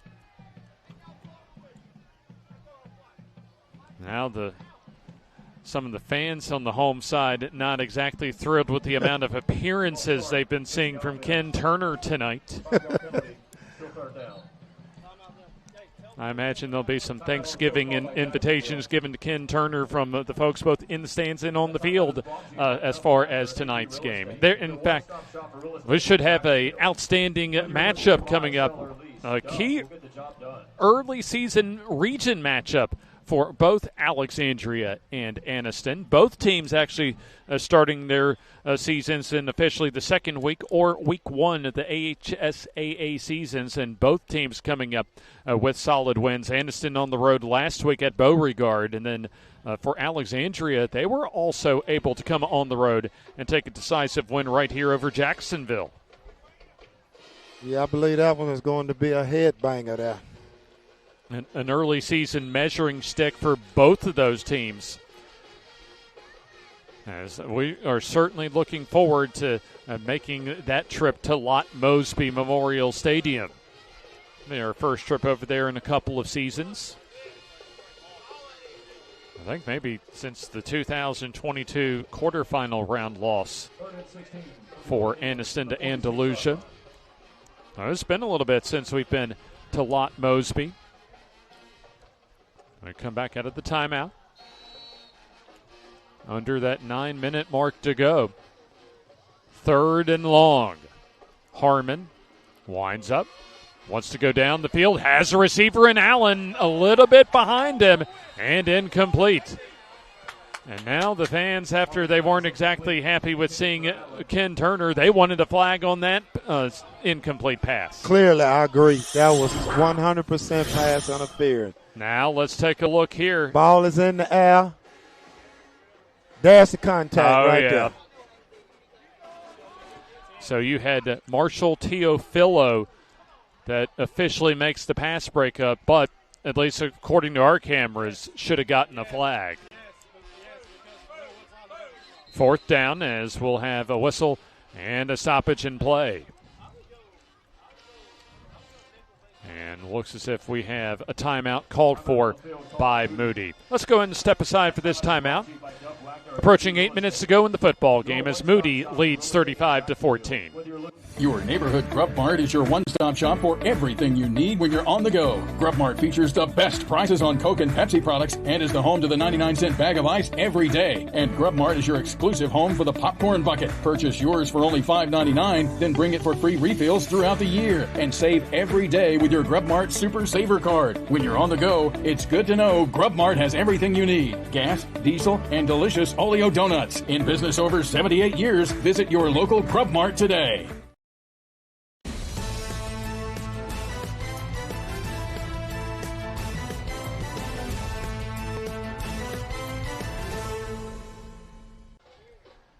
Fourth down and 17 coming up as number 2 ranked Moody with a 35-14 lead over Jacksonville.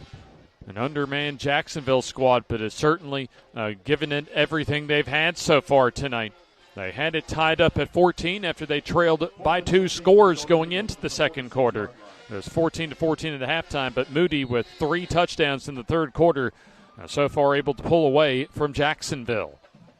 4th and 17 as Harmon under pressure, and he'll be dropped in the backfield. You had 3 different white shirts led by Josh Willett on the sack. A turnover on downs, as we've mentioned Moody's rankings in Class 5A. In fact, this gives us an opportunity to check out the rest of the classifications in the state of Alabama. First with 7A is Central Phoenix City atop the Class 7A statewide rankings. And then, of course, Thompson, Hoover, Hewitt-Trussville, and Vestavia Hills all out of the Magic City from 2 through 5.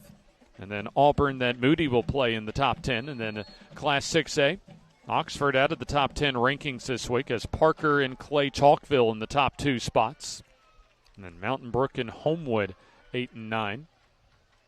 And also in Class 5A, as we take a look at Meadows get in the open field and get taken down at the 31-yard line. Class 5A, there's Moody. 3 first-place votes this week behind Viger for the top spot. Also Gunnersville, Leeds, and Central Clay County, along with St. Clair County in the top 10 this week. So that's going to be a top 10 matchup potentially for Moody against St. Clair County at home next week. In Class 4A, you got Cherokee County and Anniston in the top 5, along with Alexandria in the top 10. As here's the give to James in the open field as he cruises into the end zone for the Moody touchdown. So the touchdown, the first of the night for backup running back Kevin James, as he's able to score from 33 yards out. There's the hole off the left side, and just enough of a lead block that time for the slot receiver in Aiden White to lead James to pay dirt. However, it appears that there is a flag on the play. It's going to be looks like a holding penalty. Oh, on the offense. 10-yard penalty. Replay first down. I think we might have exceeded the number of penalties we saw from last Friday night's game between Lincoln and Munford. And we still have 7:32 to go until we get to the finish line. That's still going to be a sore spot for Coach Jake Gaines coming into next week's big home game. There's a high snap, but James gets wrapped up in the backfield, and that's going to be a TFL. You had Quay McNeil, and also Jeremiah Hawkins helped out. So a third down and long, it appears. So indeed, third down and 10 back to the original line of scrimmage at the 33-yard line. And Piedmont off to a good start as well in Class 3A from our area. Made the 3A semifinals a season ago, and they certainly have championship title expectations in their minds. And we'll be seeing Piedmont later on in this regular season. I imagine wouldn't be surprised if we have a postseason visit to check out Piedmont following the regular season. And the postseason is still a long way away as region play for the vast majority of the state gets underway tonight. Lowry, throwback screen, little jailbreak screen complete. As making his way down the field is Eatman, as he'll cruise on in for the touchdown. And that'll put the game on ice. Put a little icing on the cake for the Moody Blue Devils as they make it now 41-14. Little throwback screen as Eatman zigzags his way through the Jacksonville defense for the 33-yard touchdown reception. Third touchdown pass of the night for Jake Lowry. And on for the PAT is Ryan McPherson. About 6.5 to go here in the final quarter of play. Snap and hold there, and the kick also there for McPherson. Timeout, 42-14 in favor of Moody here on the FNN High School Football Game of the Week.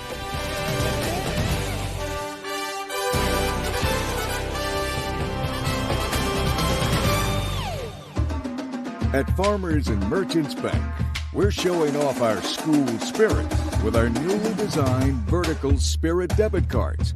Now, these are customized with your favorite school's logo, and half of every Spirit card purchased goes toward your school. So, show off your colors and support your local school with the FNM Spirit debit card. You can learn more at fnm.bank. Member FDIC.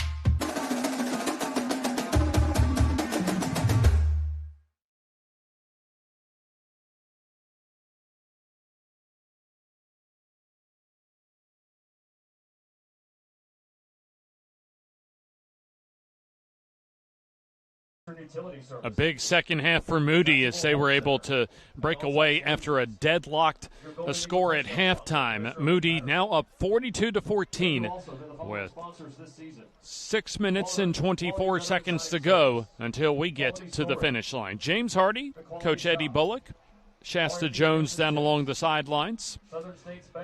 As Jeremy Sullivan's squad playing their third game in the Jeremy Sullivan chapter of Jacksonville Golden Eagles football. Coach Sullivan mentioned to me last week, Eddie, we've seen a lot of penalties affect both teams tonight.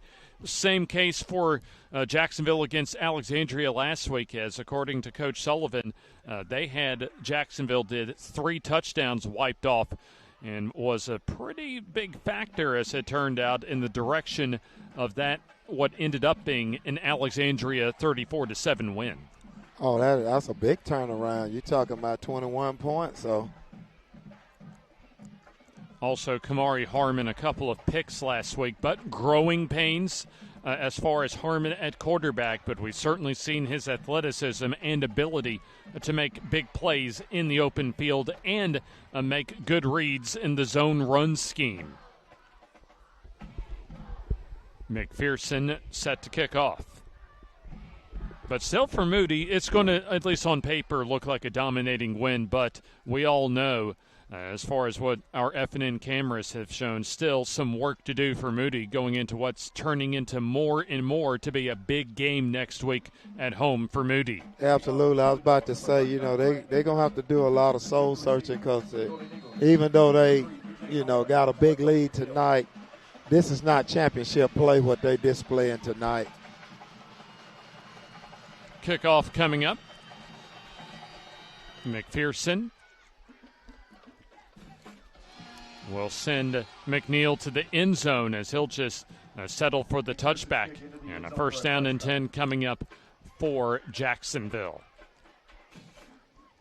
We'll have an important matchup for Anniston and Alexandria next week as Anniston played some of their best football in the late in the regular season and then especially in the postseason last year, making what actually turned out to be a somewhat surprising run into the quarterfinal round last year.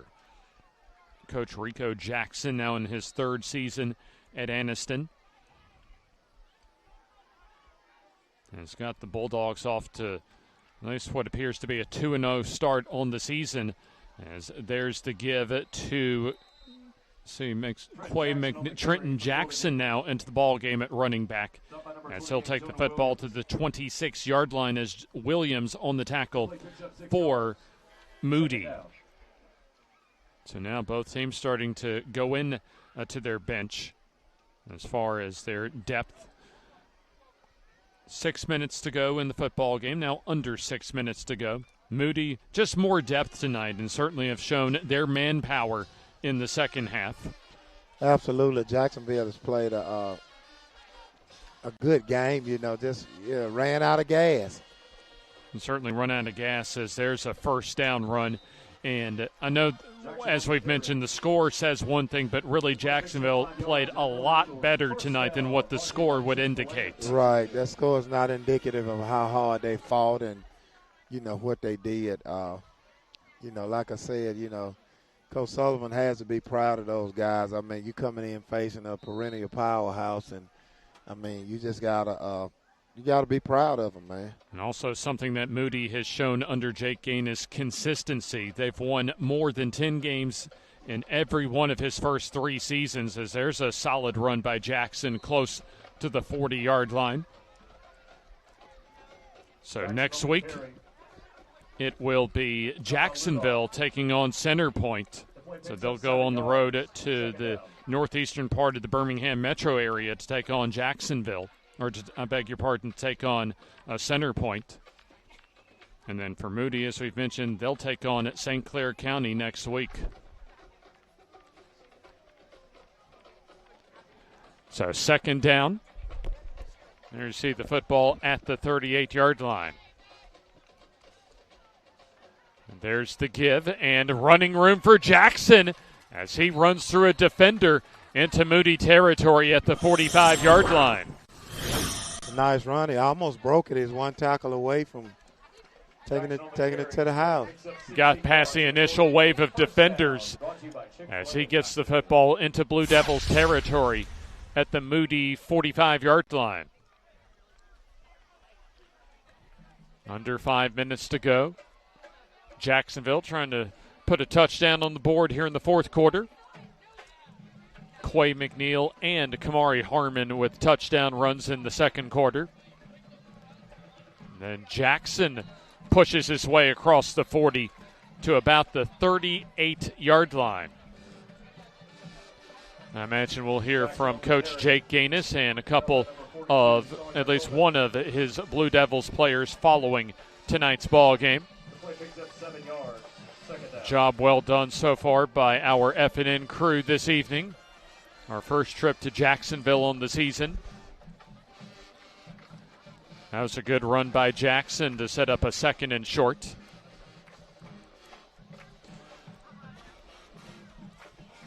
Under 4 minutes to go in the football game, as we'll have a whistle to blow the play dead. See if we can check on some more scores before we call it a night here in Jacksonville. Offside on Moody. But you know, Eddie, once you get into September, that means muggy weather tonight, but that means we'll have taste some of that fall weather before you know it. Absolutely. Hey, that's that great football weather. Indeed. We're probably still at least a couple of weeks away, you would think, from really getting into the teeth of that fall football weather. H-back comes in motion. Give to Jackson. Lots of running room off right guard as he breaks out of the pile. He bounces it to the far side, and he sees the end zone in sight, but gets wrapped up and taken down inside the 5-yard line, or maybe right at the 5-yard line where they say Trenton Jackson goes out of bounds.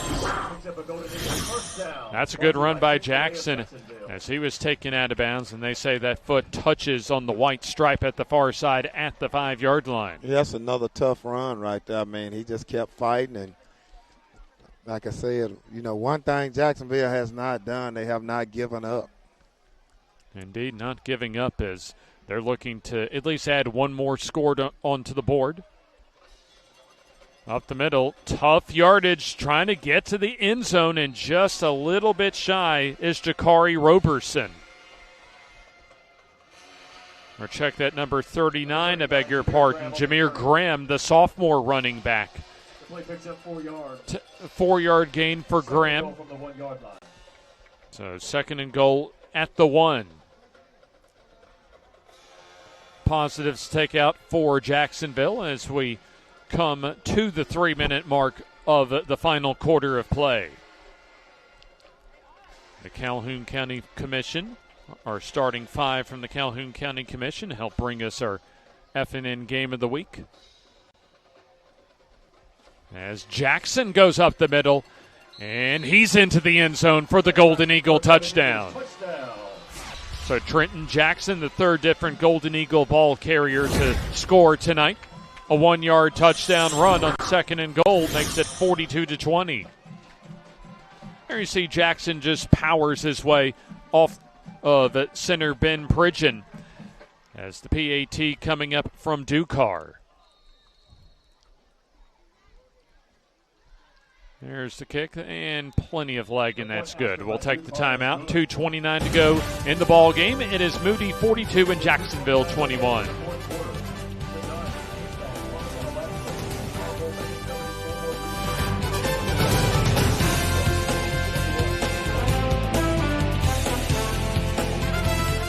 The Calhoun County Commission, made up of Fred Wilson, Danny Shears, Carolyn Henderson, Terry Howell, and Lee Patterson, ask you to take a look at what Calhoun County has to offer. Our beautiful parks, neighborhoods, recreational facilities, historic sites, and museums. Our citizens enjoy a high quality of life and strongly support the arts. If you're considering expanding or starting a new business, take a look at Calhoun County. You'll be glad you did.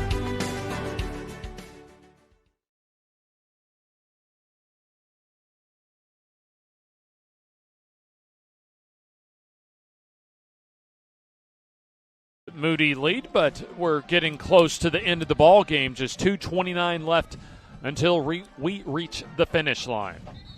We'll be back with you Monday up at Boaz High School, our first ever flag football telecast here on FNN, as Moody takes on Boaz.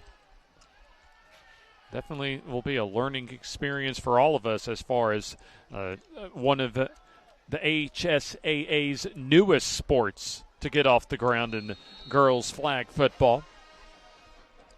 You know, James, I was thinking about that earlier today.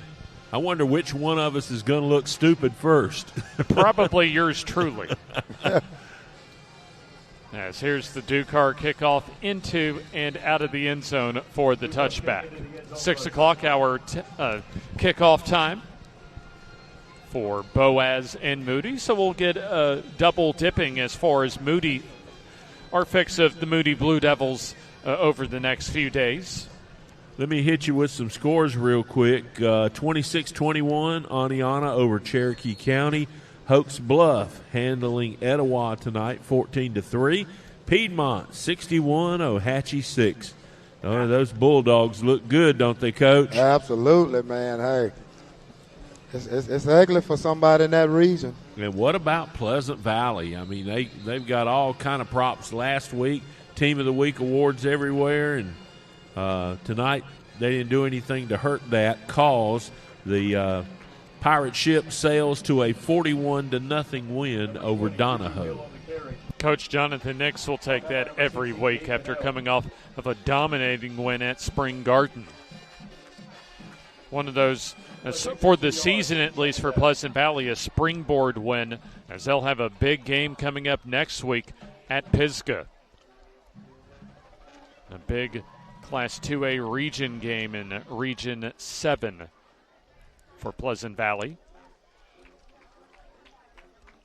So some of the backups getting in for Coach Jake Gaines, says that could have been a run to the house for the Blue Devils. Jaden Strickland at that time on the call, as he was able to advance the football across the Moody 40 to the 42-yard line. As we approach the final 90 seconds to go, as the chain gang now gets set for the Moody first down. There you see our inaugural flag football edition for FNN, our first ever FNN telecast of flag football. A couple of top 5 teams, top-ranked Moody and number 3 Boaz, set to square off up in Marshall County. Not that far of a drive from where we're at in Calhoun County. As the give to Strickland as he's swallowed up in the backfield.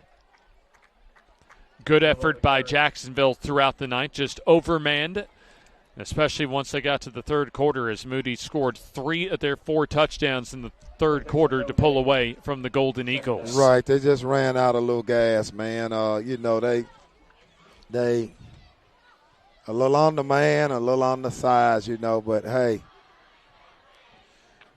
if you was measuring hearts, hey, I give them an A for effort. Also, Titus Thornton into the game at quarterback, as he'll just take a knee and run the clock out. As Moody, sloppy at times tonight, especially in the second quarter, but after being tied at halftime 14-14, Moody able to dominate the second half and pick up their first region win of the season and go to 2-1 overall. Your final score, Moody 42 and Jacksonville 21. We'll begin our post game following this timeout.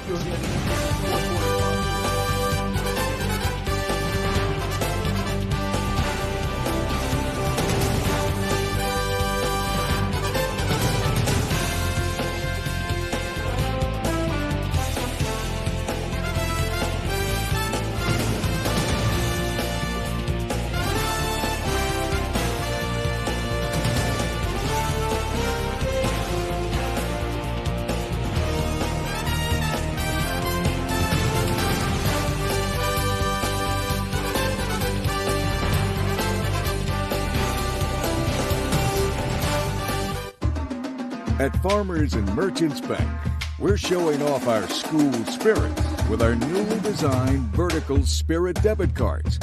Now, these are customized with your favorite school's logo and half of every Spirit card purchased goes toward your school.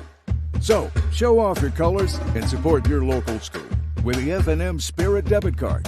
You can learn more at fnm.bank. Member FDIC. A final score as Moody able to take down Jacksonville 42-21, and we have the victorious Moody head coach Jake Gaines with Shasta Jones. Coach Gaines, your team came out explosive this second half. Your offense turned it on. Even your defense put some points on the board with an interception. What shifted and worked for you? We just started playing better. We just started playing our brand of football. Really bad first half. They did a good job of controlling the ball. We only had 3 possessions in 2 quarters, which, and we scored on all 3. We had the third one called back. But, we just came out and we just executed, just played who we were, and just proud of the guys, for the way we respond. We got a lot to clean up and got to keep getting better. What do you want to see the Blue Devils work on this next week before you take on St. Clair? Yeah, we just got to start fast. Don't shoot yourself in the foot. I think defense, they were able to sustain drives on a lot of third and short, third and mid that we got to find a way to get off the field, whether that's by conversion or penalty. Either way, we got to find a way to get off the field and play complementary football where we're making their defense tired because our offense is clicking. I thought overall offense played pretty good tonight. But, yeah, we got a lot of stuff to clean up. We just got to get better. Well, good luck the rest of the season. Yep, appreciate you guys' coverage. Thank you. Thank you.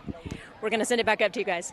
A big thanks to Coach Jake Gaines, our 2023 FNN Coach of the Year from a couple of seasons ago. And it's always a big thanks to Shasta Jones. A job well done tonight, as always. And before we go, Eddie, some of your final thoughts on what we saw tonight between Moody and Jacksonville. Well, Moody did what they needed to do to win the game and be, ranked number 2. And got a lot of things, like Coach said, to clean up. But Jacksonville has nothing to hang their head about. I think Jacksonville fought all night, man. And, I think they're going to do pretty decent going down this season. As September continues, we'll have an active week next week, right to begin the work week on Monday. We have a trip up to Boaz to southern Marshall County as 2 of the top teams in the state in girls flag football go at it. Top-ranked Moody and number 3 Boaz as kickoff at 6 p.m. here on FNN. Of course, we have the FNN Coaches Show from Top of the River at 7 o'clock on Tuesday. And then, well, there you go. 7 to 8:30, Joe Medley, yours truly, Jim Jacobs, and the rest of our FNN crew from Top of the River.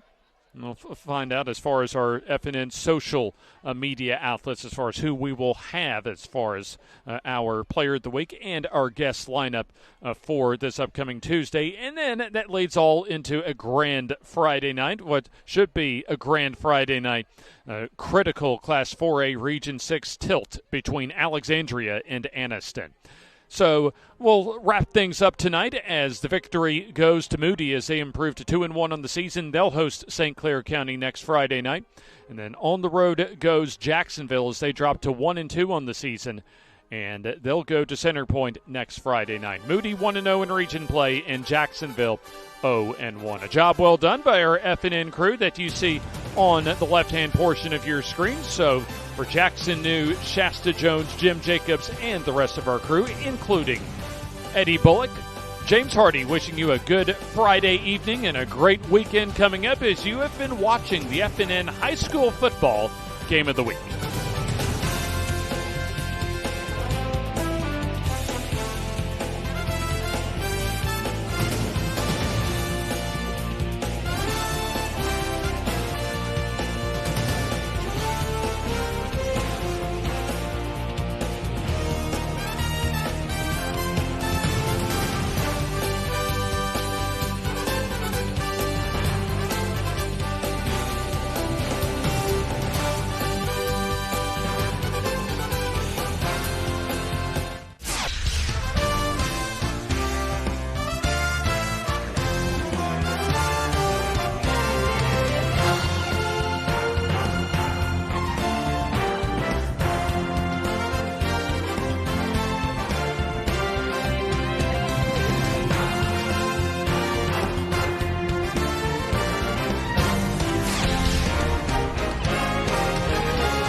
And welcome to Top of the River on this Tuesday night for another round of the FNN Coaches Show, live from the Catfish Capital here in North Anniston. Jim Jacobs, Joe Medley, James Hardy, ready to go for another 90 minutes of good stuff, high school football talk that we'll take care of for you from here at Top of the River. We've got some great guests tonight. We'll show you those in just a couple of minutes. But, guys, let's start with a kind of a flashback back to what we all incurred this past week. We had a doubleheader Thursday night. We were at Southside for the Hoax Bluff Eagles and the Southside Panthers. And then, of course, on Friday, the traditional Montford-Lincoln game this year from Keith Howard Memorial Stadium, home of the Lincoln Golden Bears. Joe, I think you got one of the best games probably that was available in Calhoun County to get the season started, but it didn't live up to the hype, did it? Well, it did if you're Alexandria. but the thing, it was kind of a trend last week that there were games where, like, the outcome from last year not just flipped, but went, blow out the other way. And that was, the Alexandria-Jacksonville game, 34-7 this year. Alexandria's way, 49-21 last year. Jacksonville's way.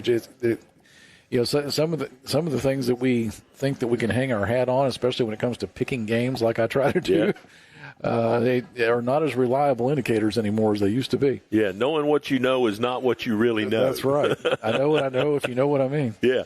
All right, James, let's talk about Thursday night over at Southside. Very impressed with Hoax Bluff. I thought they were very workmanlike. They're going to win a lot of football games this year like that. That's a good description for Hoax Bluff from Thursday. I was very impressed as far as the way the game, from Coach Rob all the way down to the players on the field, the way they managed that game, in particular late second quarter. How they were able to use the clock in eventually taking the lead and take the lead for good. And then the fourth quarter, how they almost held the ball for, the final 8 minutes of the ball game when they were able to get the ball back around their own 6-yard line and almost bleed out the clock. I was just very impressed with how Hoax Bluff came out ready to play and executed their game plan almost to perfection. And on the opposite side of that, I have some concerns for Southside. They're up in this 6A classification now. It's not the strongest teams in the state, but still, it's 6A ball, and Miles has got to get them straightened out pretty quick. Indeed, I think they'll have a winnable game to open up Class 6A Region 8 play against Lee Huntsville this week, but they still have Gadsden City and Fort Payne as far as the teeth of their region schedule to come. So, yeah, you're right. As far as Thursday, it definitely showed Southside still has a lot of work to do. And, of course, on Friday, we went over to Lincoln for the traditional, it was the 81st meeting of these two programs. Joe, that's really rare. It is, and it survived a schedule change and classification changes. And the one thing that never changes is the feeling between the two programs. Well, let's talk about the bear in the room, so to speak, James. Lincoln is going to beat somebody they're not supposed to beat before the season is over. Braden Collins is really impressive out there as far as his athleticism. It's like anytime he touches the ball, something good is going to happen for the Golden Bears. Well, and I think they've got a coach now in Brett that is going to get their attention and get some of the nonsense cleaned up so that when they're in a game that's really competitive, they're not going to shoot themselves in the foot. He told me the other day after the game, he said, we may not win a lot of football games, but we'll have the best track team before the season's over with. This is true. All right, and your thoughts, let's flip it and look at Montford. They had the thing over the summer with the kid that wore 51, and then, Coach Easley having to suspend several players before the game. There's not a lot of good in the Montford football program right now, and I hope Coach Easley can help get that kind of moved in the right direction because, the natives in Montford get restless in a hurry, and Coach Easley's been there 7 seasons Yeah, now. and I think 6-5 is the best he's had. That's a hot seat. That's all I'll say. I agree with that. I mean, losing on Friday certainly doesn't help as far as being on the short end of that rivalry matchup this past Friday. But you talk about just a lot going on as far as on and off the field for the Munford football program. Give credit to the players that were able to play, especially the fight. To North Alabama, down to the south, and everywhere in between. All brought to you by our wonderful group of sponsors at Jacksonville State University, the Alabama Community College System, Southeastern Land Group, Russell Dewitt Centers, Southern Union State Community College, the Alabama National Guard, and Central Alabama Community College. And they will bring us the show for the next 2 hours as we bounce around the state. Any surprising results you see tonight? I mean, Hewitt-Trussville is probably the closest thing to a surprise, I'd say, so far. Just on the margin, at least. Yeah. Hewitt-Trussville wasn't home. And I expected Vestavia to come back down to earth a little bit. I mean, you get up for a game like Auburn, it's very difficult to come out and play that well again. Yeah. But you just unfortunately have to play another really good squad in Hewitt-Trussville. That's right. All right, let's go ahead and get into, and you know what? My Thursday night scores are on the desk, so I'm going to pull them up here. Scores on the Fours is brought to you by our buddies at the Alabama National Guard. And the Alabama National Guard brings you scores on the Fours all year this year. Luke, why don't you read us out the Thursday night scoreboard? All right, let's take a look here. It was Auburn defeating Opelika, as we mentioned, 17-10. Meanwhile, in 6A, Minor 33 and Woodlawn 26. It was Parker 47, Gardendale 3. Stanhope Elmore shuts out Percy Julian 40-0. And in 5A, Briarwood 14, Ramsey 13 in a good one. It was Williamson 64, Alberta 9. In 2A, Coosa Christian 47, Southeastern 6. And finally in 1A, Autauga Academy 41, Billingsley 19. All right, those are your Thursday scores. Scores on the Fours brought to you by the Alabama National Guard. And we will get into each classification as we go. Coming up, we've got Inside the AHSAA with Ben Thomas. You familiar with this Choose Act?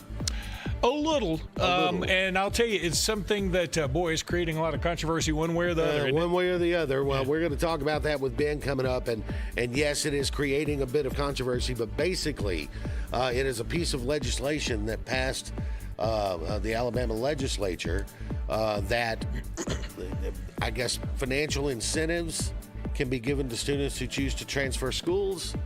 And with that being done, the AHSAA said, hey, it doesn't affect our eligibility standards, but then the state sued and said, yes, it does. And it's I'm going to tell you something. Courts. I see both sides here. As somebody who doesn't want little school talent to go away, I understand, but I also get the other side. Absolutely. We'll talk about that and more with Ben Thomas next on the AHSAA Radio Network.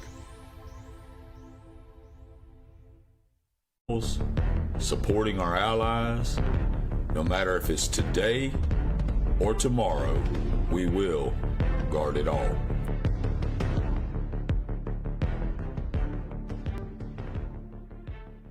We get it. Easy, a simple paint job turns into drywall. We got you covered. With 9 locations across Central Alabama, contractors and do-it-yourselfers can trust we have your back. Our experienced staff is here to be the voice of reason when projects get tough. Whether online or in-store, shop all the best brands with our Best Rewards loyalty program. Russell Do-It Center and Building Supply, local since 1984. Inspired by the bold bison, Southern Union students blaze new trails every single day. They press forward knowing their SU education will lead them to success. Affordable, accessible, and locally unparalleled. Whether you're transitioning to a university or launching straight into a lucrative career, a degree from SU SCC can help you blaze your path. 3 locations, dedicated faculty and staff, endless possibilities. It's all waiting for you at Southern Union. It's time to venture forward. Register today. No, wrong! Bring it in, guys! Take a knee! Let's go over this again. Who starts off with a real Coke taste? Coca-Cola! And then Coca-Cola pitches the real Coke taste to who? Coca-Cola! How is Coca-Cola going to give real Coke taste to itself? Take a lap, genius! Coca-Cola takes this lap and then pitches the real Coke taste to Coke Zero running up on the right. You got it? Yeah! At that point, we fake punt the real Coke taste. Who fakes the punt? Coke Zero Cola! Take a lap! Coke Zero! Real Coke taste! 0 calories! Hey, Tiger Nation, it's Coach Etheridge here, reminding you to buckle up on your way home after the game tonight and every time you get in a car. Seatbelts save lives, so buckle up every time. No exceptions. We want to keep the Tiger Nation strong. This has been a message from the Alabama Department of Transportation with Drive Safe Alabama, reminding everyone to always buckle up to and from the games and don't text and drive.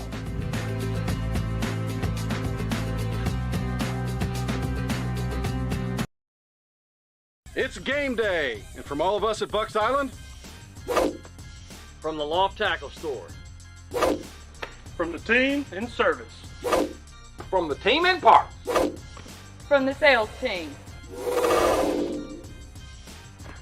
from the Bucks Island family. Good luck and go get 'em, boys. Treating our customers the way we want to be treated since 1948. BucksIsland.com or call 1-800-I'm-READY. Let our team help you win on the water.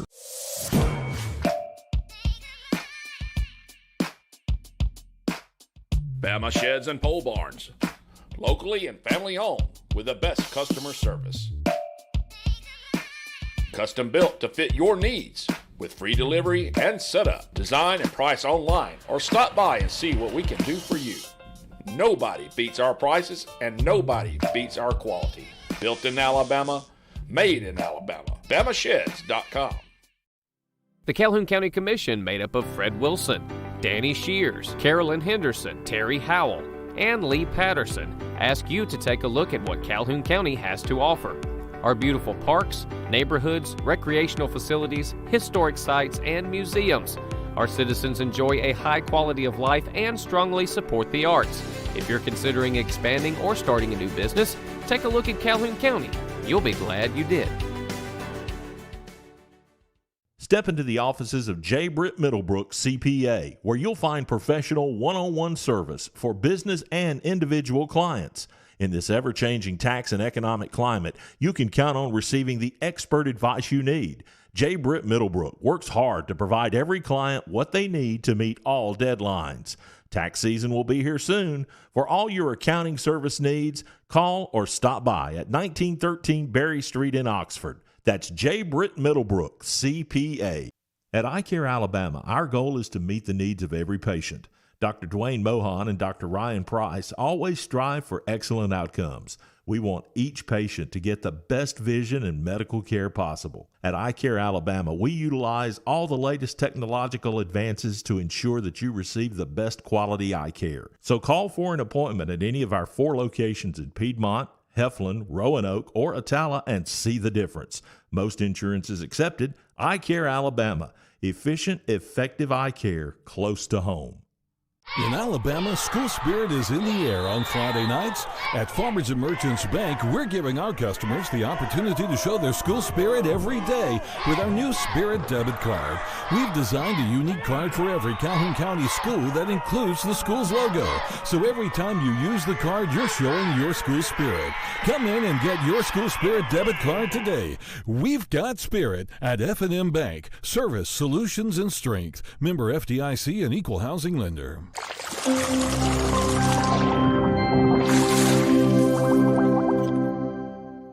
Thinking they should know better than the high school association and the rules should be changed. And unfortunately, I feel like at this point, this particular situation may go farther than it ever has before. And so we'll see what happens. I don't like it. I don't like where I think it might be heading eventually, but we just have to ride it out and see. I guess we just have to see how it goes. Let's talk about the football field for a minute, because last week we saw Vestavia Hills basically just blow out Auburn High School. A surprising result there. And then, I wondered at least, and I know other people did too, is that Vestavia or is that Auburn? And then Auburn goes on the road last night in the 100th meeting against Opelika and gets a 17-10 win over Opelika. So now we're thinking, how good is Vestavia? And I guess we're going to find out tonight when they head up the road to Hewitt-Trussville, right? Yeah, I think I wondered the same thing. I mean, Vestavia came down and they had a good team last year. Look, Robert Evans is maybe one of the most underrated coaches in the state, the Vestavia Hills head coach. Great head coach. And to be able to do that to Auburn, I mean, it wasn't even a contest, JJ. They got out early on Auburn and just ran away from them. And so, yeah, I thought, well, maybe Auburn's young this year.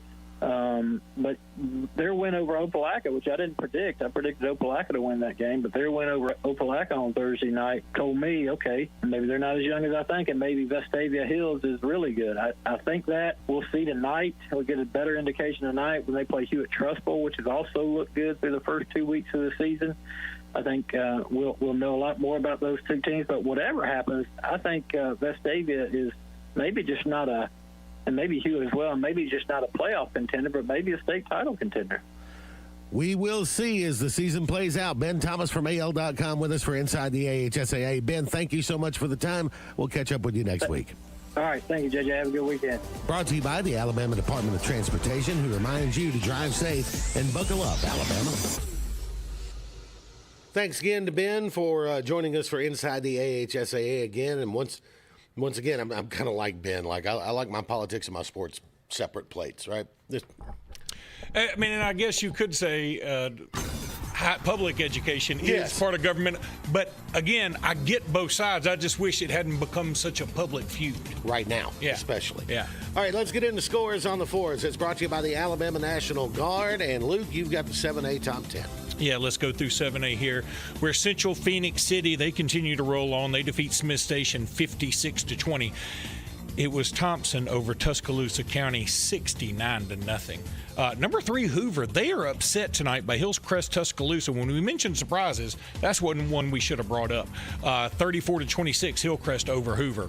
It was number 4, Hewitt Trustful 28 and Vestavia 14. That was a 4 versus 5 matchup. Mary Montgomery and Daphne were waiting on a score there. Number 7, Opelika, we mentioned. They lose to number 8, Auburn 17-10. That was last night. Number 9, Enterprise, they lose big to number 10, Dothan 69-28. So we had a lot of 8, 7, 9, 10, top 10 matchups. Yeah. That was a 3-point game there. Mary Montgomery and Daphne late was a 3-point game. Some other scores now around the 7A classification. Baker shuts out Davidson 42-0. Fairhope over Alma Bryant 31-0. Prattville over Oak Mountain 27-7. It was Florence over Albertville 28-8. Bob Jones over James Clemens 54-7. Huntsville defeats Grissom 20-13. And Austin over Sparkman 29-7.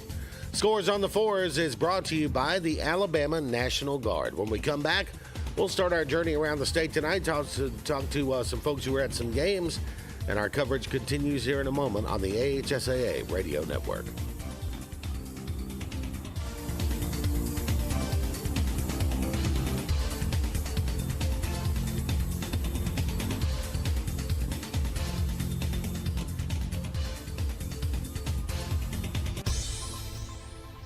The residents of Alexander City with quality facilities and programs designed to positively affect the lives of our citizens. From youth sports programs to adult activities and our senior center, the Alex City Parks and Rec offers services for all ages. The Cooper Rec Center, Lake Winds Golf Course, and the Senior Activity Center are just some of the great features the Alex City Parks and Rec Department provides for the people of Alex City. For more information on any of our programs, call 256-329-5762 or go to acpr.recdesk.com. At Medicine Express, we're dedicated to the idea that quality pharmacy care means more than just prompt prescriptions. When you come to Medicine Express, you can count on dependable care from knowledgeable pharmacists and their friendly staff. You can fill your prescriptions quickly and easily at our drive-thru, or while you wait, you can even browse for inspirational gifts and items that you won't find anywhere else, like Praise Him apparel and the History of Alabama books. All at Medicine Express on Airport Drive in Alexander City, 256-215-8014. Medicine Express, where you're part of our family. Extra, extra. The referral perks just doubled at Dixie. Now through November 30th, get $50 for you and $50 off for your friend when you refer them to Dixie. That's a $100 value. Current Dixie customers get 10% off any repair just for being loyal. Dixie Cares Plan members get an unbeatable 20% off. Plus, you can finance anything over $250. Double the rewards, double the savings. Hillary Towers may very well be the Lake Martin area's best kept secret. An affordable senior citizens community located on Highway 22 East in Alexander City. Spacious one-bedroom units are currently available. Great location, peaceful setting, comfortable living where pets are allowed and utilities are included. Call today for more information on the newly renovated Hillary Towers, 256-329-0552. 256-329-0552. Hillary Towers, 22 East, Alexander City. Satterfield Outdoor Living is Lake Martin's trusted friend for your outdoor land and leisure needs. We're the region's authorized Skag mower dealer for residential and commercial lawns and offer all the small engine accessories you need. Shindaiwa, Husqvarna, and Metabo products that can tame any landscape. Satterfield is also your grill headquarters with Big Green Egg Grill. And our pros service everything in-house and back up all sales. Get the Satterfield Outdoor difference on Highway 280 right across from Tallapoosa Ford.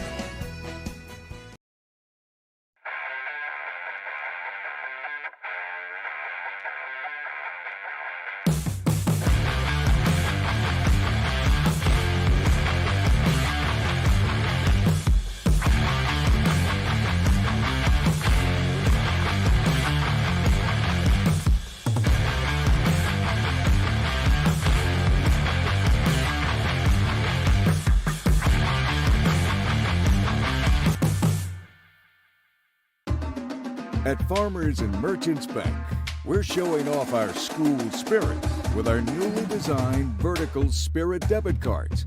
Now these are customized with your favorite school's logo, and half of every Spirit card purchased goes toward your school. So, show off your colors and support your local school with the FNN Spirit debit card. You can learn more at fnn.bank. Member FDIC.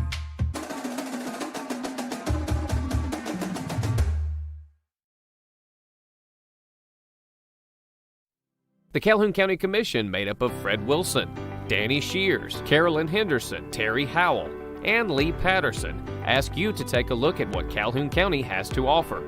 Our beautiful parks, neighborhoods, recreational facilities, historic sites, and museums. Our citizens enjoy a high quality of life and strongly support the arts. If you're considering expanding or starting a new business, take a look at Calhoun County. You'll be glad you did.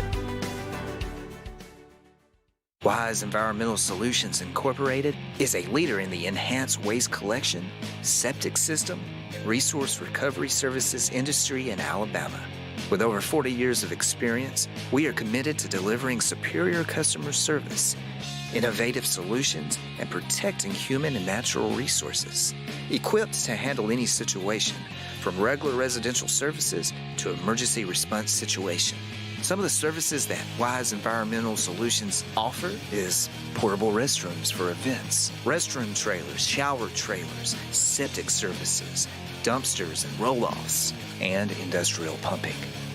We are located at 2345 AL Highway 21 in Oxford, Alabama. Contact us today to take care of your event.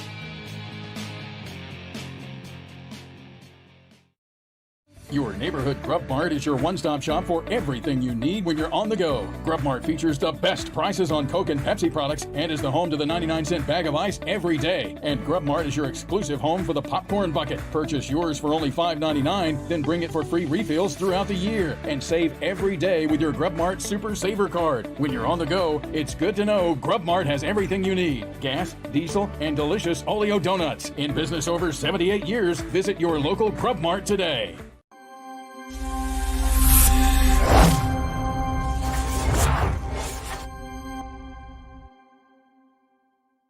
Who are the straws that are, quote-unquote, stirring the drink at Vestavia right now? Yeah, Charlie Taff is the quarterback for the Rebels, just a phenomenal player. He's a big-time elite baseball prospect and is going to go play somewhere baseball-wise, but he's an outstanding quarterback as well. So he's really, really strong. They've had a number of guys really step up as the season goes along. They don't have a ton of depth in the running back spot, but Grayson Harper's done a great job. He already has 4 touchdowns on the season. Carson Purdy scored his 5th touchdown of the night of the season tonight, so he has 5 already in the early going offensively. And then defensively, a really strong defensive line for the Rebels.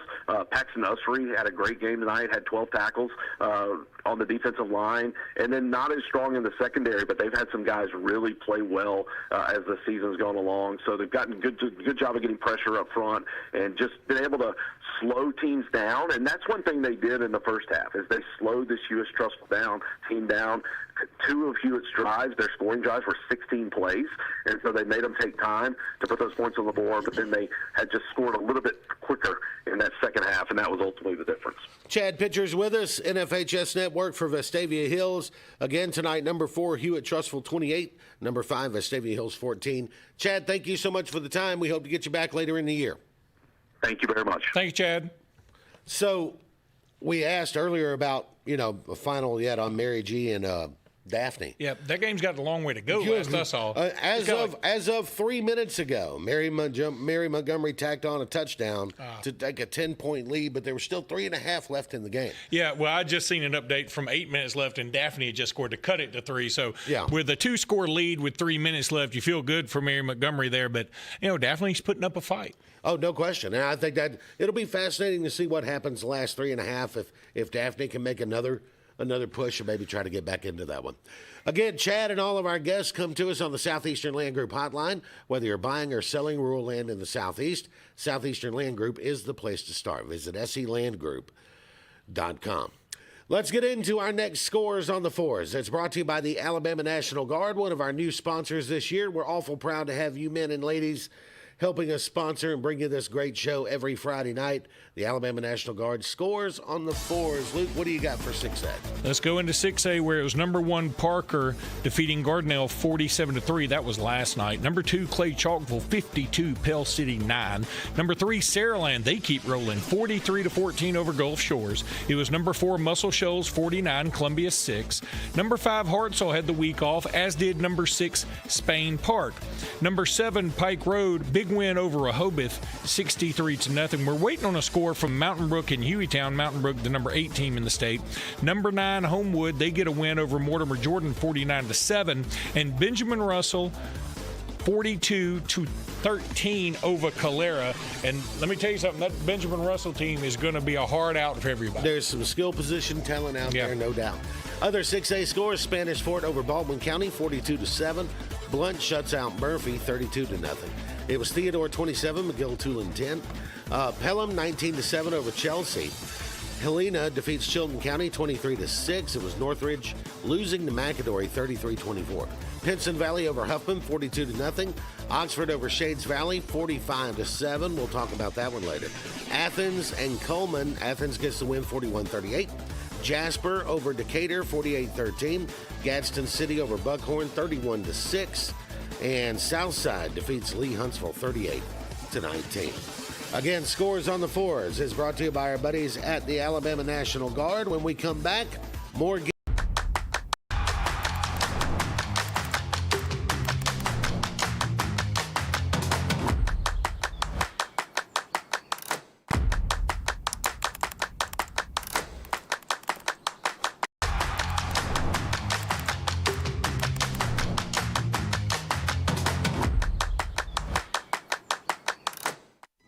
Hello, my name is Dave Milton with Southeastern Land Group. I'd like to tell you a little bit about our company. We sell farmland and timberland in Alabama and the surrounding states. Not only do we have a land sales division, but we also have a timber sales division where we can help you with your timber sales and your timber appraisals. There's 22 of us in our group scattered throughout the southeastern United States. We are a full-service land and timber sales company. We do with farmland, timberland, cattle property, poultry farms. 866-751-LAND. Go to the website, selandgroup.com.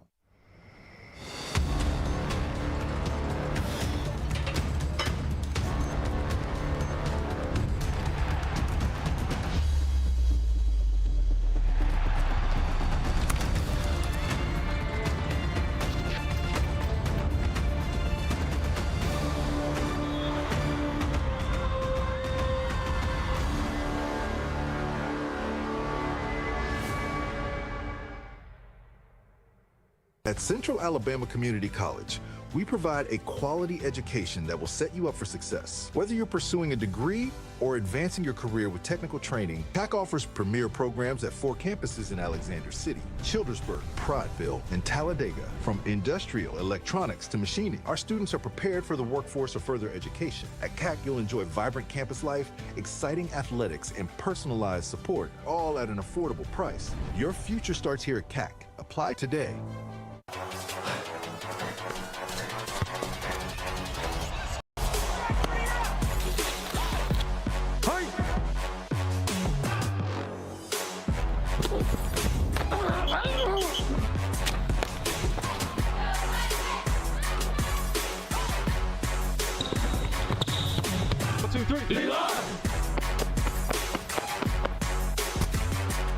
Encore Sports Medicine. Work. A strong word.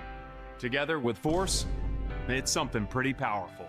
Our workforce keeps Alabama growing. So where does it come from? Your Alabama community colleges. Quality classroom learning, hands-on, real job training, all across Alabama. Building enormous ships down south, blasting into space up north. And in between, all the jobs that move us forward. Alabama's community colleges. Alabama's largest training network. And it's time for our AHSAA Radio Network Scoreboard Show, Player of the Week, brought to you by the Alabama Community College System. This week's Player of the Week is Holly Pond's Boston Gibbs, who turned in the performance of his career in a 74-41 Holly Pond win over Hansville last week. Gibbs, lining up at quarterback, completed 4 of 7 passes for 135 yards and a touchdown. He also connected on 2 two-point conversion passes. The multi-talented Gibbs also rushed 17 times for 280 yards and 7 touchdowns. He tacked on 5 two-point conversions with quarterback keepers. He also had a kickoff return for 17 yards, and on defense had 4 tackles, including 2 sacks and a forced fumble. He finished with 417 total yards, accounted for 8 touchdowns, scored 52 points himself, and accounted for 60 of Holly Pond's 74 points. Congratulations to Holly Pond's Boston Gibbs, this week's AHSAA Radio Network Scoreboard Show, Player of the Week, brought to you by the Alabama Community College System.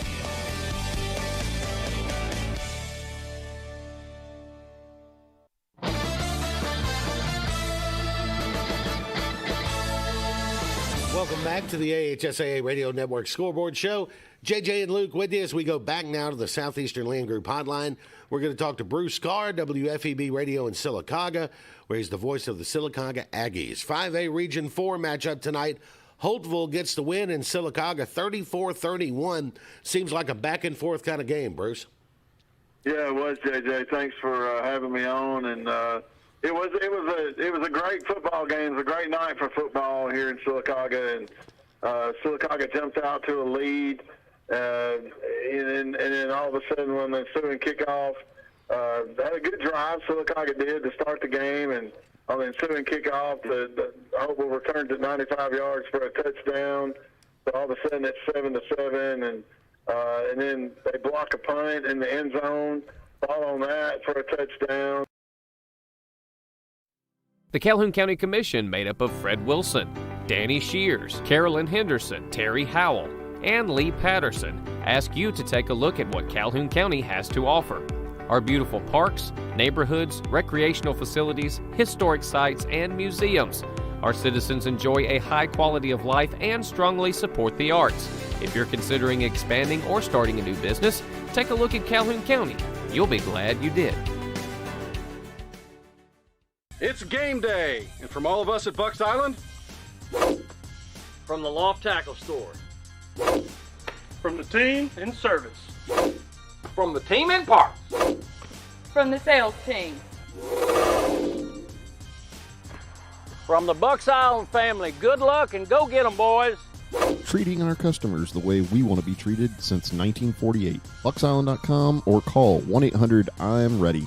Let our team help you win on the water. Welcome to Calhoun County, Alabama, your natural attraction. We have invigorating outdoor activities, amazing cultural sites, mouth-watering food, and southern hospitality, all wrapped into one amazing vacation destination. Whether you're looking for a relaxing overnight getaway or for a one-of-a-kind escapade, Calhoun County boasts an incredible selection of outdoor recreational opportunities. Calhoun County is the natural attraction, centrally located between Atlanta and Birmingham, with plenty of fun and memories waiting to be made. Come to Calhoun County, Alabama, a natural attraction. Your neighborhood Grub Mart is your one-stop shop for everything you need when you're on the go. Grub Mart features the best prices on Coke and Pepsi products and is the home to the 99-cent bag of ice every day. And Grub Mart is your exclusive home for the popcorn bucket. Purchase yours for only $5.99, then bring it for free refills throughout the year. And save every day with your Grub Mart Super Saver card. When you're on the go, it's good to know Grub Mart has everything you need. Gas, diesel, and delicious Oleo donuts. In business over 78 years, visit your local Grub Mart today. Griffin Laser Engraving in Lincoln is your authorized local dealer for personalized Yeti products. Get your Yeti customized for your team, a business, or a special event. Your color, graphics, even photos. At Griffin Laser Engraving, we make it the way you want it. Order just one or hundreds, and you'll find a full line of Yeti coolers and accessories on hand, even the hard-to-find items. Nationally recognized, but right here at home in Lincoln for quality awards, trophies, powder coating, and personalized Yeti items, Griffin Laser Engraving. At iCare Alabama, our goal is to meet the needs of every patient. Dr. Dwayne Mohan and Dr. Ryan Price always strive for excellent outcomes. We want each patient to get the best vision and medical care possible. At iCare Alabama, we utilize all the latest technological advances to ensure that you receive the best quality eye care. So call for an appointment at any of our 4 locations in Piedmont, Heflin, Roanoke, or Atala and see the difference. Most insurance is accepted. iCare Alabama. Efficient, effective eye care close to home.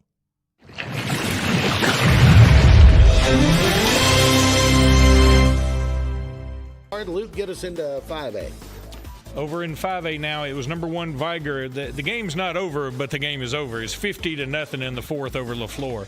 Number 2 Moody 42, Jacksonville 21. That game was really tight for a long time. It was tied at 14 at the half. Yeah, Moody took control. Number 3 Williamson 64, Alberta 9. That game was last night.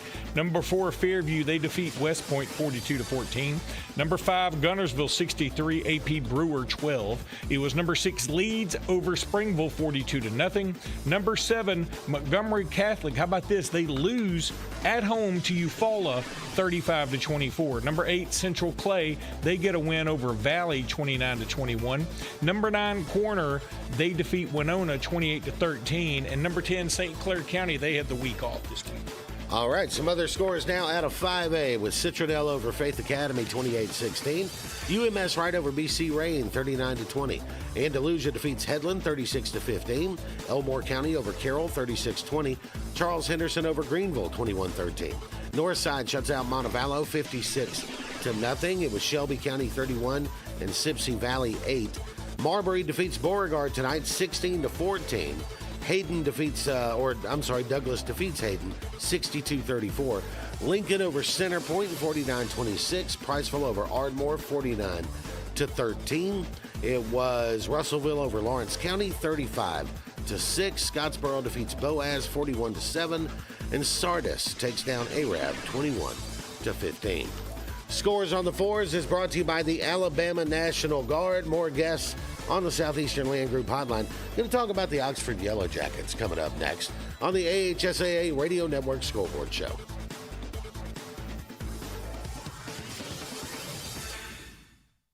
Hi, this is Brian Bice with Bice Motors. With our all-star lineup of Dodge trucks, Jeep, SUVs, and Chrysler cars, we offer the area a team dedicated to making your next vehicle purchase a positive experience. Our sales team offers competitive pricing, and we back up all sales with a service department second to none. Bice Motors also offers the area's best selection of pre-owned vehicles. Visit Bice Motors at 2133 Cherokee Road in Alexander City. Guaranteed lowest price. Buy it at Bice Motors. There's only one clear choice in the Lake Martin area for plumbing, heating, and air. That's All Clear Plumbing and Air. Our professionally trained technicians offer full service repair and installation on all major brands. From drips to water heaters, thermostats to entire air conditioning and heating systems, and everything in between. Our fast, reliable, and guaranteed top-notch customer service will keep you informed and up to speed through the entire process. Call us today or look for us on Facebook and Instagram at All Clear Plumbing and Air, 256-496-2056. License number 19172. Alexander City, Childersburg, Prattville, and Talladega. From industrial, electronics to machining, our students are prepared for the workforce or further education. At CAC, you'll enjoy vibrant campus life, exciting athletics, and personalized support, all at an affordable price. Your future starts here at CAC. Apply today. Two Rivers Lumber Company has a proud heritage in the state of Alabama and is excited to announce we are opening a new facility in the Lake Martin area late 2025. Our company specializes in southern yellow pine dimension lumber, and we plan to employ over 150 in our new community of Lake Martin. Two Rivers Lumber Company is a family-run business with over 45 years of service to the state. And we are happy to become a part of the Lake Martin community and want to wish the best of luck to all area athletic teams in all competitions. Two Rivers Lumber, Lake Martin's newest community partner, coming soon. For years, Tom Wadley's been a name you can trust to represent you, and now you can depend on Tom Wadley Law, LLC to handle all of your legal needs. Tom has over 20 years of practice in criminal defense, probate needs, and estate planning. Tom Wadley Law supports the communities of Lee and Tallapoosa County and can handle all your legal needs or refer you to their network of specialty attorneys. When it counts, call Tom Wadley Law, LLC at 334-559-3420 or online at tomwadleylaw.org. No representation is made that the quality of legal services to be provided is greater than that of other attorneys. Along with fall, there's huge falling prices at Lake Martin Tractor and Outdoor for all your tractor, implements, and riding lawnmower needs. All remaining Spartan mowers must go for next year's models. And besides the year-end low prices, you can still get 0% interest up to 60 months. Lake Martin Tractor and Outdoor also has a huge selection of Mahindra tractors of all sizes with full implements packages that range from harvest or just getting your hunting site prepped. So now's the time. Score big with the Lake's exclusive Spartan and Mahindra dealer. Lake Martin Tractor and Outdoor, Highway 280 across from the Home Depot.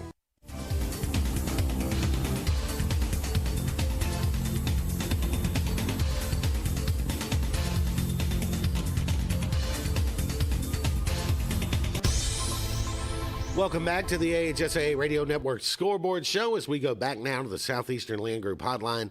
Talk to Chase Robinson. He is with WVOK in Oxford, where the Yellow Jackets get a big and much-needed win tonight over Shades Valley, 45-7.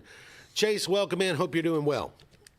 Doing great. Appreciate you having me on. All right, so I was looking at some teams I want to talk about this week, and Oxford popped on my radar with an 0-2 start. And then I took a little deeper dive, and I said, okay.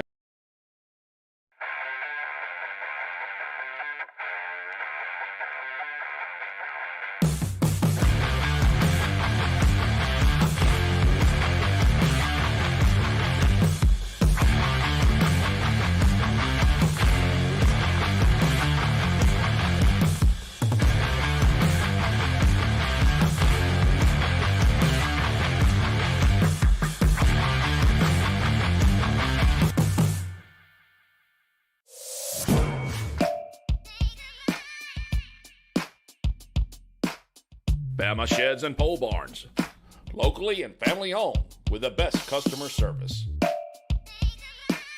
Custom built to fit your needs with free delivery and setup. Design and price online or stop by and see what we can do for you. Nobody beats our prices and nobody beats our quality. Built in Alabama, made in Alabama. BamaSheds.com. Your neighborhood Grub Mart is your one-stop shop for everything you need when you're on the go. Grub Mart features the best prices on Coke and Pepsi products and is the home to the 99-cent bag of ice every day. And Grub Mart is your exclusive home for the popcorn bucket. Purchase yours for only $5.99, then bring it for free refills throughout the year. And save every day with your Grub Mart Super Saver card. When you're on the go, it's good to know Grub Mart has everything you need. Gas, diesel, and delicious Oleo donuts. In business over 78 years, visit your local Grub Mart today. At Farmers and Merchants Bank, we're showing off our school spirit with our newly designed vertical Spirit debit cards. Now these are customized with your favorite school's logo, and half of every Spirit card purchased goes toward your school. So show off your colors and support your local school with the FNN Spirit debit card. You can learn more at fnn.bank. Member FDIC.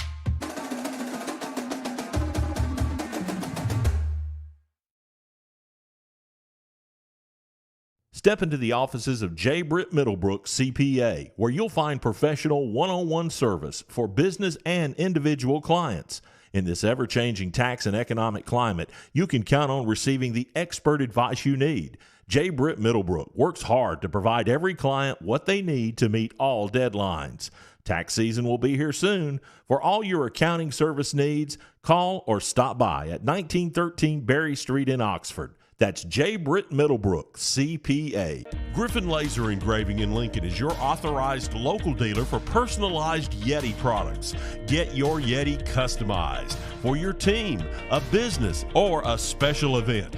Your color, graphics, even photos. At Griffin Laser Engraving, we make it the way you want it. Order just one or hundreds, and you'll find a full line of Yeti coolers and accessories on hand, even the hard-to-find items. Nationally recognized, but right here at home in Lincoln for quality awards, trophies, powder coating, and personalized Yeti items, Griffin Laser Engraving.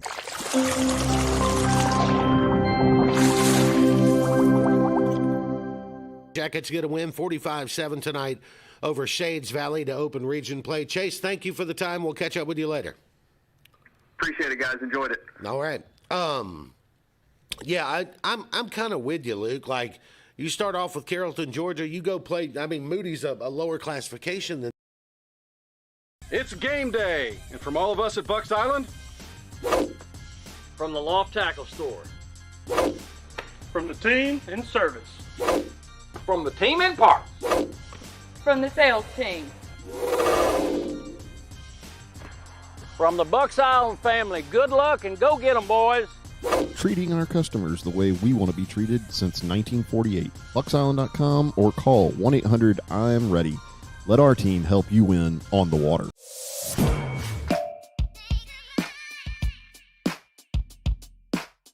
Bama Sheds and Pole Barns. Locally and family owned with the best customer service. Custom built to fit your needs with free delivery and setup. Design and price online or stop by and see what we can do for you.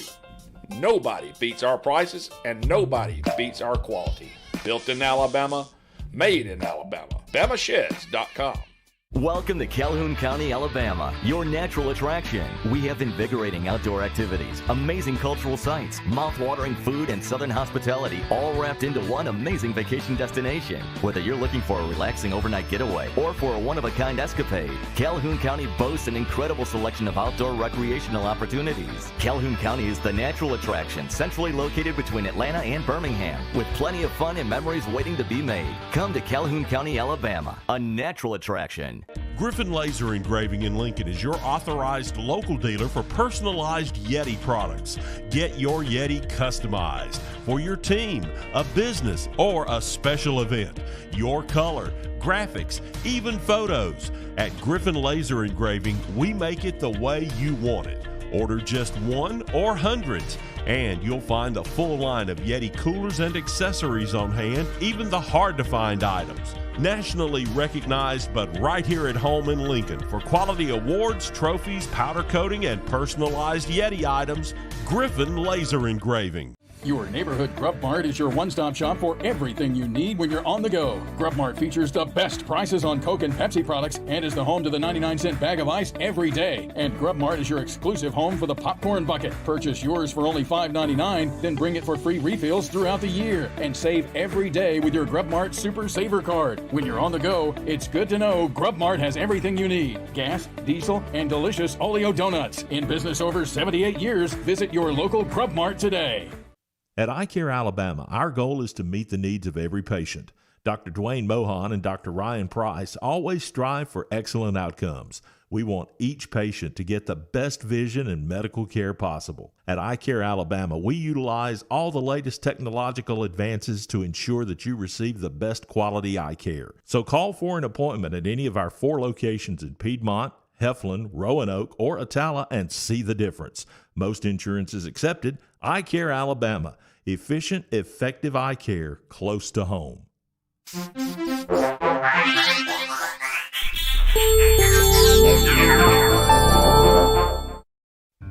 When driving, change lanes, not lives. Careful. Alabama has a code of the road, and knowing it helps you follow it. This is a message from your Alabama Department of Transportation. Take home your AHSAA officially licensed merchandise today. Just click ahsaa.teamip.com and shop for event t-shirts, sweatshirts, tie-dye designs, or add your name to get your gear personalized. Team fans can get an official state championship apparel at our official online store. You pick it, we'll make it with our digital to garment technology, hot off the press and sent straight to you. Or at your next championship game, check out Team IP's booth. Visit ahsaa.teamip.com. When driving, check your mirrors, not your Tinder. Hey, no. Alabama has a code of the road, and knowing it helps you follow it. This is a message from your Alabama Department of Transportation. Your day can wait. What are you doing? I'm just updating these power lines Why? so they'll be stronger and faster. Why? So your house has power. Why? So your toaster works. Why? So you can have toast in the morning. I don't like those. Okay.